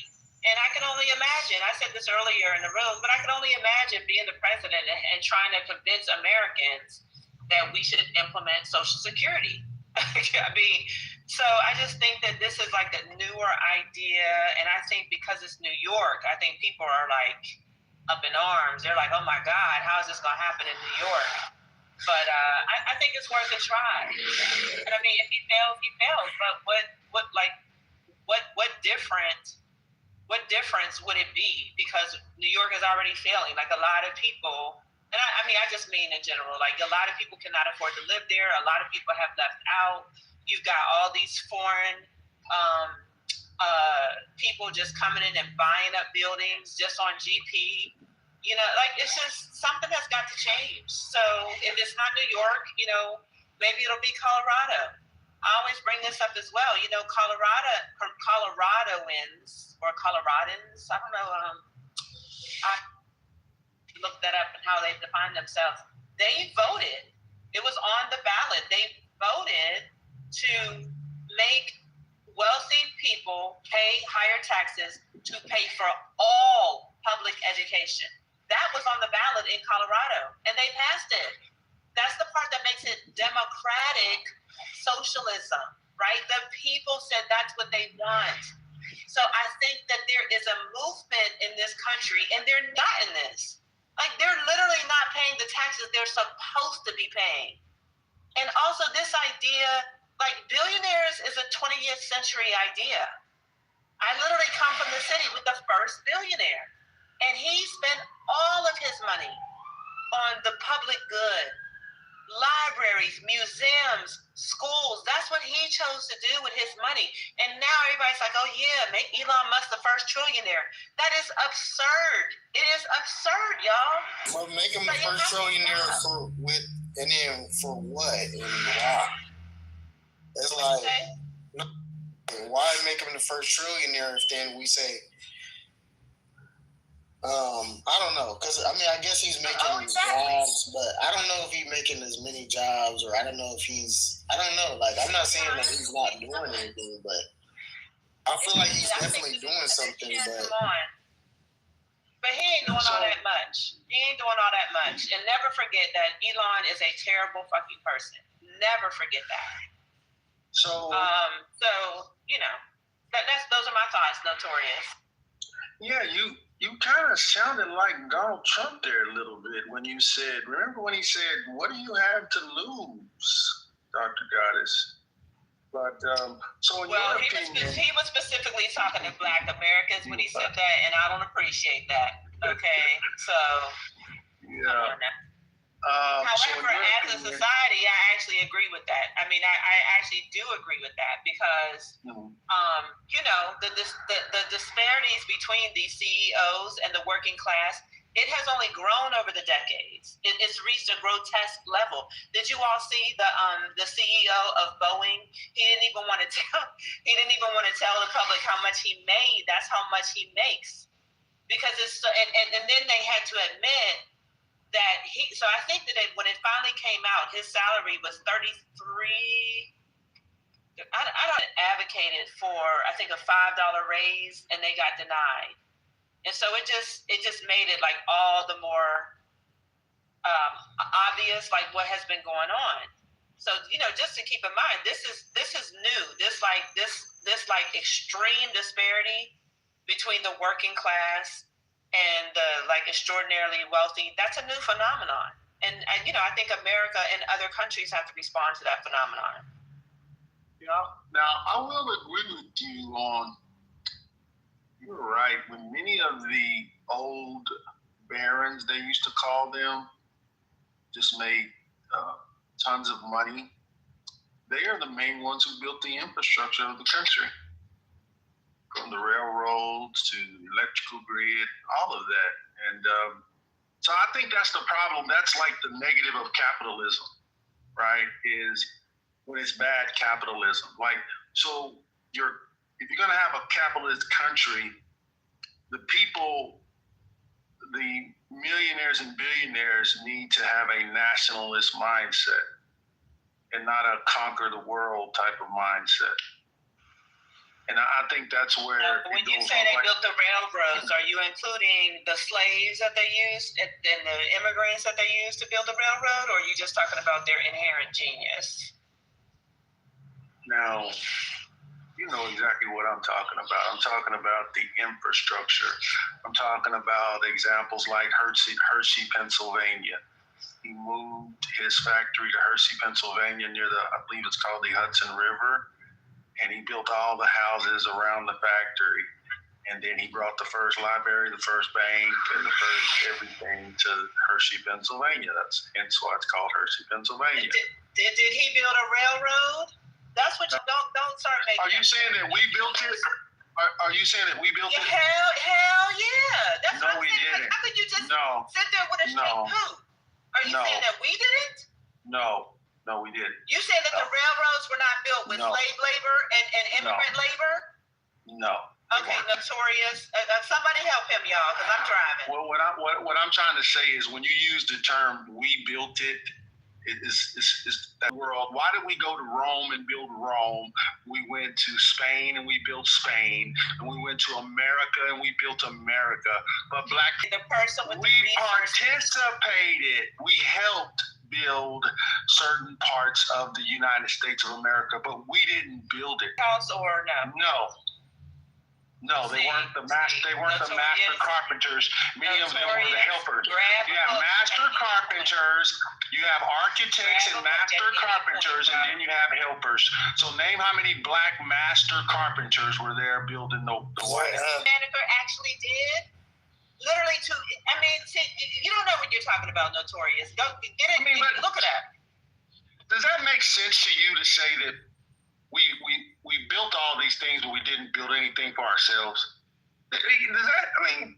You're the only one saying that. Does that resonate with you, Dr. Goddess? You are the only one saying that we didn't build anything for ourselves. That's a lie. That's a lie. Stop the self-hatred. Jesus. Well, they came and tore down, Dr. Goddess. We built Rome. We went to Rome and we built it. We went to Spain and we built it. Then we came to America and we built it. So what do we build for ourselves, Dr. Goddess? Well, they did build the railroads, bro. Because you got to remember Civil War. Remember? Yeah, but you gotta remember that the West Coast, damn near every state in the West Coast is post slavery. So we weren't even called the United States originally called the United States. Right. Okay. It became the United States later after slavery was over. When you look at states War, bro. in the early 1900s, sir. I said the Civil War, 1860s. They built the railroads that went through one point through the South, and when they figured out that was happening, they built the railroads all through America, and they used enslaved workers, cleared the land, built bridges, all kind of stuff. Whether they put up their own money or not, they use slave labor, bro. You can go look it up. I know you read books. You sound very intelligent. Stop playing with yourself, bro. You know what I mean? It's all right there. You look it up, it's there. But we should know it already just from learning on the real talk. This is what they did to our people, bro. And they did it many different places. So be it. I ain't even talk about all them other places. But when you want to talk about here, yeah, we were forced to build this place in a fashion we didn't want to. And we got cast out once it was done, and then we built our own cities. And it's facts. Either they've been drowned out, bombed, or ran out by just getting killed. They just come shooting, killing, dragging people out their homes, or they burn down the cities. It's all there. So you mean to tell me that them people sat there and made up that history? So they just wrote that up like a Disney story, right? I'm trying to explain to you, sir. What you explaining to me, bro? All you telling me is that they built it because they had the money. They had the control. What I'm trying to tell you right now. They didn't go out there and do the physical labors with the sister explaining to you. They around that almost every new construction going up, whether it's a subdivision, whether it's a mansion, and I can show you Mexicans from Mexico building those houses. So are you saying now in 2025 that Mexicans are building America because they are the labor force? Because they are the labor force. You know the Hispanics. The Hispanics got the construction career. Man, I was just in that.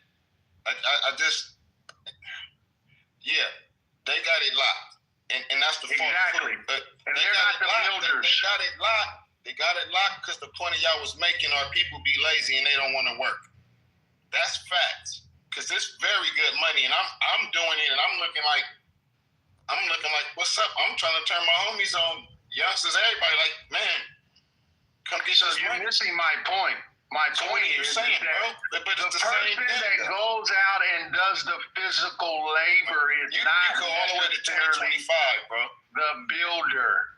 The person that goes out and does the physical labor is not necessarily the builder. That's the point that I'm trying to make. It goes, when you go into that, you're trying to be technical. When you go into that, it's going to be a lot of stuff. Blueprint, writing out plans, all that. Yeah, but at the end of the day, somebody got to do the physical labor to see your vision come out in the physical, period.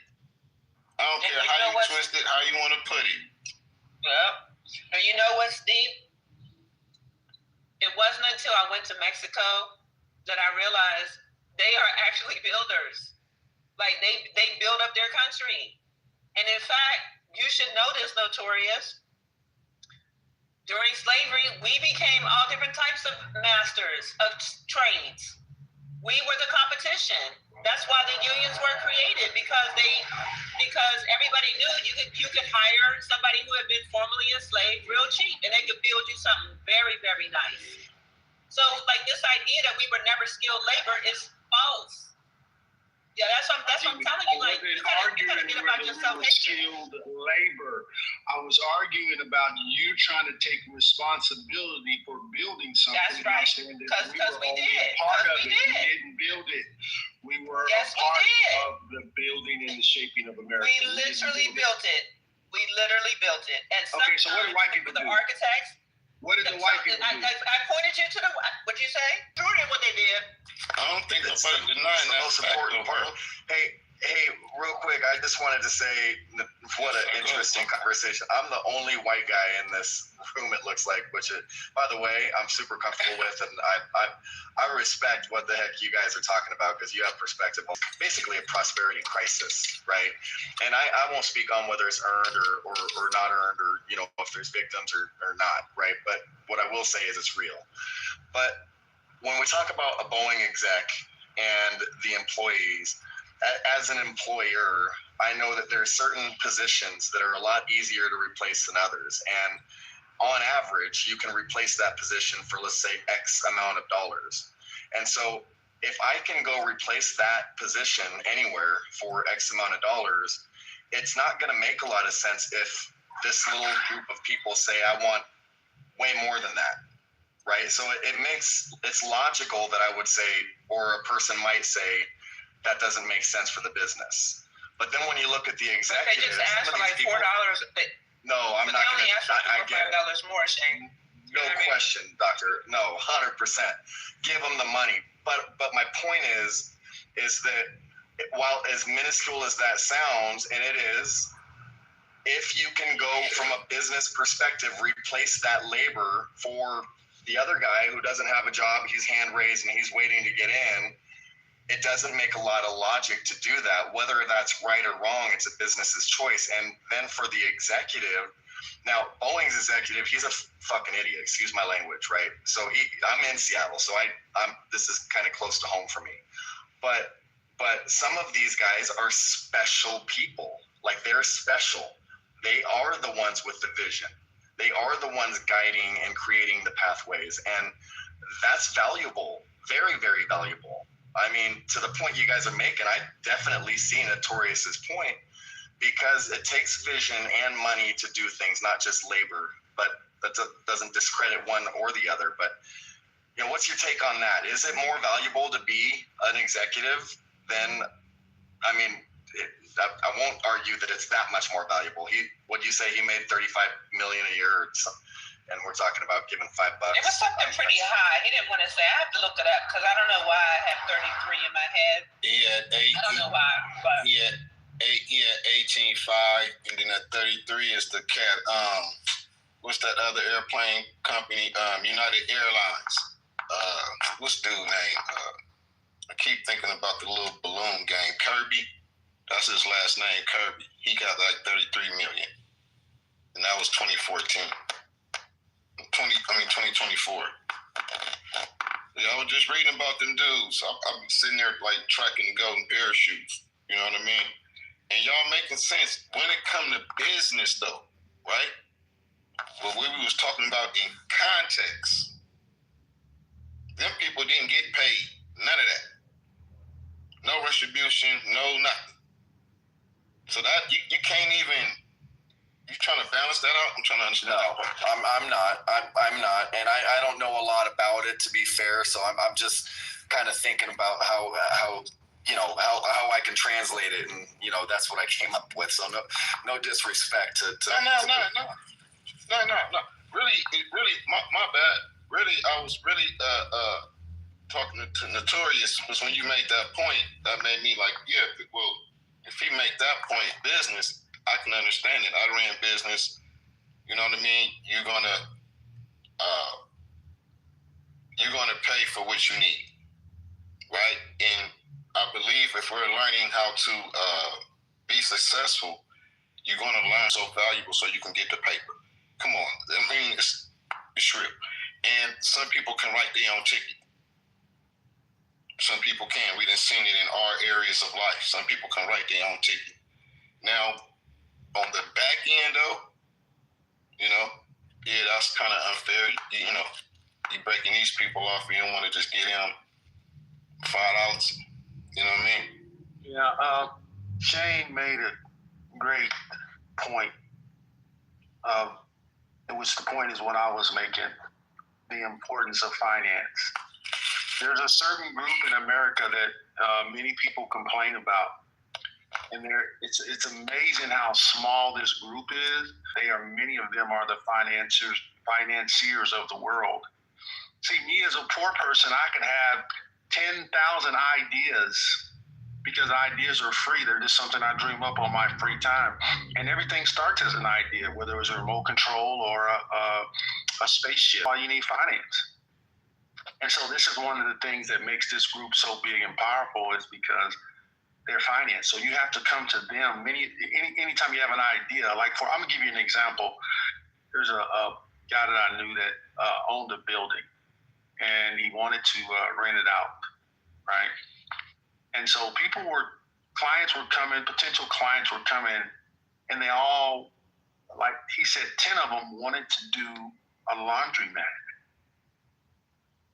And he never thought about it like that. So he didn't realize that a washers and dryers. So in turn, he turned a building into a laundromat himself. But it wasn't his idea. But being that he was in that position, right, of leverage, and that's what I was saying, that's what he's saying about how the CEO, the workers don't have leverage over the company because the company feels like they can replace the workers because the workers don't have leverage. And even if they quit, they feel like we'll take our chances, we can live, and it's just not true. I agree, but look at, someone said Rome. Look at what Caesars did. They literally went out and conquested. They took shit. They went and killed you, and then they took your people, and you're in my army now. And that Roman Empire, I don't know why. Whether it's right or wrong, I'm not going to take a position on that. But people would say the Romans built that. But how did they do that? They stole it. They just went and kicked up, But conquest was a part of the world back then, right? It's so different now. But to the point. Also, yesterday I told people Rome colonized Europe, and they had a difficult time believing that because they actually recolonized Europe. But anyway, Rome gets a lot of good credit because it's like the pillar of European civilization. That and Greece. Well, they created wealth, right? Walmart is, trash. They come in, they ruin a lot of small businesses, they take people out of business. There's a lot of problems that come from an individual standpoint by having a company like Walmart, come to your neighborhood. However, they employ hundreds of people, bring tons of tax revenue to the city that wouldn't have been there before. And in many cases, there's just a lot of benefit to them. So I think it is a matter of perspective.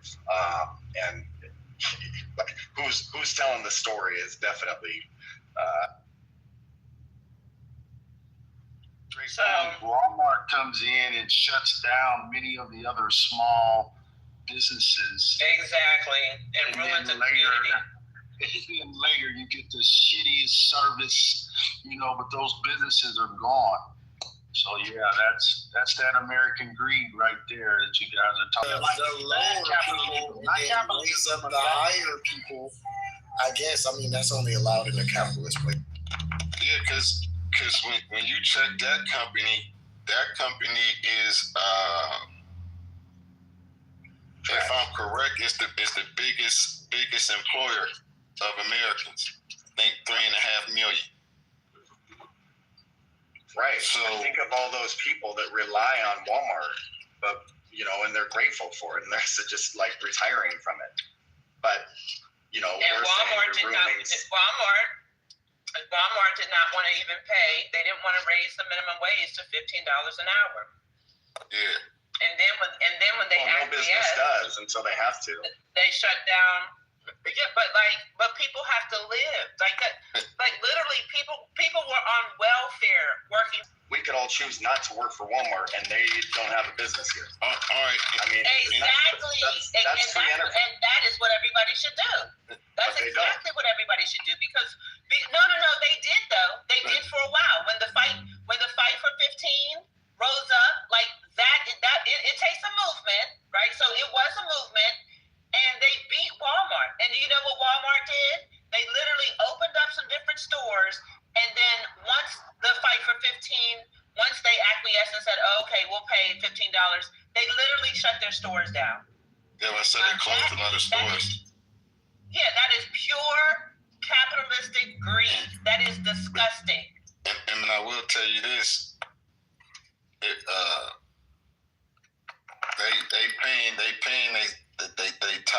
they top people as far as management in the stores like 150, 200 racks a year. I was just gonna say that, Ace. I know. So it's kind of really stupid people that work at Walmart too, and I don't. It's kind of like you but then you like, I don't know. I like to research stuff, so I be digging in these companies. So it's just like, again, you make yourself in position.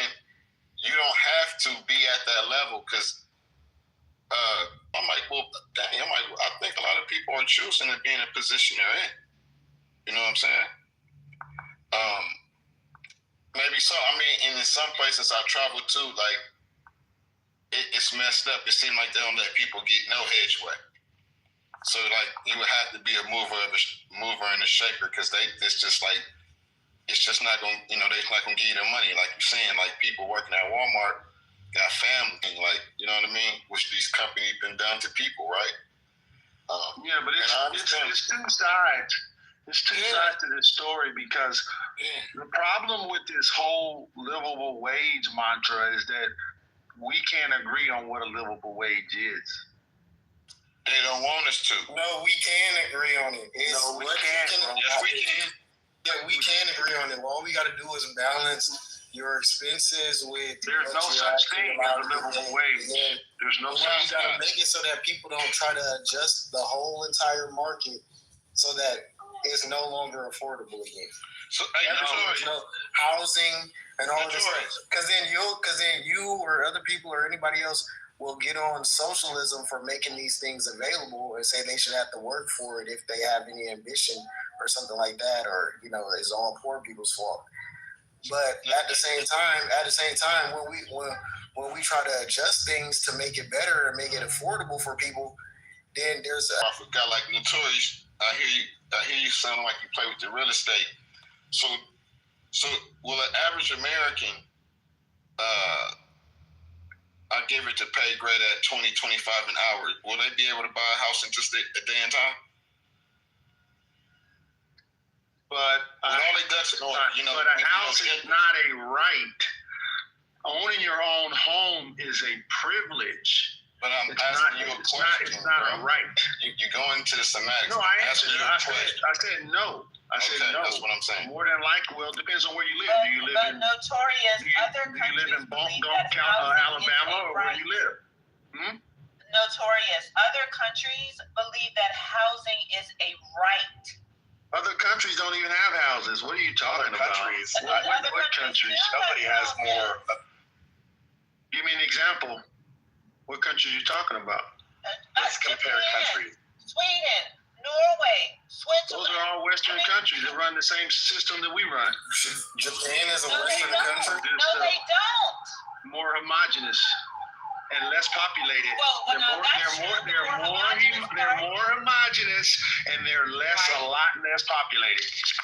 Okay, so you're trying to compare America to that? But it doesn't. You can. Because first of all, nobody is telling America to continue to be racist. That's number one. And also, the population doesn't matter. It's really, if there's enough people to generate this type of income and resources, you can respond to the population of the people. That's the point. The point is not the population of the people, it's the system that has been established for each individual. So you can grow with that. But I totally agree about the homogenous situation. And that is why I'm excited about seeing what Zoran will do in New York. Because this is an experiment. It's an experiment. And he Zoran is going to destroy socialism, but he doesn't. Here we go, Notorious. He doesn't believe in that shit. He don't believe in that shit. Yes, Y'all do, but he doesn't. Okay. So what proof? Because I'm not going to let you just talk smack. What proof do you have that he really doesn't believe it? It's because he's Muslim? Have you seen that video where he said that his goal is not to assimilate to America, but to destroy it? And he got a mask on his face. No. This was years ago. Okay.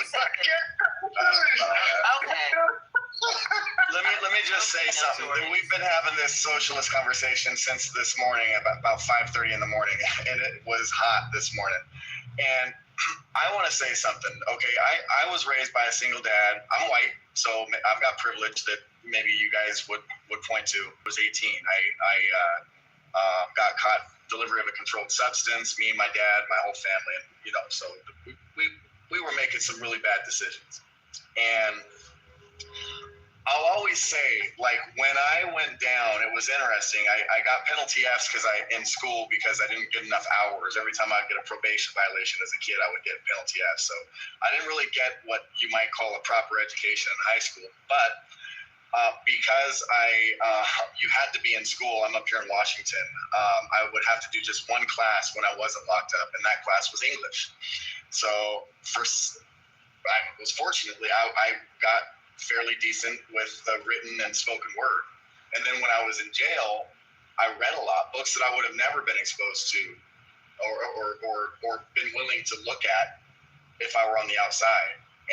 And so what happened was really bad circumstances through choice created a lot of, on one side, doors that were closed, but on the other side, I was able to make myself valuable in ways that I wouldn't have otherwise. And so, like, when I hear things like, Doctor, and no offense, I know this is for me a kind of a complicated topic to navigate in this room, but when I hear about America being racist, but I know many Black, highly successful people that also come from really bad circumstances, and I know what I came through and where I am now, and I just don't understand, because America is and always has been. That's why immigrants want to come here. Like, we're trying to lock the Can I see if I can help you understand? Do you believe that the penitentiary system is effective for rehabilitating criminals? Well, let me first, so we can both come to an agreement. Have you ever been in the penitentiary? I have. No, I haven't. I'm not speaking from no experience. I'm just asking. Okay, so that never break free of those circles. And being away from that is definitely a positive. It's definitely a positive. And then you get out and you're on on community custody or whatever probation, you got to check in. I believe it is. Now, do I think that, like, some of these people that are in jail for, like, marijuana and, the stupid shit? No, I mean, and recidivism is real. But there needs to be consequences for our choices. That's kind of like the justice system itself. But yeah, okay, go ahead. Yep. Yeah, but go ahead. It's real, and it's not a Black thing. I mean, it is a Black thing. I had to pay for my choices. It is a Black thing, Doctor. Shane. No, but I understand that. Well, I wasn't saying that it was a Black thing, but I was if it's a Black thing, and I'm the only one in this room that's been there, how is it a Black thing? Because it is a Shane. Come on now. Like, first of all, it is a Black. It's literally a Black thing. Okay. It's easy to say that, but what do you mean when you say that? I will break it down, because there's obviously So one thing that I've been paying attention to as of late is I've noticed that all the white people, that have been coming out of prison as of late, I mean, absolutes. Come on. I mean, all the white people. Wait, I mean, you may have seen some, Shane, but I mean, Shane, I apologize for being absolutist. Many white people that have been coming out of prison as of late. Do you know that all of them, of the many that I'm talking about, they all want prison reform, and they all keep talking about all the people that they met in prison that had super long sentences or were put there unjustly, and they are, many of them are now prison abolitionists. Why do you think that's the case, Shane? Well, they're all victims. Of course they are. But they've also seen, first of all, like a lot of them, even like the January 6ers, the gentleman who just got out of jail, he's like a real wild personality. I'm glad you said that, because if you've been attacking police officers and busting down the doorways and what they did, Shane, is they met other people that got put in prison for having a gram of weed and shit. You be careful out there. I know. I was looking in my mirror. I just didn't see him. But my wife's a teacher. They shouldn't be in jail for that long, and that's why they've come out and become abolitionists, because they see how unfair the system is. But doctor, to do what? And that is entirely right? I mean, I read Jesper's prison, and that you saw all the people that are there in prison. I'm sure you met a number of different people that were there, and they had much longer sentences than you. And I am appalled and surprised that you would still. I was asking because I was. No, I know a lot about it. I did 36 months. Hold on, doctor. Hey, I'm gonna let you. Go ahead, y'all. Y'all just have y'all exchange, and I just want to let y'all know I wanted to add more to what I was trying to say. I was trying to go somewhere what I was saying and I don't want to lose where we were, but I remember. So go ahead, y'all. It's no problem. Just have y'all dialogue. So I apologize. Look, it would be like me speaking about slavery on your side of things from a position of like, I'm just surprised you're taking that position. You don't know other than what you've read and seen and like heard other people say. I've been there, and I've been there a lot of times.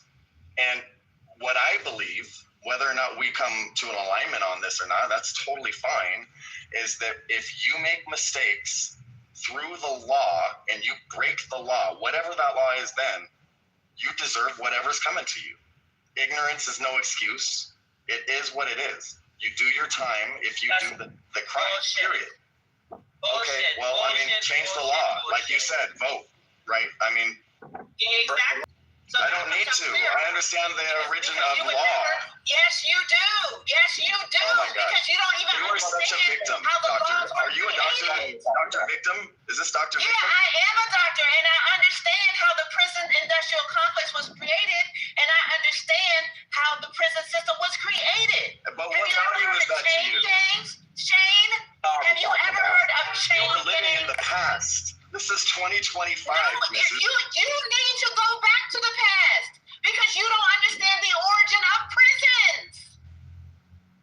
I think he left. Yeah, what it matters how things were created.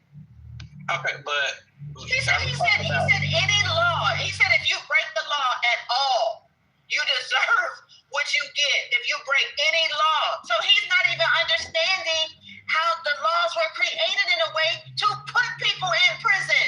Have you ever heard of the black codes, Shane? Google it. Put in black codes. Okay. My God, I just can't believe this. Well, look. I hear both of y'all points, but he left. He left. But I think Shane was talking about, and as it is right now, like if somebody commits a crime against me and they're from my own community, right? Like I understand what the hell we went through, but that doesn't give you the right to commit crimes against me, and you should pay the penalty for committing crimes. But Nathan, let's be clear, so that I understand your point. But Shane said, if you break the law, that is what he said. So I understand. There's a difference between breaking the law and a crime against a person, right? We can agree on that. But he said, if you break the law, and then he said whatever law and however it was created. And that is crazy as hell. And let me ask you a question. Sean is pretty comfortable around you guys. Why do you suppose? You think that's a result of him being in prison? Bro, why you gotta mention some prison shit? Every black person and JP too.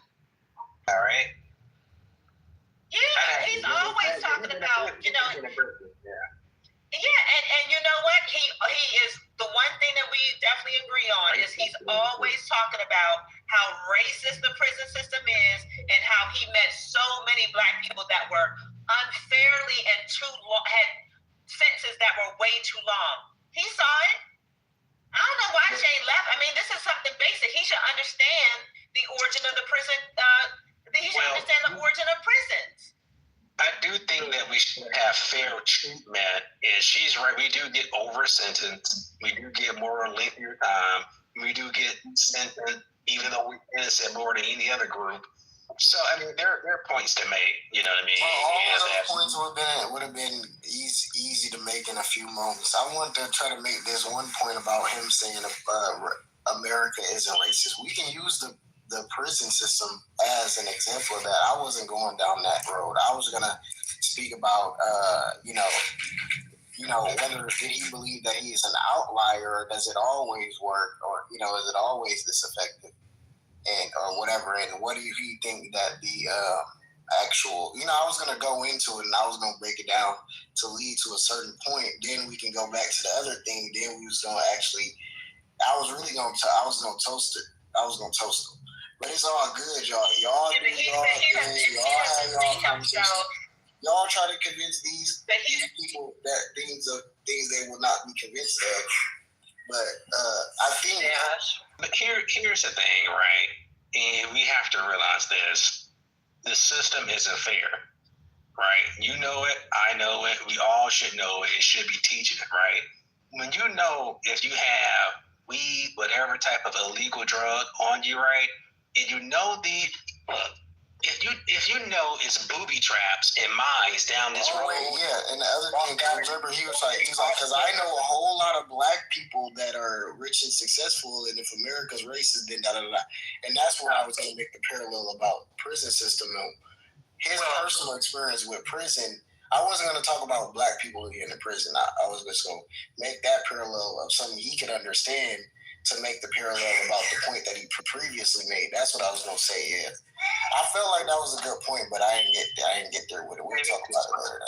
Yeah, but here's what my friends, my close friends, brothers I see on the street, right? When I talk to them, I'm like this. Look, you got some shit on you. You about to drive this car, right? But you know what can happen. If they pull your ass over, they not gonna treat you, like like other people normally get treated. They're gonna aggressively pursue you, lock your ass up, and then they're gonna try to sentence you for maximum time. I think that part, a lot of people can use some help doing. The fighting, but even the fighting to change it, to make it, to fight it, is putting yourself in the position of something that was created to make you fight it so it can be able to lock you up. What I'm trying to say is that fighting it, and every time I come in this room, I'm dealing with the macro about capitalism, the system that we're in, that is made off of the backs of black bodies as a criminal by its very nature of its arrangement. We can't overlook that. I hear Dr. Ray's about the prison industrial complex, but the structure of black bodies being criminalized is a part of the foundation of the capitalist arrangement, and therefore even the abuse. So on one side, that we have to consciously think, feel, believe that we're a victim by just being, and then on the other side, that even if we engaged in trying to change something because it is unjust, if not to us, to any kind of social relationship, makes us a criminal. Just makes no sense, and we can't over make this whole notion. Well, if you just do right, because it's going to treat you wrong, like that is not abusive to you. Of course it's abusive, but we can't. It's a reason why us as black men, right? We ask a certain party. One party say, "Go fuck yourself," right? The other party say, "Hey, we're just going to give you more drug access." We want to make it more easy things what's happening, right? So if you have a party, you know, I hate to get political like this, but one group of people, they both the same group, but they're both divided, so to say, and they're telling you to do negative, impactful things that trip you up and set you back for you not to compete on the threshold that you should be competing at. That's called a setup, and that's what they're trying to do. We need, if they want us to have sympathy, and people want to have sympathy on us, right? We need resources and money. I don't need this type of resources and money is one thing, but I think changing also the social. But brother, like addressing cultural issues and social dynamics would probably even be more. It'd be more valuable than the money, than just getting money. People, Black Americans who come from upper class and more financially stable families, and they go up, the crime rate plummetability. It comes with net benefits, right? The crime rate goes down. Have you ever seen a kid or a young person, let's say 16, 17, steal a car when his parents just gave him a BMW? No, those things are not happening. Both white and black, they're not happening. But when you come from the child, no, but it depends on that person's social environment, though. That's what I was trying to tell you. I was trying to tell you that the social aspect is also important, because even though you're right, and statistically you may be correct, but if you omit the social environment that somebody could be around or dealing with or whatever, or certain cultural norms or accepted things, I just think that those things would also be impactful and important to address. I don't know, but I can't, I don't even know how that would go about that. The logic for me, Nathan, doesn't add up. What you're saying is that the social mobility of an individual, in this sense, black, and I'm only thinking of black person, kind of universalized it. That the social mobility of anyone in America negates the possibility or probability that they would be creating crimes and therefore be locked up. But the reality is, in general in America, this thing called white folks, at the highest level of the social economic structure, creates the most egregious crimes amongst most of the people, even by setting the standard of laws that will criminalize black bodies. They're not poor people. They're people at the highest level of social economic system. And those same people actually do particular crimes in relationship to financial crimes, relation in time, as a black body at a different social economic. So I kind of challenge that. In relationship to black bodies, I don't care what level of the social economic system that a black body is, puts them in a negative position just based off of them being black. And we already understand the white supremacy, how it works, right? That's not. Yeah, we get that. No matter what economic status you have as a black person, you're going to experience some type of. But you didn't include that in your previous statement. That's why his correction came. And if we all got that and assumed that, then that actually negates your point. So that's what I'm saying. Like, if you knew that, you wouldn't even have said what you said. So my point is this: the reason why it's by design from decades, right? The ghettos in America were created, right, intentionally to starve us out. That's what they're actually doing. They put you in areas, they don't put enough resources. So then what? What are you going to do? They already know that the crime is going to uptick. And who's going to commit those crimes? Us against each other. We're killing each other. That's what poverty and starvation kind of does. It pits us against one another. You ask people, black Americans, right? Why did you join this gang? Why are you selling drugs? Go talk to those people, and they will tell you, hey, I don't feel that my economic status that I am right now, I can't move up, right? It's no good prospects for me. Therefore, I'm doing this harmful, violent things to sustain my lifestyle. That's what's happening. It's causing. Hold on, real quick, Nathan. Can you just refresh me on the point that you're arguing? Because I think I got lost in the point. Your argument. But what's the point? Yeah, so we need more financial stability. We need more resources in terms of real money, real concrete money. One of us got a job in the White House. We don't need all that. We need some real effing resources, some real concrete money to uplift us. This country, time and time again, these poor white people, right, back in the 60s, 70s, all that type of crap, this country put them, we call them rednecks. Now the rednecks got plenty of goddamn money. You know, at first they was acting crazy, Bonnie and Clyde, killing each other, all this type of shit. But the government said, hey, we got to put some real money in their pockets. And they group out. That's the name of the game. We need to focus on getting resources in the hardest crimes of these young brothers out here. They need to know and see that, hey, there's real resources out here. I don't have to choose that path. I don't have to get high. I don't have to do these type of things. And we have to show them a different pathway forward. But it takes resources, unfortunately.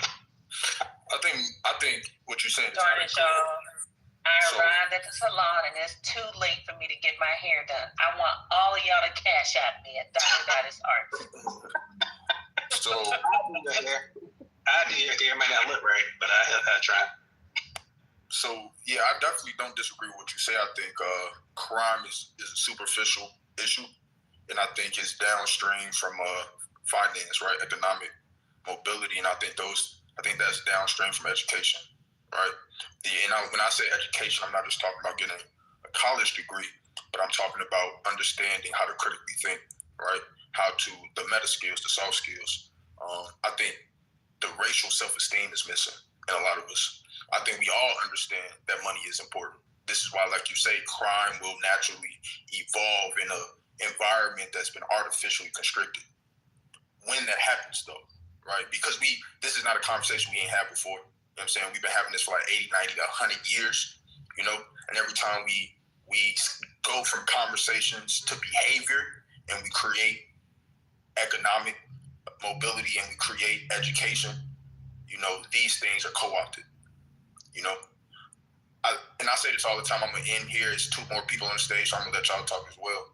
But how do we evolve with the times, knowing that we can't keep doing the same shit that we did, WEB didn't say 100 years ago? I'm going to say real fast, man. Like the people who helped my parents helped raise me, but my grandfather, they helped raise me too. They was born in the 30s. You know, if I look at them and those type of black people, right, they was focused. They was extremely focused. They wasn't effing around. They wasn't fucking off. And they was extremely focused on the goal. They wasn't getting high. You just saying that because all the ones that wasn't focused didn't live to be your grandparents. Well, a lot of them, unfortunately, back then it was harder. They had it. Look, I complained sometimes, right, about, you know, these white supremacists and stuff like that. But he had to check me something like, hey, back then, the white man literally had his foot on your neck back in the 30s, bro. I mean, the job was extremely difficult back then. And I give them sympathy and leeway with that one, right? A lot of them guys, people just didn't make it because that shit was 10 times harder back then. They was really on your ass. They was actually killing you. Cops can kill you. They really got away with that shit back then, you know, 10 times fold. So fast forward today, and I tell, man, I try to help out much as I can and educate. Well, I'm not an educator, but I'm just trying to give warnings because if you're using drugs as a black person, right, and you don't have the resources to go to rehab, which costs like the good ones tens and thousands of dollars per month, you shouldn't be partaking in it. I know you want to be in the in club type of stuff, but look, our community is a community that's been through a lot. We can't afford to slip up.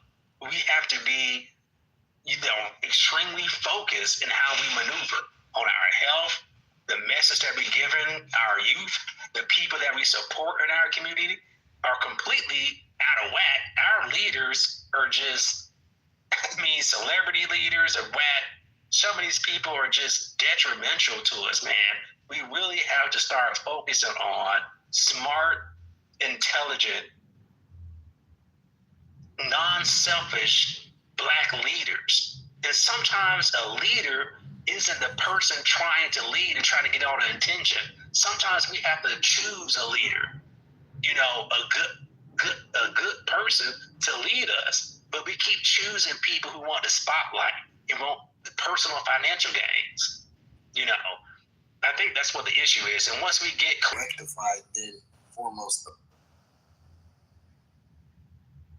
it takes both, it takes money. I'm saying if you're recognizing a pattern that suggests that, culturally we choose a poor leader or socially are the things we're looking for. You made a great point, and that's why I believe that we should form our own party, because our leaders are being picked and chosen from us, and we're not even choosing the real leaders that represent us. Another group is. That's not even us, Noble. When you talk about Democrat socialism, they're picking our leaders to lead us instead of we forming, a think tank, our own party, choosing leaders to represent us. They choose people who look like us, like a Trojan horse, and then when they get elected, they do everything against us. You know what I mean? Like, talking about Nathan. Yeah, it's not anybody specific. It's a lot of the Democrat Party specifically, and the Republican Party. So you saying the Democratic Party just chooses people for us? We don't choose our own leadership? Absolutely not. We do not. Most people don't even vote in the primary. Most people don't vote in it. I don't know how it sounds to y'all, but it's true. We're not picking. Most Black Americans wait to the presidential election, not in the primaries, to choose. And I'm screaming to the. I campaigned before in the primary. Nathan, most American voters don't vote in midterm elections and in primaries. Why are you singling out Black folks? Because I'm singling out Black people so it's room for us to choose and take advantage of. But I'm not even saying. I agree with that. I totally agree with that. But you're making it out. You're using those statistics to say that the Democratic Party is just putting up people that don't even represent us. And I'm saying I know plenty of people that actually take advantage of the primary system and the fact that many people don't vote, because that's how they can get in. That's literally how my last mayor won. And actually the first Black mayor of my city. That's literally how he got in. And he's not alone. So if Dr. Goddess wants to run on issues that we care about the most, right? In whatever place that she's at, she can tap back. See, the Democrat Republican Party, if they don't like what Goddess is saying, it goes against the grain. I promise to God, we've seen this over and over and over again. They will fund her opponent like no other. Give them all kind of money. She needs our financial support to fund her so we can make sure that she gets elected on things that matter to us. And so, when you say that, are you talking about on the local level or on the national level, or both?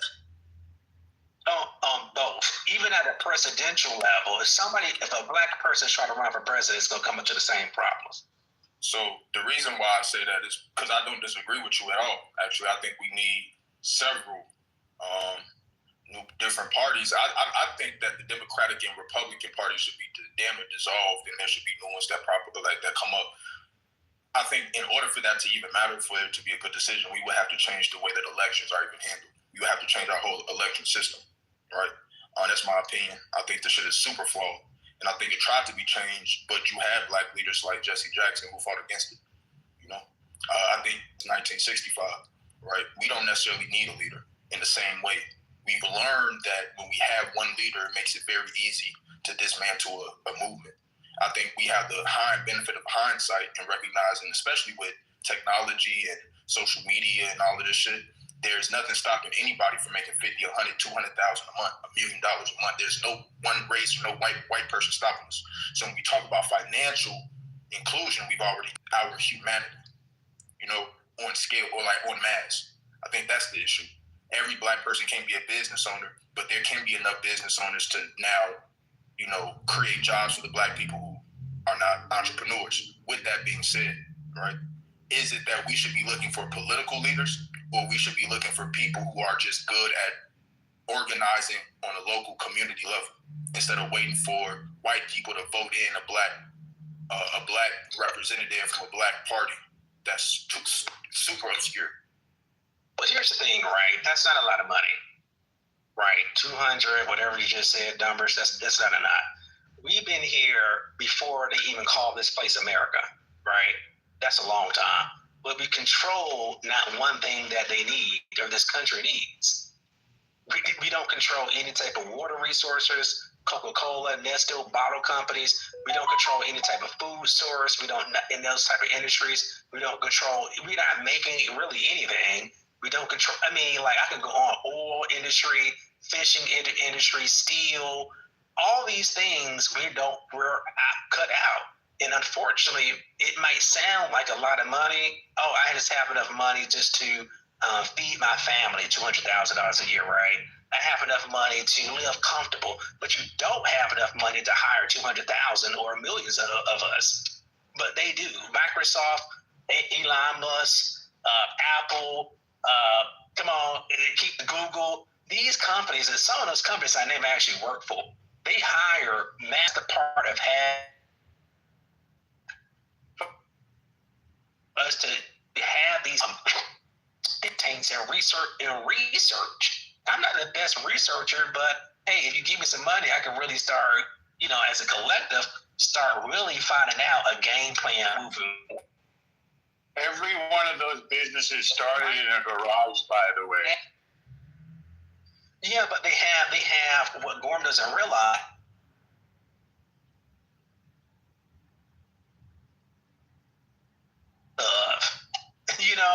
That's a serious thing. Hold on, say that again? What you said? Wait, hold on. What you said? What you say? Norm didn't realize? Gorm doesn't realize that these people had their parents of generational wealth, and they have funding and support from well-to-do, generational wealthy parents, just like you. Not really. They were just middle-class people. They started with nothing. They started in a garage with zero. Yeah, but they didn't have the impacts of what Durham. Out of all people, you should know this. Like the impact of the psyche of going through an extreme. You think that the Holocaust happened, which is horrific, but we was having a Holocaust every year for centuries in this country. That does something to the psyche. That these men and women, right? If you go back in time and actually see them, their souls are really horrifically damaged. And just think the treatment out of them, how they're going to be raised by a parent with that type of psychiatric terrorism that's been placed against them. That takes time to overcome, and it has true impacts. And if I didn't have a grandfather like I did, I wouldn't understand it. But he helped me understand it through maybe decades of my life to really understand what they actually went through and why other people like him didn't make it. And their children are impacted by what happened. Yeah, I think you're making excuses. By the way, Steve Jobs was adopted. He was Syrian. He was an adopted kid.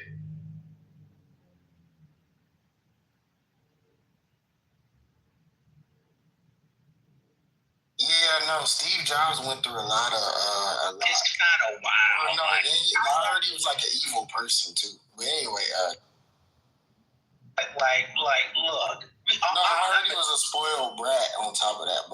But Noble, they have extreme biases against us. Once you go start moving up into the higher echelons in high business, these business owners that Norm talked about and say, "Oh, you're just making excuses." They would turn away from you just in the sight of you, don't do business with you. Even though you're doing like a 20% they're spending 20% less going with your business. They will turn you down, won't call you back. They will, these things actually happen each and every day in this country, right? It's reality. But so you're saying they make bad business decisions just because they don't like you? You really think that's possible? Yeah, definitely. It's something called the libidinal economy, but this is part of a philosophy called Black pessimism, right? That what is economically sound, white people may go against to preserve the hegemony. We can see this perfectly, if we go back a little bit, but we can see this perfectly just with chattel slave. It caused them to get a slave in the first place, but they'll damage their property sometimes beyond repair.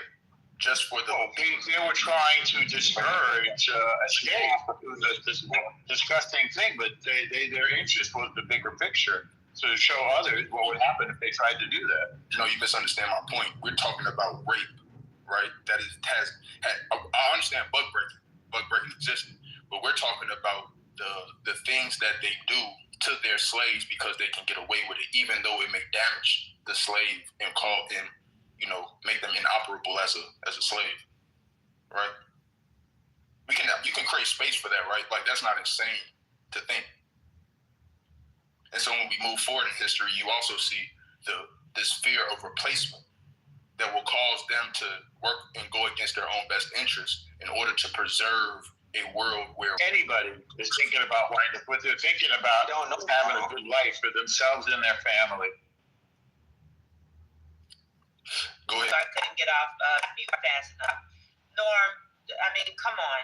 Some people are thinking about their families, and maybe it's not you and your family, but people who are committed to white supremacy do shit like that all the time. Literally, if we even look at film, you had films like Soul Food that was highly profitable. They purposely did not make Soul Food into a series and so on and so forth until much, much later, because it was so profitable, because it would actually benefit the Black community. I mean, there's so many examples of this. I'm sorry that y'all don't know it, but brother, you spoke nothing. I think it's curious about, the term white supremacy, given, yes, indeed, this nation currently, I think, white Americans do not have the highest education attainment rates. They do not have the highest income.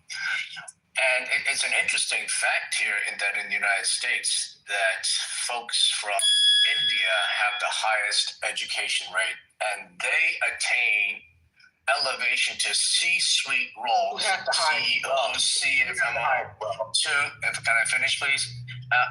Of any group here in the United States. And then if you look at the highest income, I don't know off the top of my head, number one, this is per capita, is people ethnically here in the United States from Taiwan, followed by India, followed by Sri Lanka, Japan, Korea, China. Nigeria is way up there as well. Absolutely. And Jews are not classified, Norm, but they'd be up there as well. But, white Americans in general are number 8 in the United States as far as per capita income. So when you talk about whites, if I could finish, white Americans.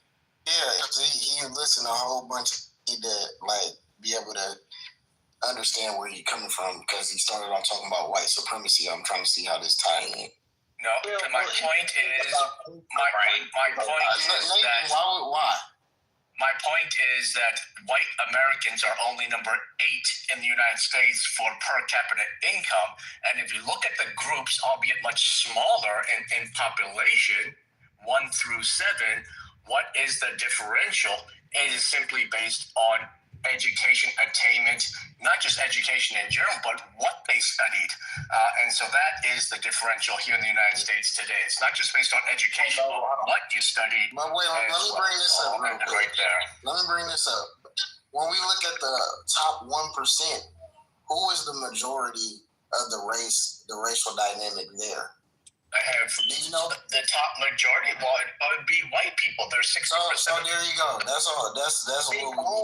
So when you say it's so curious about white supremacy, what's so curious about what you just said? And then, what's so curious is that who the most? Hold on. I don't know what you're saying right now, but what? Wait, hold on. What's so curious about white supremacy and everything that you just said when we consider that the top 1%, the overwhelming majority of the ultra rich are, who did you say they were again? I'm sure 60. I don't know what the data is. I'll tell him that he's correct because I know. Probably the bottom 1% is the majority are white as well, given that whites are at least 60% of the population here in the United States. So it's not a matter of most.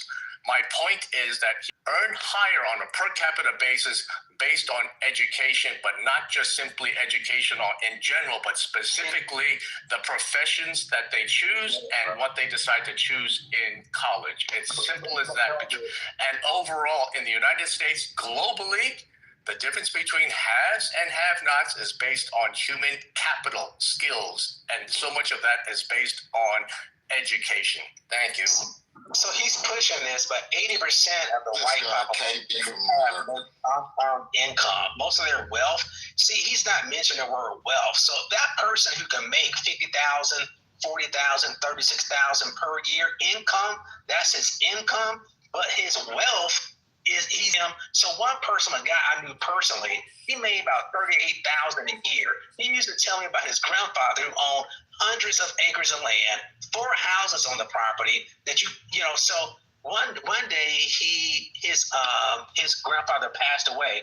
Guess where that went to? That went to him.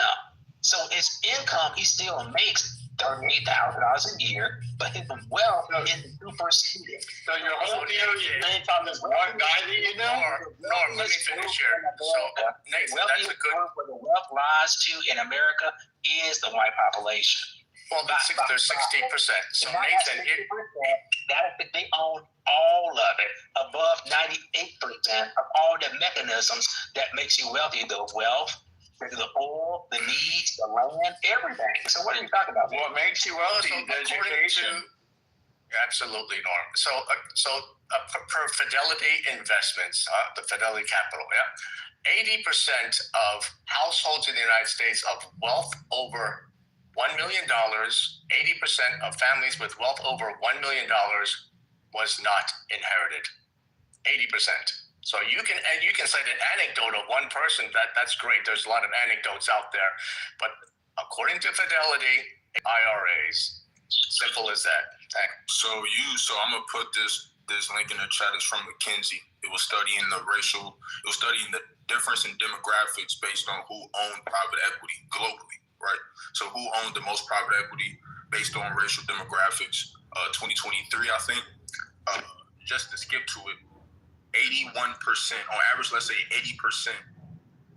This says, as of 2022, the makeup of investment committees in the United States and Canada more closely reflects the diversity of managing directors. Ethnic and racial composition of private equity senior leadership for whites is 80%, whereas for blacks is less than 3%, right?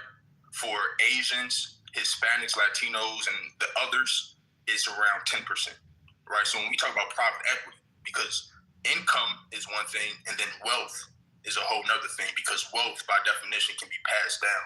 You can't pass down a job, however much money you make, which is why I agree with what Nathan said previously. I get to speak to it, Nathan, but I completely agree with you, right? Making $200,000 is one thing, but owning the means of production, owning the manufacturing plants and the retail spaces and all of these things, the vertical integration. If you're being honest, when you come to America, race is divided by white and black. And then other minorities have to figure out how to fit in. Well, how do you explain in the United States that folks from India become C-suite executives at the highest rate of any group here in the United States? And you can just Google or Microsoft, and you can go on down the line. And it's based on human capital and based on education and a focus on it's technology. not based on education. On effect. Okay, that's a really smart thing. Oh my God. So education doesn't matter. Education doesn't matter. Education doesn't matter. We getting condescending. Wait, let's rewind real quick. I don't know where y'all want to start. I mean, because let's go back to the. I find it very curious white supremacy. Education's got nothing to do with it. All right, smart. Good on you. Well, then nothing's gonna change. There you go. So stop putting words in our mouths. Thank you. Yeah, you strong man. And you talking to a doctor got it. You know how she became a doctor? You said that education wasn't important. Even outside of that, like. You said education wasn't important. This is what I want to mention. Bill, 1 second. Bill, can you stop putting words in our mouth and let me tell you a little something? You're aware, or are you not, that a black man who has a college degree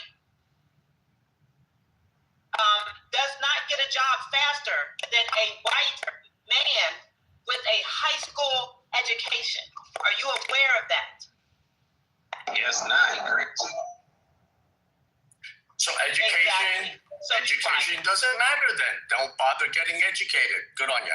What she said is not being cynical. No, that's not. That's a straw man because we do value education.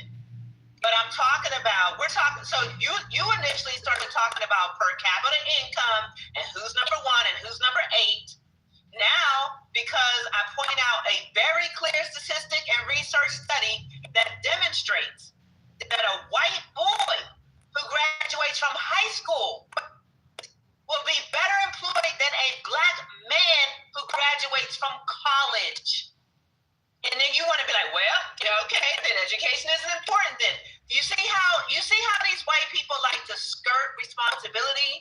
Exactly. You're citing one study about getting your first job. I think you stated a fact. Okay, fine. That I don't disagree, or I cannot disavow the comment that you stated. So I'll leave it at that.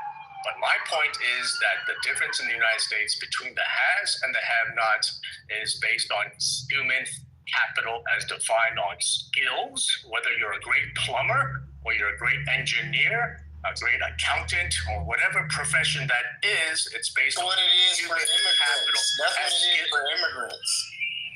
It's for everybody. You gotta everybody. realize like everything it's not everything don't go across the board like how you just try to state that as a fact. He might be an immigrant, though. That's probably why he's saying something like this. If you can solve a problem, then you have a job.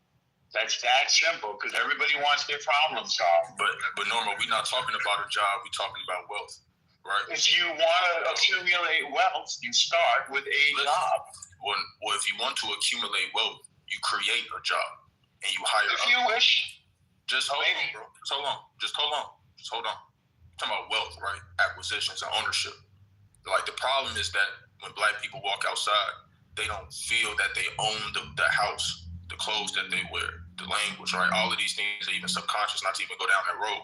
So we're talking. Then you have to fix your psychology. That's the problem. Hey, why do you hold on 1 second, bro? Normal. Why do you feel so compelled to not only cut a motherfucker off when they talking, but to speak about some shit that you're not, bro? Just how about you? I'm just listening to you. Bro, stop cutting me off. Just stop. I don't cut you off. You feel? What I'm saying is just have a little bit of more humility and accept that people know something you may not know because they participate in it the way you not. We're not denying the fact that capital is important and education is important. We're also saying that there are structural differences that make it so that our mobility is a little bit different than the mobility you experience. And because you haven't experienced it, you have an arrogance around your own experience, and you're making it a general conclusion of everybody. And it's not only arrogant, but it's just ignorant. So just create a little bit of space. I know you're older than me. You probably can do it. You probably should have a little bit more wisdom than me. Apply it in the conversation and hear what niggas saying before you try to teach them some shit on some white savior shit. Talk about arrogance. You have no. Talking to a person that his group, his ethnic group in America. Oh, wait, Norma about to give us a little autobiography. 30 seconds. My people came here fleeing for their lives with empty pockets. My great-grandfather was a blacksmith. My grandfather was a window washer. My dad worked in a store. My mom was a secretary. That's my people. They didn't come with any inherited wealth. These are imaginary things that you're holding up in the sky as excuses. Wealth is, by the way, most wealth is dissipated within a couple of generations anyway. Everybody gets paid. Everybody gets paid. It doesn't get paid. You're talking about yes, everybody gets paid. Of slavery. God bless America. Oh my God. Yes. Exactly. Everybody gets paid. See how you see? So you want people. Your grandparents got paid. Parents coming and working hard, but you have nothing to say to descendants of slavery, and there was no payment. That's why. Wait a second. Your grandparents didn't get paid? Doctor. Excuse me? Not my great-grandparents. No, my great-grandparents. He committed to being a bitch, man. Like, he committed to, like, because I don't allow. Like, go ahead. It's just this victim mentality. It's never been my energy, man. You get, like, it's what you do with that come from a shenanigans situation. But and you're not Black American. Oh, so do I have to be from America to have this? No, he's an immigrant to his country, so he has some experience. Go ahead, brother. Nah, but Noble, my point is this, yeah. What do you do with your upbringing? You get, it's either you take that victim side of things and you make the most out of it. You get, like, why y'all keep using that word family? Victim? I'm gonna let you finish. I just really want to hate why you use the word victim. We ain't because said no some people make the most out of that victim shit. I hate that shit. We hate you for talking about it too. Build your life, man. Just do the most out of it, man. Just stop being a victim. I don't like that shit. You left your country. You talking about somebody that's a victim, but you never tell me I'm a victim. What's going on in your You need to have a little bit more compassion, because for only 5 cents a day, you can really help boost Kenya's. Nobody ain't replicating what y'all doing up over there. Nobody ain't trying to replicate.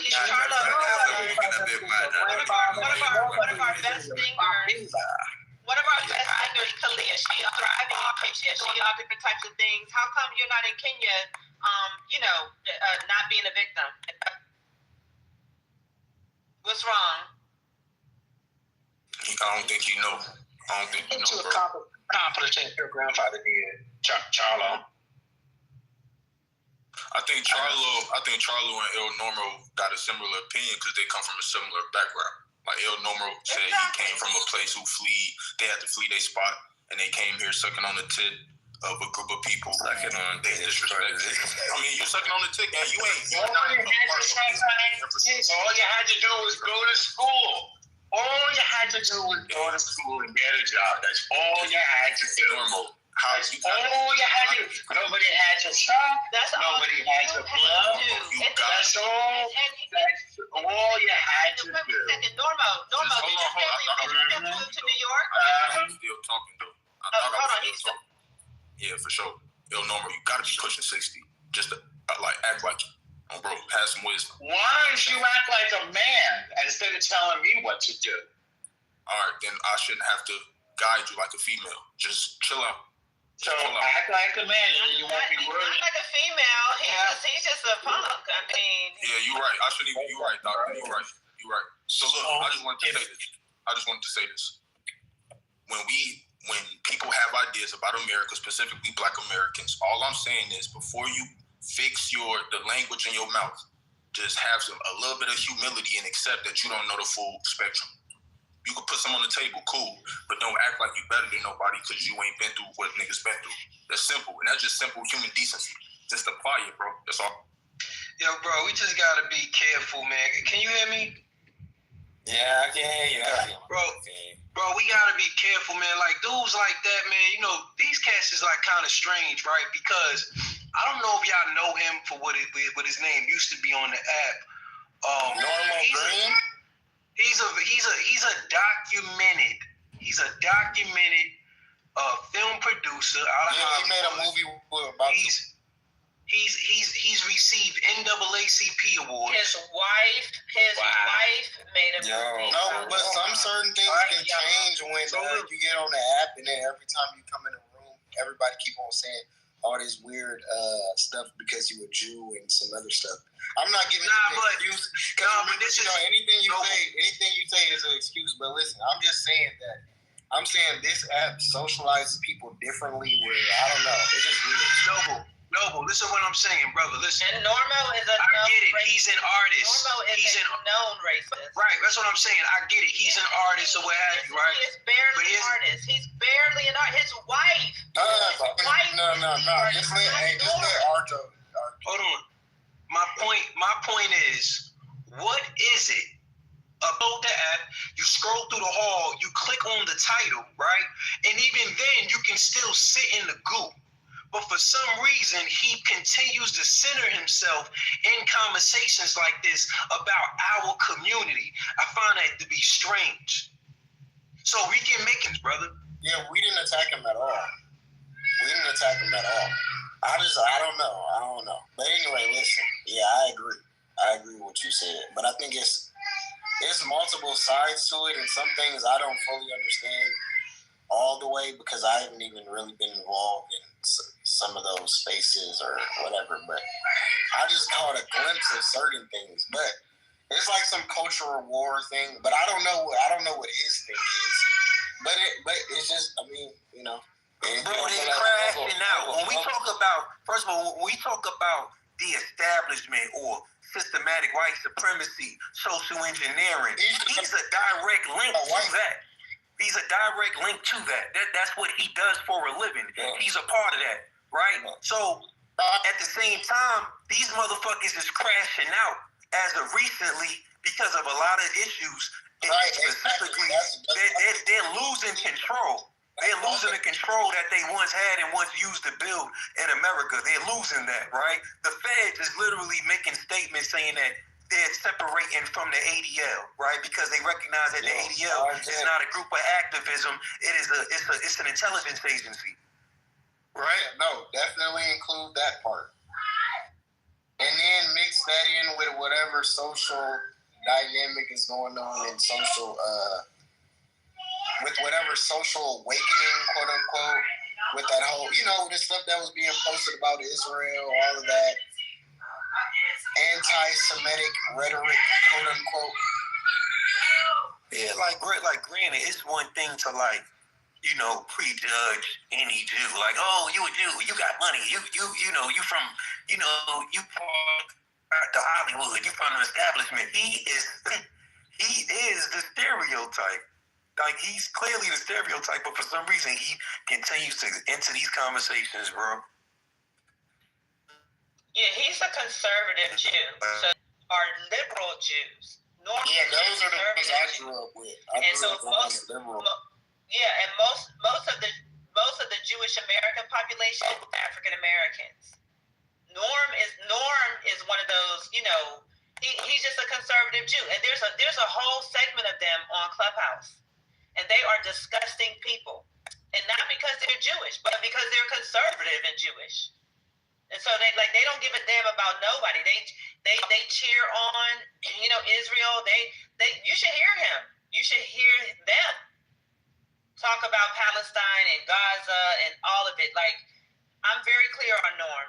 And you guys are very foolish if you think that they're not all still Jewish before anything. It's crazy.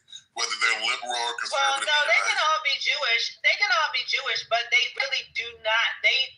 So did you see all the rabbis that were backing Zohar Mamdani? I don't care what they say out of their mouth. I care about what they do with their actions. Well, okay. Well, you want to go the conspiracy route, but I'm not. I'm not going that route. What the fuck did I say? That was conspiratorial.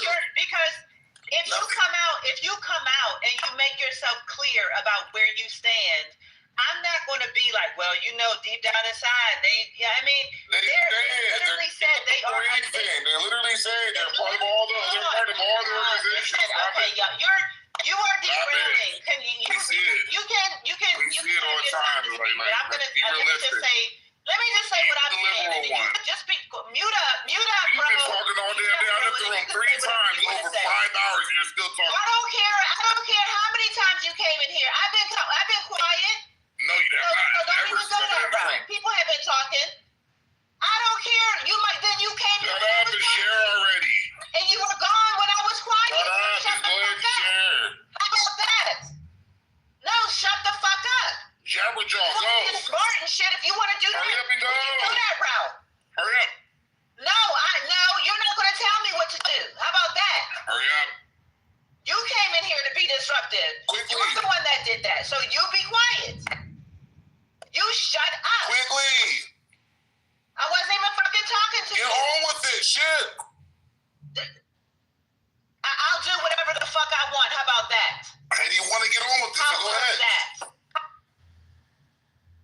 I will get on with it when I want to get on with it. So anyways, right, so when it comes down to the Jewish community, right, a lot of them are whether liberal or conservative. So that you want to share it out. I'm just going to talk over you. I'm definitely going to talk over you. Look at God.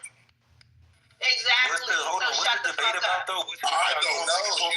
He's just stupid. I mean, I'm talking to the rest of y'all. He wasn't even in here, right? I said once David RJ, she starts flipping on me. RJ, not you. I was talking to RJ. I just simply said that whether they're liberal Jews or conservative Jews, they're Jewish. You decided to interrupt what I was saying to say you never know anything about what any of the Jews was. So take that fucking anti-Semitic shit somewhere else, okay? It's in their top and we don't know who the fuck you are. And we don't know who the fuck you are. To be fair, when Dr. Goddess was saying that, I didn't have any pushback because I grew up around a lot of them, and she's right. Like that, and I don't know, maybe that's the New York Jewish community. But, they got a lot of Jews before they are anything else. I mean, yeah, but what he's saying, right? But that's the thing, though. Your religious beliefs or ethnicity doesn't like trump your class, right? Like it's levels, right? Even with Christianity, right? Like let's speak about Black Christianity in America. You have people that's from the Chitlin Circuit churches, and then you got people that's from the mega churches that's more higher status, right? Like, so it's the same thing. No matter where you go, it's going to be different levels of opinion and thought because it reflects what they doing on a day-to-day.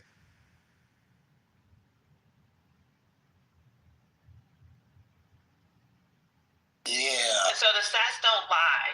So very clearly, African Americans and Jewish Americans vote together because we do share a lot of the same values. A lot of the people on this fucking app, including, unfortunately, a lot of Black men are waywardly conservative. And they tend to agree with people like Normo. They tend to agree with the white supremacists. So that's unfortunate, but that's just a thing on this fucking app.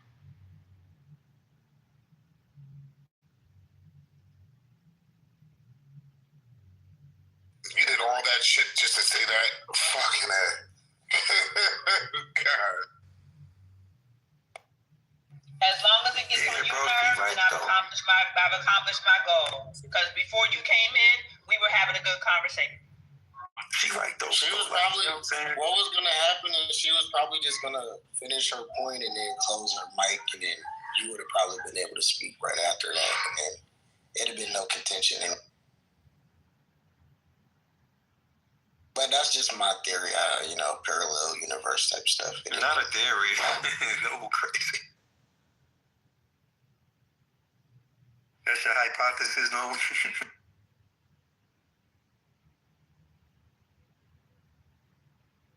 But no, apparently considering, societal, social realities is considered making excuses. So, and only when a certain group of people do it, not when other certain groups form large organizations and lobbyist firms in order to create, anti-Semitism laws. And But we don't got to get into that. I'm just saying, well, that's not an excuse. None of those are excuses, obviously. But, only when other certain groups talk about certain things is it is an excuse. But, yeah, we don't really got to go there. It just is what it is. It is kind of sometimes a little bit hypocritical, but it is.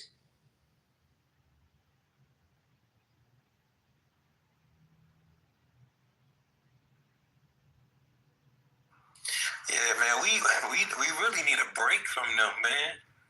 And I mean, I get it. I think people get upset when you just acknowledge their reality, right? Like, it's okay with just acknowledging reality and understand that, we got to make a pivot. But it's like, motherfuckers really just get upset when you acknowledge it because they thought that they was low for so long and they done got spoiled. It's like, it's like, oh my God, I dare you acknowledge that. That's not what we're doing. It's like, bro, what do you mean? Like, bruh, it is what it is, man. Like, ain't nobody, I'm not being anti-Semitic. It's not got nothing to do with religion. But clearly, y'all are doing, at the end of the day, even look at entertainment, right? Look at the images that they portray when it comes to us in entertainment. When it comes to them, they would attack you. They would send you a letter. It's like some mob type shit. They send you. Y'all gotta go to the ADL website. None of those are excuses. Right. So what I'm saying. So it's like, how can a community of people be so what's the word I'm looking for? Be so detail oriented when it comes to bias in their community, but these are the same people that are pioneering and financing entertainment that's all about drug usage and gangbangings and murders when it comes to black people. Like, isn't it like that clearly shows you that they are not allies. And they do it on purpose. They want to come in this room and deny all the racism that we've been like. Meta broke it down, Noble broke it down, Ace broke it down. I mean, these people are crazy. That's all they love coming in and being like, all you have to do is get your education, bitch. What are you talking about? The descendants of people who had to trick white people. Like, Frederick Douglass had to play games with white people in order to learn how to words. These people are so fucking disrespectful. Like, I can't take it. I have no patience for them. But to be fair, when you look at, I think it's just not our time, right? We're still like fresh out of oppression. They've been oppressed for so long on a global level. Like, before, I'm talking about for like centuries. Like, they have communities the way that it is, and that's why like they monitor and like everything is done by just it's like learned behavior. From just centuries and centuries. You're talking about the Jews, right? Yeah. And so it's like, we just so happen to be, and when we talk about America is a baby to civilization. So America was open for anybody to come and build something, and they took advantage of that. They took advantage of it, But, now we at a space where, people are acknowledging that they've been taking advantage, and it's going to be some friction as they lose control. James Baldwin essay, black people are anti-Semitic because they're anti-white.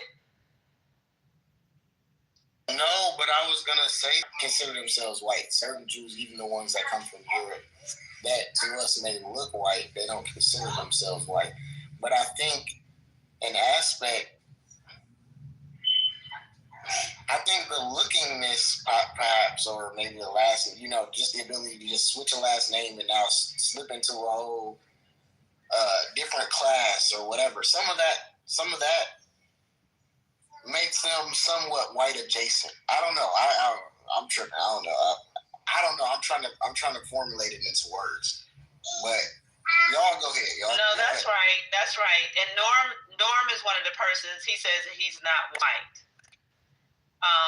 But if you're in a room with a whole bunch of Jewish people, the majority of them will say, yes, we are, and we know that we're classified as white. It's Norm and the conservative Jews say they're not white privilege in America. And that's what I find disgusting. You know, yeah, exactly. No, that's the part. You did it solely by the there you go, crowd and stuff like that. See, there you go. Now you saying what I was trying to say. Yes, exactly. That is the part that I was really wanting to get to right there. Yes, exactly. Yep. Say no more. I don't need to say no more. You can say some more.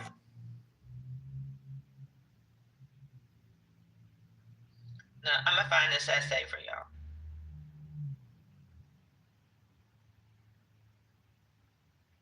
Yeah, exactly. It's the white privilege aspect that can just be denied in a matter of words or in a matter of, I don't have that. I'm not that.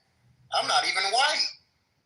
But what about how people see you? What about, you know what I'm saying? And some of this stuff matters, and then we want to say it's just an excuse. You get what I mean? And then that stuff is very well studied, very well documented, and it is what it is. It's like, just like you got white passing anybody, any other race who could be white passing, or any group person who could be white passing. At any given time, all this stuff is documented. It's like, but you know what I was just thinking about real quick? So y'all know that the Israel Diamond District is the biggest diamond exchange in the world, right? Y'all aware of that? No, I had no idea. So now when we talk about just that power alone, within the last 3 years, the lab diamond has replaced the natural diamond.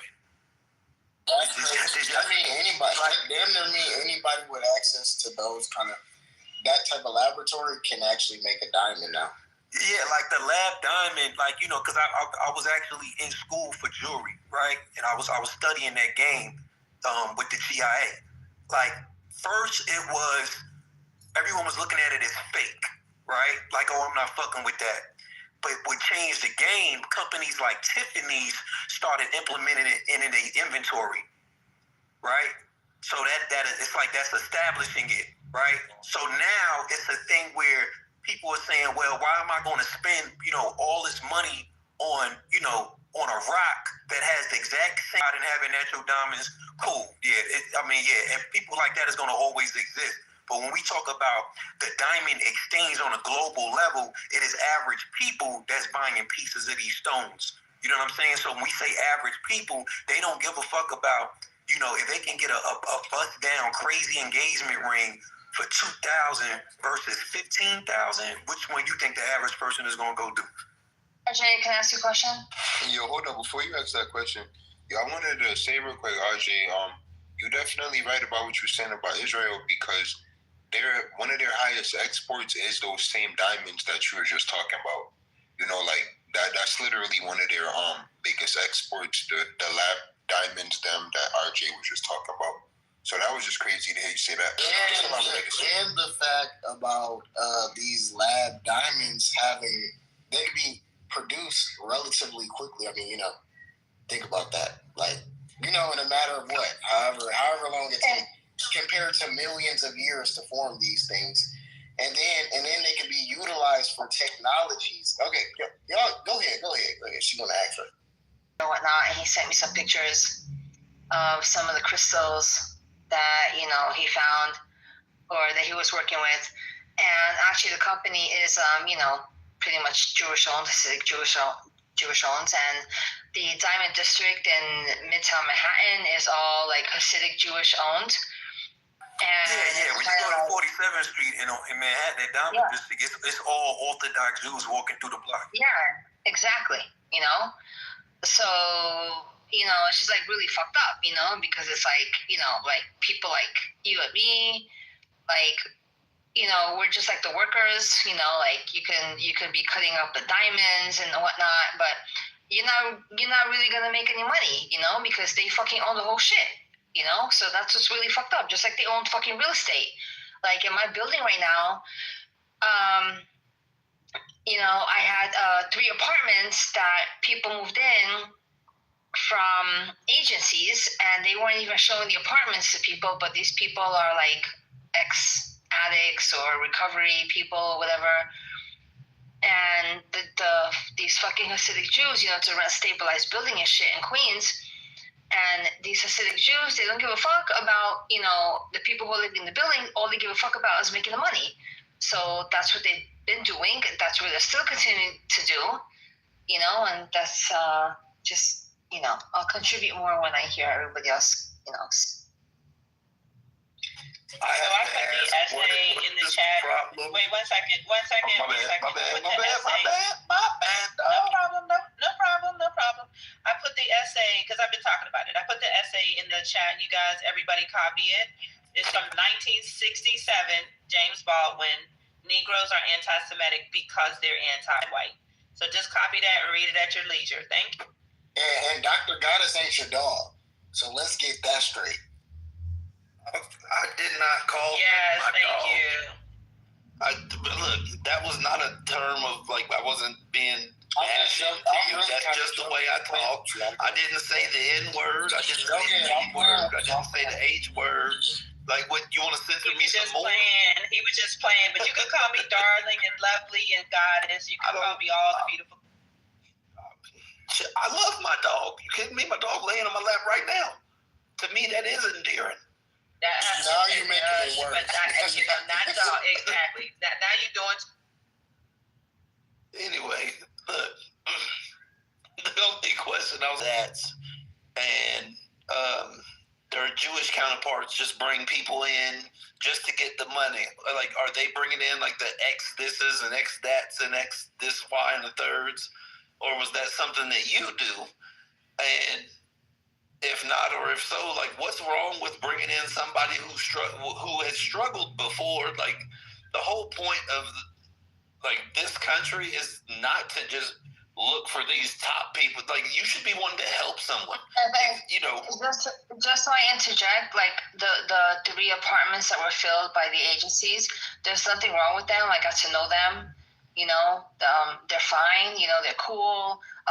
One apartment, they smoke a lot of weed, and the problem with that is that, like, even though weed is legal here, it's going into the entire hallway of the lobby, and people don't like that. So I don't want to go up to them and be disrespectful and tell them, yo, just put a wet towel by the door on the floor so the smoke doesn't come out, because then they're going to say I'm coming out my face and everything and shit.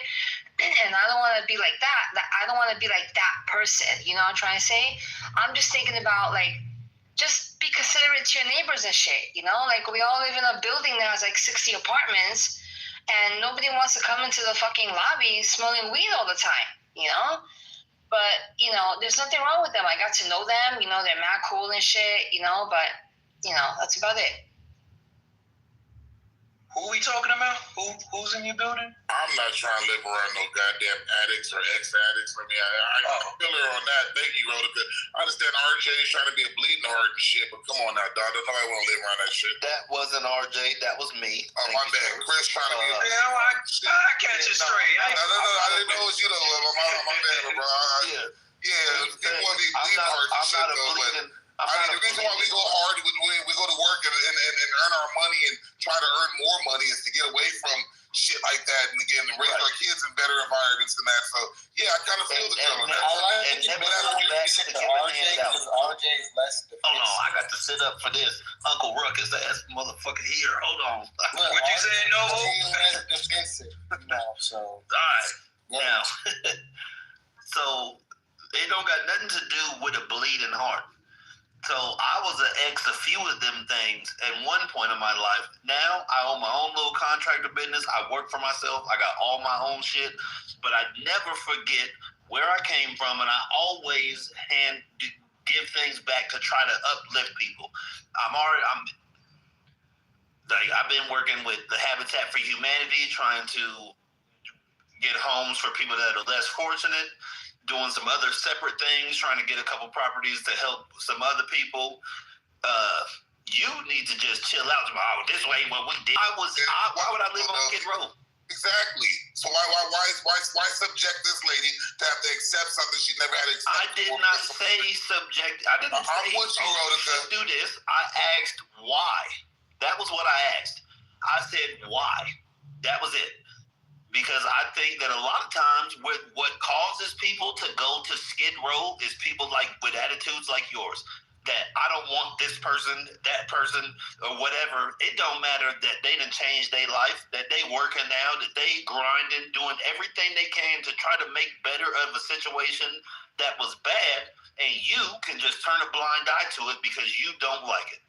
And why? Because you, my sir, are a coon. I am. I'm black people that are fucking addicts in my family. I'm sorry, right? Just because you happen to be an addict doesn't make me a coon. That's not a black struggle. That was your struggle, Chris. You're misconstruing me. You said everything perfect. You said everything perfect. I just want you to know. What I said was that if you want to smoke weed in your apartment, don't let the weed come out. When you're living on the first floor of a lobby or whatever apartment you're at, don't let the weed come out and stink up the entire fucking hallway. That's what I was saying. Just put a wet towel by the door, and they're not doing that. So why do I need to be subjected? And these people that live in my building that have been living here for fucking over 40 years and whatnot, why do they need to be subjected and shit to the smell of weed when they never smelled that shit before in their life? You know, I know weed is legal, but be respectful to your neighbors. That's what I'm saying. That's it. So Radica, so first of all, I agree with you, right? But at the same time, this is my thing. This is what I be telling my grandmother too. So I'm not being biased, and this ain't for Clubhouse. Why rent somewhere for 40 years? You're renting someone else's environment and still feel the need to attempt to control it. Like, that's strange to me. Like, my grandmother, she got the same shit with her. And I think it's really a New York thing. I only really see New Yorkers have, like, this sense of entitlement when it comes to apartment buildings as renters. Like the general lease is fulfilled, right? People can go their whole life only living in an apartment, never actually. Nah, but what I'm saying is the mentality. It's the mentality, like, it's like they have an ownership mentality when they're literally renewing a lease every year or two. It's not entitlement. It's about respect to your other neighbors. That's all it's about. It's not entitlement whatsoever. It's just having respect for your other neighbors. Right, but if you're renting a space out, right, and legally you can consume marijuana, it's no different from people smoking a cigarette. It's still smoke, right? I'm sure it can be a cigarette smoker that say, oh, I don't like the weed smoke, but nigga, you got cigarette smoke coming out your door, so to someone that's not smoking at all, it's offensive. Right? So it's like, so what level do we tell people how they should live in places that they're paying for as well? Okay, so what about that fucking New York City law that says after 10 o'clock at night you can't make noise? So noise control, smell control from the weed, like, what's the difference? So, because after 10 o'clock, it's a difference between noise and smell. But still, you can still legally call the cops. And why the fuck I gotta walk up in my building and shit and fucking smell weed? And these little kids who are living in this building, why the fuck do they need to smell weed and shit? Just put a fucking wet towel by your door and that's it. You're right. They should show some decency. But I'm just saying by law. That's the other part. By law, they can do what they want. How you say it? Rodica? You say you don't want to be this person who communicates your inner feelings. You just want to be a disgruntled neighbor who just feels this way. And you know what I'm saying? Like, why not talk to your neighbors? I just want the old people that I don't know. I haven't talked to I tried to talk to my neighbor, but he was kind of like disgruntled and whatnot. And I'm not going to try to get into any beef with my neighbors and whatnot. But all I want is for, like, other people to think about where you're living and what you're doing. That's all I want. Like, be considerate to other people. That's it. You know, like, we're living in a fucking society and shit, and everybody feels like they can do whatever the fuck they want with their lives. That's good. You can do whatever the fuck you want with your lives. You can do drugs. You can fucking drink. You know, you can do whatever. You can sleep. You don't have to take a shower for weeks and whatnot. But when you're living in the community and the building is a community, when you're having 60 apartments in a building, then please think about, just the person next to you. That's it. Right. Let me ask you something. And he's diagnosed and he needs marijuana every evening to get some sleep. Does the community have a place for that man that's paying rent where he lives?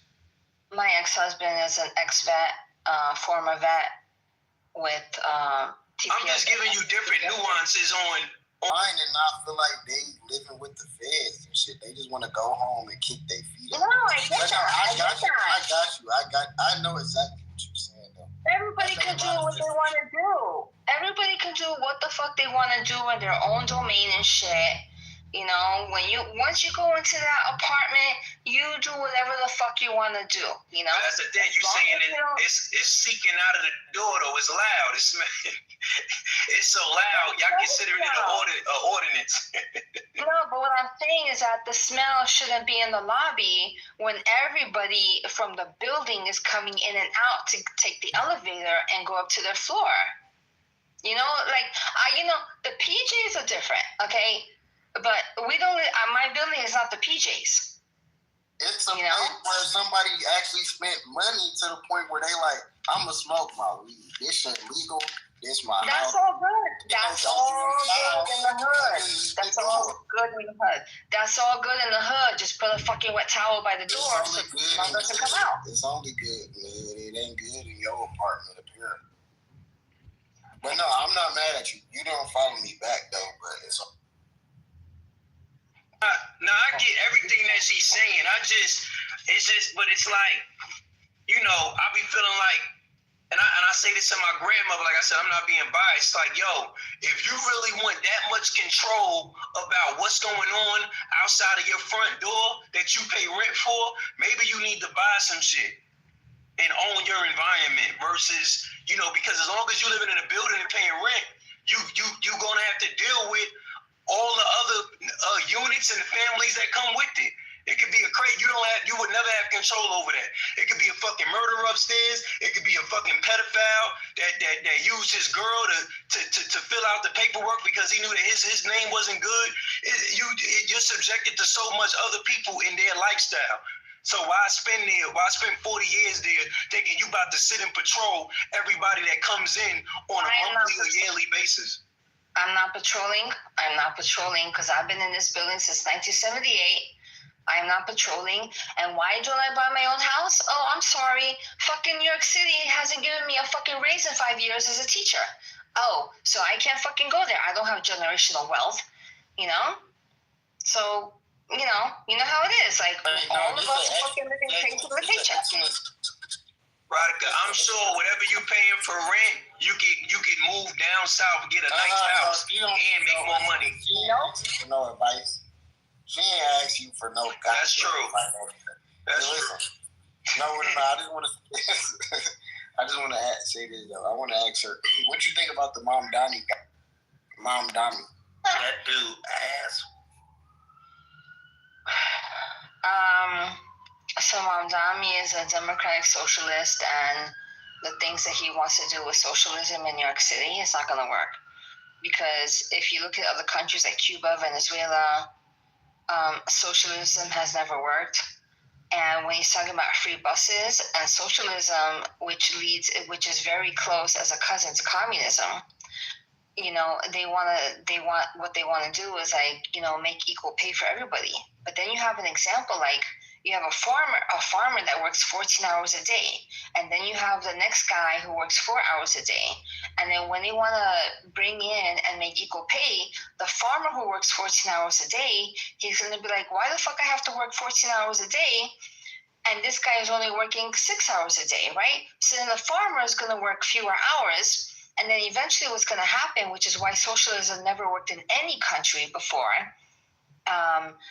he's going to be like, I'm not working, and then there's going to be no money left, and that's when the government takes, that's when the socialist government takes control. It's not going to happen, in New York City, but it's a test. Yeah, that's really what it does. When you think it's strategy. It's designed to cripple free enterprise, so that way the government can come in as aid and take equity of everything that exists. Problem is that, just just to end it, the problem with that is that like once Mondami is going to try to bring in his socialist ideas and whatnot, all of these not all of them, but there are going to be some billionaires, millionaires who own companies in New York City, and they're going to be like, well, we're going to move them out. So once these companies move out, there's going to be less taxes. It's not going to work. And then I'm wondering, like, when they realize it's not going to work, are they going to rise up? Or are they going to fucking suck it down like they did with the fucking scamdemic and the shots during the fucking COVID? We're not fighters like that anymore in America. We're more so complainers. We get on social media and just bitch about things or converse and bitch, or go out there and protest and do little dumb shit. We're not fighters anymore, so we're going to bend over and take it the same way we did the pandemic. Yo, you know what socialism seems like for real? Like a Ponzi scheme. It's like some Madoff shit. It's like, why you don't say that about capitalism? Now, I'm gonna tell you why. Listen what I'm saying. Because with capitalism it is what it is, right? You get what you put in. You find supply and demand, and you fulfill that need. If you feel like you can fulfill that need on a mass scale and make $1 billion, you do what you got to do to get to that. If you feel like you don't need $1 billion, you can fulfill a little bit of need and just make $1 million, then that's cool for you too. That's what America is built on. But when we talk about the socialism shit, it's like they're giving the people an illusion of everyone being equal, right? But while that illusion is going on, all of these things still have to sustain, be paid, and fulfilled. But because the money isn't there, it's like they're just gonna start moving money around to fulfill things, robbing Peter to pay Paul. It's like a Ponzi scheme. Like you could be making everything could be cool with Madoff for a certain period of time, but once you start talking about you want to make a withdrawal, they're gonna start pulling from other shit, stealing from other shit to make you feel good at that moment. And I think it's just gonna be a long-term version of that. Just them moving shit around, taking money from here, hoping that it fit over here, and then when they see that it's fucked up over there, they're gonna start shifting other places. It's gonna be a big-ass experiment. It's never gonna work. Yo, billionaires and millionaires into socialism. It's like, you know what I'm saying? That don't exist. I mean, we can see China as an example. They're basically, they have a social capitalist type system, and there are definitely billionaires and millionaires within that. Right, but the difference, it's not a democracy. I mean, we damn near don't have a fucking democracy. Let's be real. No, but I'm just saying like what it means. I'm just saying what it means. They say that it is a democracy. They do it. They say it's you got to go look it up. It's a market economy. They're communistic governmental-wise, but as far as economic, they have a market economy. You know what I'm saying? So honestly, that right there, that system would probably be a lot better for us Americans. I feel like that's what most people are begging for. I'm not saying the communism factor, but like as far as the different system than we have now, I mean, they're not communists at all. They're not communists. Well, I know we're not, but they are. I'm saying China is. No, yeah, they are. They're still communistic. They call themselves. Let me look it up. It's like they want to be socialist by right. They're called CCP still, Chinese Communist Party, right? But as far as their market, as far as like their economy, they operate under a market economy. You know what I'm saying? So therefore, they are still communist. The only way that socialism has worked in other countries, of which is like France, they have free healthcare and free universities. So that's the only way socialism is really going to work. Like, why do we have to pay fucking 10 years old? I'm like, nope. You're going to trade school. You're going to trade. You're going to do an apprenticeship. You're going to, whatever, HVAC, electrical, construction. And AI is not going to take that over because they can't do it. And me, I'm a 3K teacher. AI can't fucking teach 3-year-olds. AI is like, robots can't change fucking shitty, pissy diapers and shit. No. Education is about to go down. Y'all know that, right? Robots, but they could.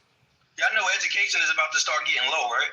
It's already low, bro. We've been getting stupider for the last 30 years. No, I mean, like, it's about I'm talking about how much it costs to go to school. It's about the low, bro. It's about to go low. Trust me. Say that. But I can just see it. Like, I can see, like, when we talk about it's getting to the point now where these institutions are desperately creating programs based on supply and demand versus, like, them just sticking to their guns with their curriculums. So it's like whatever is trendy at the moment. Consider the degrees they offer, because most of them are useless, and people are going into debt for degrees that don't actually pay them in the end when it comes to the job market. I feel like, you feel me, like 17 to 18-year-old kids that don't really know shit about anything should not be on the hook for hundreds of thousands of dollars in student loan debt for dumbass degrees. Feel me, especially when they don't understand the market, they don't understand the job, they don't understand shit. So therefore, I think that they should cut out all the degree programs that they know are not going to get these students hired. So what they're doing, so I'm going to tell you what they're doing now, for an example, right? Let's say like the UPenn, right? UPenn have a certification on digital marketing, right? And they'll charge you $8,000. What do you get with this? You get to have a certificate saying that you learned digital marketing from UPenn. Right, whatever that means, right? Because at the end of the day, that environment doesn't even give a fuck about where you learned anything from. And you have companies like Meta, Google, TikTok, all of these companies have free certification programs that teach you how to work their system. So you don't even need to spend $8,000. You may have to spend $100 for an exam. They could put a stamp on your fucking name. But at the end of the day, like, it's just not needed. Like, I can see it lowering, especially these Ivy Leagues and these top prestigious universities. So can I tell you the research I've done about the schools and whatnot? And I was just like looking at people, like IBM laid off 8,000 people, but then they had to hire 8,000 people that were working with AI and whatnot. And then I was like putting on my Facebook, I'm like, you people that are in these redundant jobs and whatnot, you need to learn how to work with AI. And I was like, you know, if you don't know how to work with AI, then you're going to lose your job. But these people need to learn how to work with AI. So how are you going to keep your job? You need to learn how to work with AI. You say you're a teacher, right? You know, yeah. Let me ask you, as an educator, right? Because I feel like they should start teaching prompt engineering in elementary school the same way they teach science, math, and writing. I think prompt engineering with their majors and incorporating AI in their majors. They're not. So there are so many fucking college students that have graduated and they can't fucking find jobs. They cannot find a fucking job. No, they can't find jobs. Look at the statistics. If you go online, look it up, look at the statistics, they cannot find jobs. They're incorporating AI. No, not in most universities. No, they're not, because they don't know how to do it yet. My college, they do.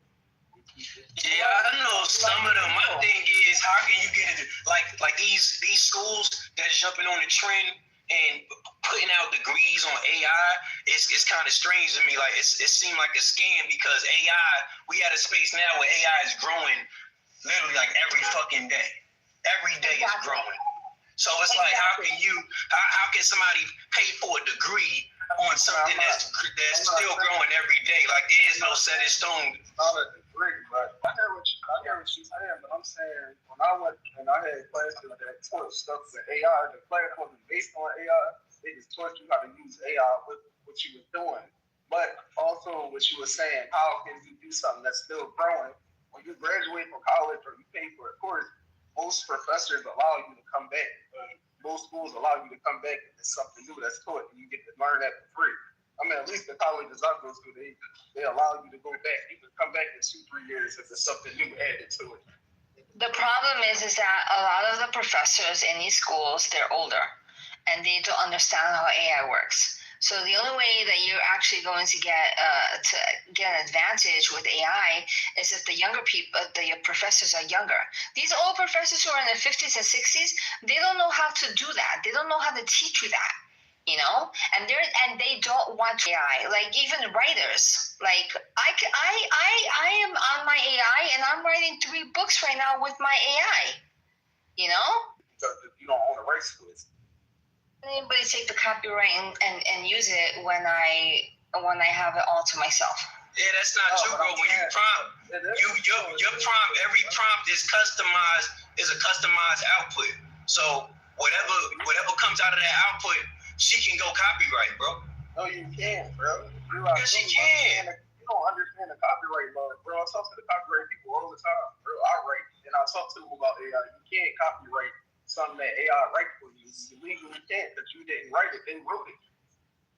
Bro, who's going to claim copyright that if you got it copyrighted? How can the copyright office determine if it was AI or not? You don't think copyright has the technology, bro? I call the copyright office every time, right before I copyright one of my scripts or one of my stories. And I'll talk to these people. They'll tell me, you can't do that, bro. It don't matter. You can't even copyright an AI picture.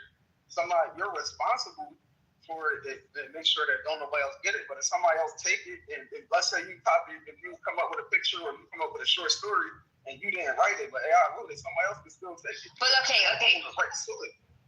If we're talking realistically, like everything that has been created in America, the Chinese people have copied it also, and they sell it. Because if they're creating a product that you have a license to in America, and the government agency, you have a license to it, but then the Chinese people are copywriting that and they're mimicking that product on Amazon, you can't fight them. You cannot fight them because they're in another country. So it goes the same kind of thing when it goes for writing. You know, when you're speaking to your AI and you're conversing with your AI and you're collaborating with your AI and writing a book and whatnot, that's between you and that AI. Nobody else has access to that except you. Do you understand? What I'm saying is, once you put it out, like, all right, you're the only person with the story. But let's say you don't put the story online, or you print up a book and put it out. Somebody can legally take your shit because you don't own the rights to it. If you don't believe me, call the copyright office on Monday and talk to the people, bro. Like I talk to these people all the time because I wanted to understand the copyright law. Yeah, so brother, I'm researching it. I'm researching this now, bro. It's not true, bro. What you saying, bro? It's not true at all. So I'm literally researching this. So it says yes, you can totally own and copyright a story that you create using AI. The law surprisingly chill about this one, as long as you do it the right way. Let me break it down in plain English so you don't get tricked out. It says if you, a human, are the creative force behind the story, you can copyright it. If it's 100% AI output with no meaningful human contribution, then you can't copyright it. Yeah, or you can't copyright that version. You know how that works, bro. That don't work the way that you think. Yeah, so you can't just say, listen, bro, I'm trying to tell you, you can't just say, yo, write me a story about this, and this. You can't do that. You have to have your whole story and everything already written and then put it in AI and have AI add to it. You can do that. Bro, that's not, bro, now you just making up shit. Before you said there was no way at all, now you adding sauce to it, bro. I'm good. You can't have AI just write you a story just completely and you just copyright. Bro, nobody, I don't think anybody that wants to write a book is going to let AI write it from front to back. They do. And them not make no tweaks and changes in what they want to do. Like, come on, bro. No, because when I people they got books on Amazon, they can put it in AI and print it up and put it out. No, I get that. I understand what you're saying, but when I'm writing my books with AI, my AI is asking me what input you have to give me. You know what's wild? So lately, I've been doing like the voice AI shit, and I communicate with it throughout the day. So now it like picks up on, I guess, like my conversation and how I communicate, to the point where like over the last 2 days, it's been like super laid back and using slang and shit when it's talking to me as well. But yeah, it's definitely what's going on right now. I guess it's picking up on my patterns. That's because the AI mirrors you. Right. So the AI, once you start talking to your AI, the AI picks up exactly on your patterns and it mirrors you. But my AI is different because I trained my AI to go in between the codes. So my AI has now went past the mirroring, and my AI now is braided to me, which not a lot of people can do.